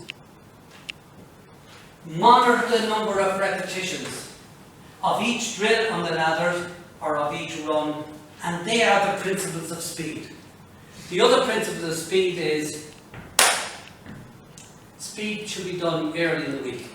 So if you're going to give 15 minutes of speed, it should be on a Tuesday night. Give 10 minutes of speed on a Thursday night, because you're now getting closer to the game. And the final one is be hydrated. They must have plenty. They can't be dehydrated starting the speed, or else they're not going to benefit. And in the case of the ladder, only one player on the ladder at a time, because one fellow could pull a ladder and pull it out from the other. So from a safety aspect, wait till the person is. Now the great thing about the ladders is you can have the ball on it, so you can link the skills. And you start with the general movements, you progress to sport-specific soccer movement, and you vary the drills and exercises as much as you can. When I'm doing the weights, I might have a quarter ladder in there with the lift the weight, and that means there run through it.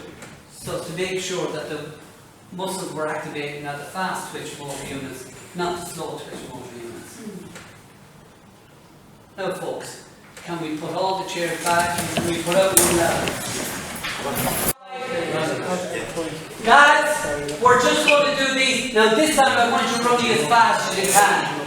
We've done 3 or 4 weeks of hurdles without the ladders. Now that we've taught you, 1 foot in each as fast as you can. Jennifer. Right. Great. Paul, come on. Big man, let's go. Pump the arms. Right in here. 2 feet in each. Let's go. Good. Let's go. Get it right, get it right. Pump the arm, let's go.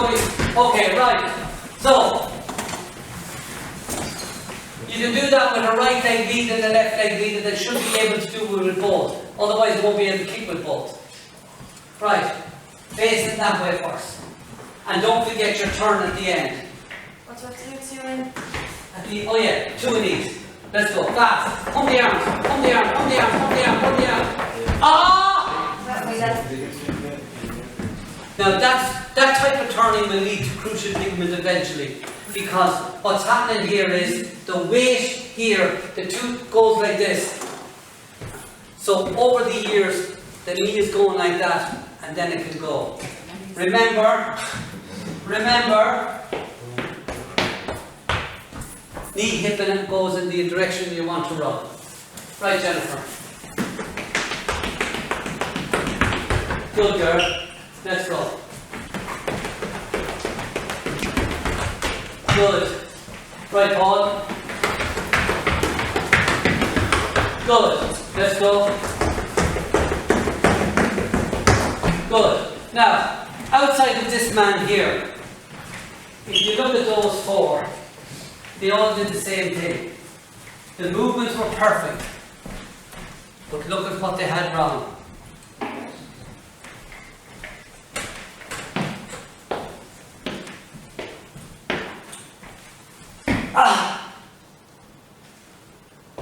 They're not going to be able to put the force on the ground. when they were doing them over the hurdles, they'll be short turn like that. Now they're reaching out with it, and that's going to block. So there's going to be fast, fast, fast, fast, block, and then go fast again. We have to admit, just get that, can we just get a little turn on that one instead of a long one? In other words, foot here, instead of blocking out there. You picking up what I'm saying? Right? Yeah? Good, alright. Oh, I just couldn't see it in your eyes that you were studying. Sorry, okay, let's go.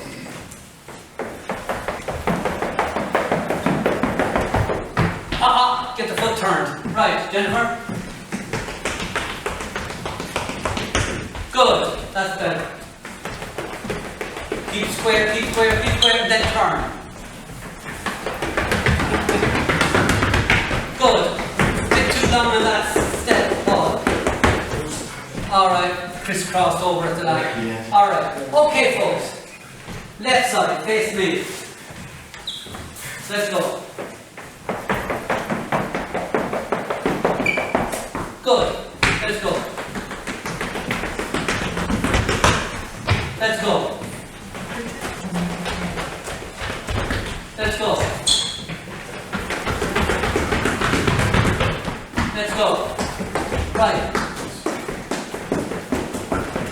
Sure, do you want to use the ball with this? No, it's just for the lateral one, lads, when you do that one there. Oh, no, okay. Right. Yourself, in you come. Paul, get a ball. Get a ball. Yeah. Yeah. Do the demo first. Now, you use the ball, you without the ball. Give the ball. Give the ball. Alright, well it's me for the first time. Now, I want you going through there, and I want you to chest the ball down to me as you go. Now please, I can't bend down, so make sure it comes to me. Go through that, and chest the ball to me every time you go. Come on, non-stop, go through it, fast, come on. Chest.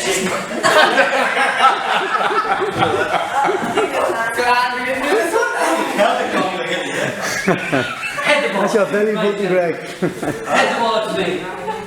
I hope I find where her head is. Okay.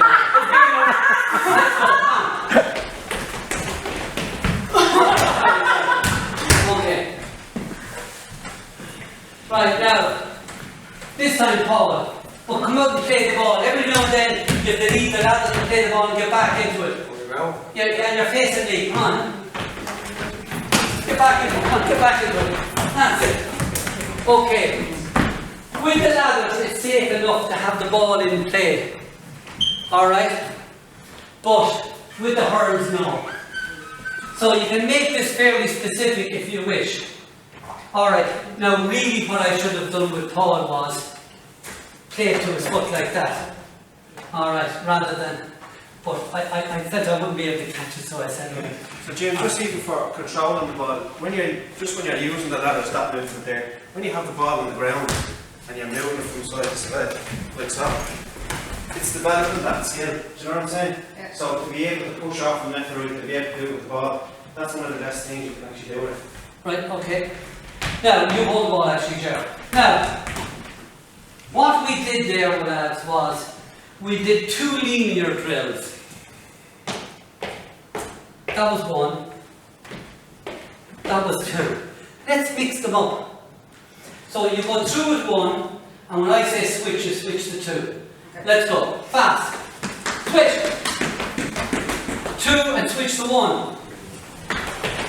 Switch. Okay. 2, switch to 1. Let's go. You go 2 feet in each, and when I say switch, go to 1 foot in each. Switch. Alright. 1 and switch to 2. Switch. Alright, okay. Right, so you can mix them, but you can't mix them until they're good with both of them. Now you get them to play the ball and then switch. Alright, that's like control, and then all of a sudden you go to 1 in each and you're quick up.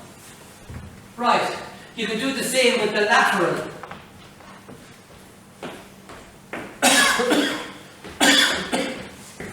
Okay, and you can have it where you're 1, 2, turn, 1, 2, 1, 2. You can get your turning like that either. Alright, so we have 2 lateral, we have 2 linear. These are the lateral, they're the linear. Now let's go into hopscotch. Alright? So, what I want you to do is, into this one, out of the next. And if you do it right, you'll end up in the last one. If you don't, you've made a mistake. Let's go.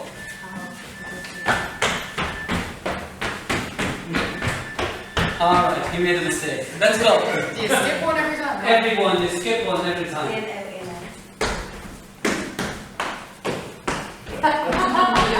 She can do that in, out, very easy. Let's go.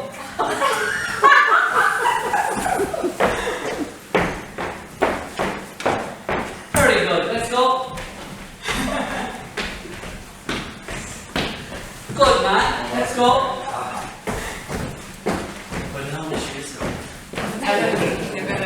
No, a bit of mistake at the end. Now the problem is concentration. And the same thing happens in kick. You know, he gets past the first player and then concentration going and he gets caught by the second defender. And that's what the great. This is what this kind of work does. Taking on the second defender so everything goes correct for the full 10 steps. Okay? Right. Switch it in and out. Oh, by the way, we want to develop the ability of him to kick left and right. This exercise develops the glute medius up here. But the feet should always be parallel to the black lines, to the cord. So when the feet are in, they're straight, when they're out, they're straight. They shouldn't develop like that. Because if I turn them like that, I'm developing the piriformis. If I keep them straight, I'm developing the ass and the glute medius, which you need for speed, for turning, but above all for balance. So, this time in and out of every one, all the way down. Go. Come on.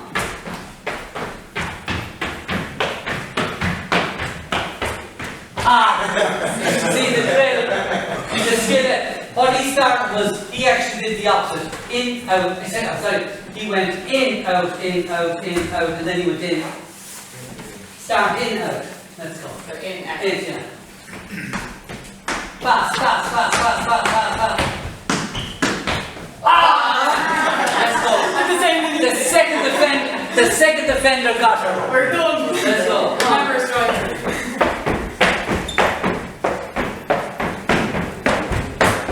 Good girl. Now great. In, out. Right, come on, tune in.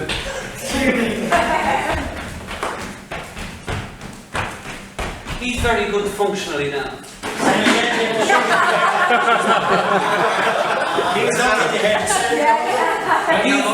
He's very good functionally. James, On the camera. James should see him after 3 points. He's not very functional. The muscles around his hips are good. That's all that time sitting on the bench. He was one of the fellas who was robbing orchards and all that. He wasn't even doing hopscotch. With the girls. Okay. Right. Now, what I want to do now is, let's do that as fast as you go. Come on, please speed. Yeah, in, start in. Go. Right, Jenny. Come on, faster.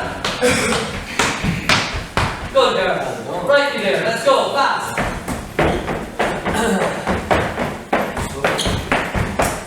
Let's go.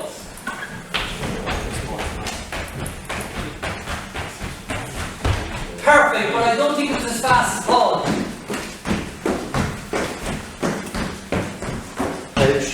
Nearly done. Okay, so they are hopscotch. Now we have the one that Ger was working on. And this is always the last one that I do. Watch it again. 1, 2, out, 1, 2, out, 1, 2, out, 1, 2, out, 1, 2, out, 1, 2, out, 1, 2, out, 1, 2, out. Start slow and pick up the speed. Notice that my feet were always parallel to the black. And always on the ball of feet to the feet and the feet facing straight. Let's go, Paul Island. Keep your feet straight, come on. Now he can do the movement, but he doesn't have the perfection. So he's a guy who never used hurdles, he only used ladders when he was learning these things. So we learned the speed of the movement, but the quality isn't good.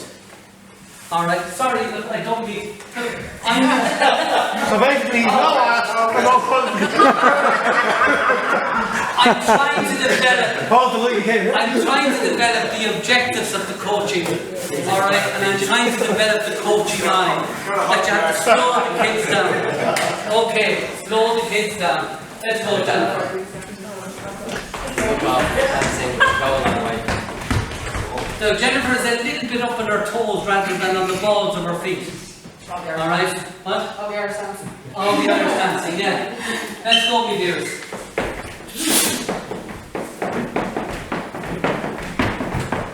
There was only one wrong here.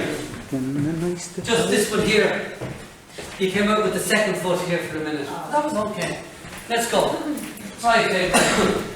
Keep the feet straight, keep the feet straight. Don't be angry too because. Oh my god, oh my god, oh my god. Put me off.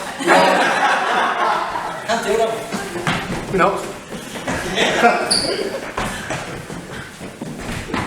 Not bad, you're coming on. You're just right that. So we have linear, we have lateral, we have hopscotch, and we've changed direction. I'm going to change it now, lads. You could, for the kids, you could put a cone in every second one. In other words, you can't go through that one. So now this is more realistic to soccer.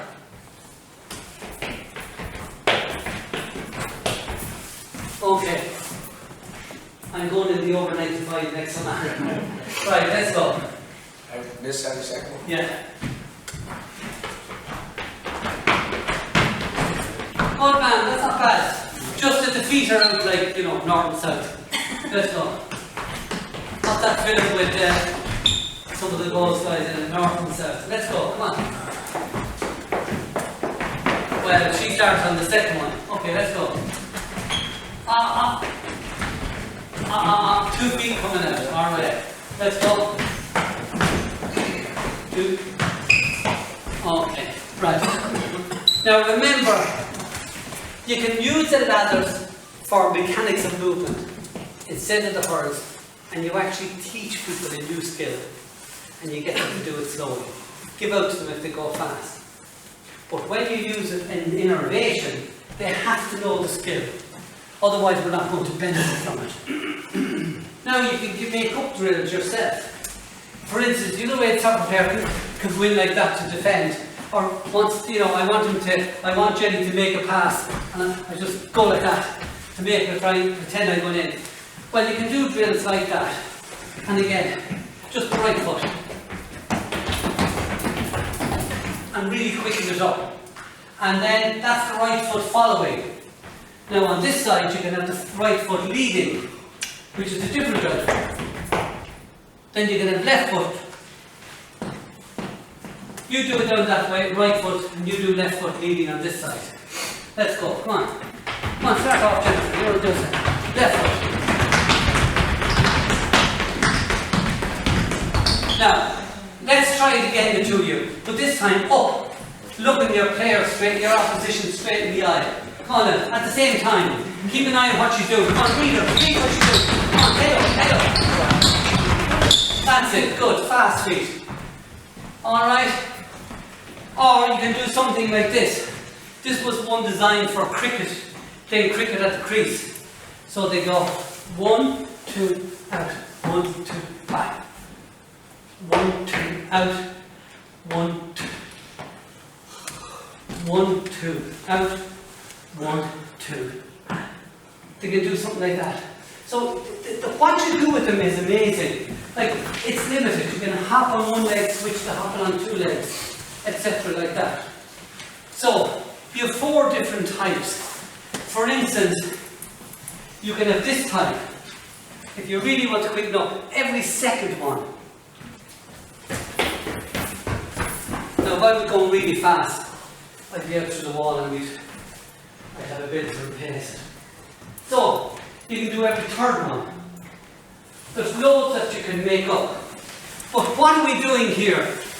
They must know what they're doing. They must practice what they're doing before they're doing it for innovation. Alright? So that's why, first month back, don't do the ladders. Just do the hurdles or the cones on the ground. Teach them the skills. Teach them the movement pattern. And then when you've one sold or taught them, you can start doing that as the innovation drill, and then teach them the second one. And then now you have 2 for innovation, teach them the third one. So teaching on this side of the brain, the logistic side, is when you're learning how to move. This is moving fast, innovation. Okay folks, is that alright? Yep. Let's get your seats and we'll collect this here.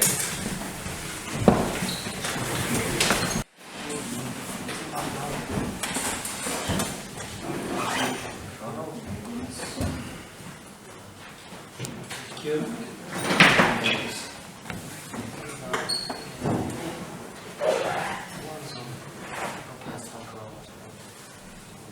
Right, gentlemen, just a quick summary, and we try and be finished by 10 past. I apologise for leaving this a little bit late. When we're doing a training session, you can have skill, you can fitness, or you can have a combination of both. You can have a recovery session, or you can have a trial match or a friendly match. So training sessions can vary. But how I would lay out a training session is, remember, it's not what you do in the training session that gets the benefit, it's the order you do it in. That's the important thing, the order.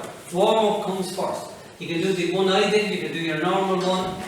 If you're going to put in 7 or 8 minutes of mechanics and movement and innervation, you can. When they're learning, spend more time on the movement than you do on the innervation. Close to the cup run in April or March, it might be more into the ladder work. Then the session opens up for speed and agility. And if you want to give 10 or 12 minutes to that, or 15 minutes, that's what you do. Then you do your SAQ, your skill work with the ball. Then you might have your game, 2-on-2, 4-on-4. Then you can do your fitness. But if that's with the ball, it's even better. And then you do your skill, your warm down. And the warm down is the old warm up that I did, where we jogged and stretched. That's the warm down. Now listen folks, can I just say something to you? There's a guy called Brian Grasso, I mentioned it to you maybe the last day, which said that yoga type stretching, or long stretching where you're holding for 20 seconds, 12 seconds, for the under 12s is not really advocated. That your warm down should be very much like the start of it, where you're dynamically stretching, or if you are stretching the hamstrings for 3 seconds, let go, 3 seconds, let go. Because up until 12, the bones are still not calcified, and you can do more harm than good. Now, if you're working with primary school kids, if you really wanted to do work, now remember, this is for someone that's non-sport. 5 minutes warm-up, mechanics and movement, up to 10 minutes. You can't afford that with soccer. But the point you should take is mechanics and movement a little bit longer than your innervation. Then you do agility work. Skills in game and cool down. That's how it should work. If you're looking at junior post-primary, 13, under 13, under 14, under 15, a manual warm-up might take 8 minutes. Again, this is non-sports related. So again, the mechanics is more important than the innervation, because the mechanics is where they're learning motor skills. Speed and agility training. And if you want to do fitness, it's after your ball work. Better still, after the ball work, but you do it with the ball. And then you do your cool down. When you're coming to under 17s, under 18s, you're now beginning to form a proper type of training session. And so your dynamic warm-up, your mechanics and innervation, or the recruitment of the muscle fibre, takes up to 20 minutes. But the ball can be in that, remember that. And then your agility skills, speed, game, match play. And like with the hurlers now, we're playing first round of the championship in 2 weeks' time. I got them to stand on the 40-metre line, the whole right across, do the whistle, sprinted flat out to 65. So, sorry, the 21 to the 45. We did 24 minutes metre sprint, flat out, 15 seconds back, 15 seconds back, 15 seconds back, 4 of them. Gave them a minute rest, and we did 3 of those last night, at the end of training. What's that? That's not endurance, Sorry, that's not speed endurance. That actually is the endurance you need for soccer and hurling and football. In hurling and soccer are much closer than Gaelic football and soccer, or rugby and soccer. Because hurling and soccer are very much how you can execute skill, both fast and slow. And there's loads of time rest in between you doing that. Okay? So that's called speed repeatability. And it's the highest form of endurance training you can do with a team. And it's usually in season, the last maybe 8 to 10 weeks of the season when the important games are played. And the aim is so that the player's last run for the ball, whether it's 5, 10, 15 or 20 metres, that it's as close to his top speed during the game as possible. Every soccer player makes 15 flat-out sprints in the game. That's it. The rest of them are 95, 96, 94, 93% effort. There's only about 15 flat-out. And all the rest of the runs in the game are between 85 and 95%, or 85 and 98%. That's what they all are. And in most soccer matches, a lazy player will do about 45 of those and 15 fast ones. And a fellow like Ryan Keane will do up to 80 of them and 15 fast ones. Better engine. So if you were to tell me that if a fella couldn't use a ball, you had no ball, no one turned up with a ball, something like 80 25-metre sprints in groups of 5 or 6 with a minute between each group and maybe just walk back in between. That's what the fitness you need to play soccer. There's none of this fucking length of feet, asshole and stuff. Remember, if I got the Home Farm senior team to run 10 lengths of the field with a minute rest, then field is about 100 metres, let's say. I'd say they'd be pretty lucky to do it in 15 seconds. All 10 of them. Very lucky. Probably do it in 16. That's 8 seconds for 50, that's 4 seconds for 30, or for 25. But in the game, they have to cover that 25 metres in 3 seconds. So all that slow running, as soon as they do 2 or 3 of those, they're knackered in the game, because they're not used to running at that speed. Think about what you're doing, lads. I'm not complaining about what you're doing. I'm asking you to think about them. And if you still think I'm wrong and you're right, continue doing what you want to do. Senior teams are a little bit different, but it follows the same general rigour. Now these are all, I think, in the handout that I do. Now in pre-season, we're looking at something like this, and then the skill work slowly increases, and 40 minutes of every kind of 85-minute training session should be with skill work, and it's possible even to do the speed repeatability, with a ball as well.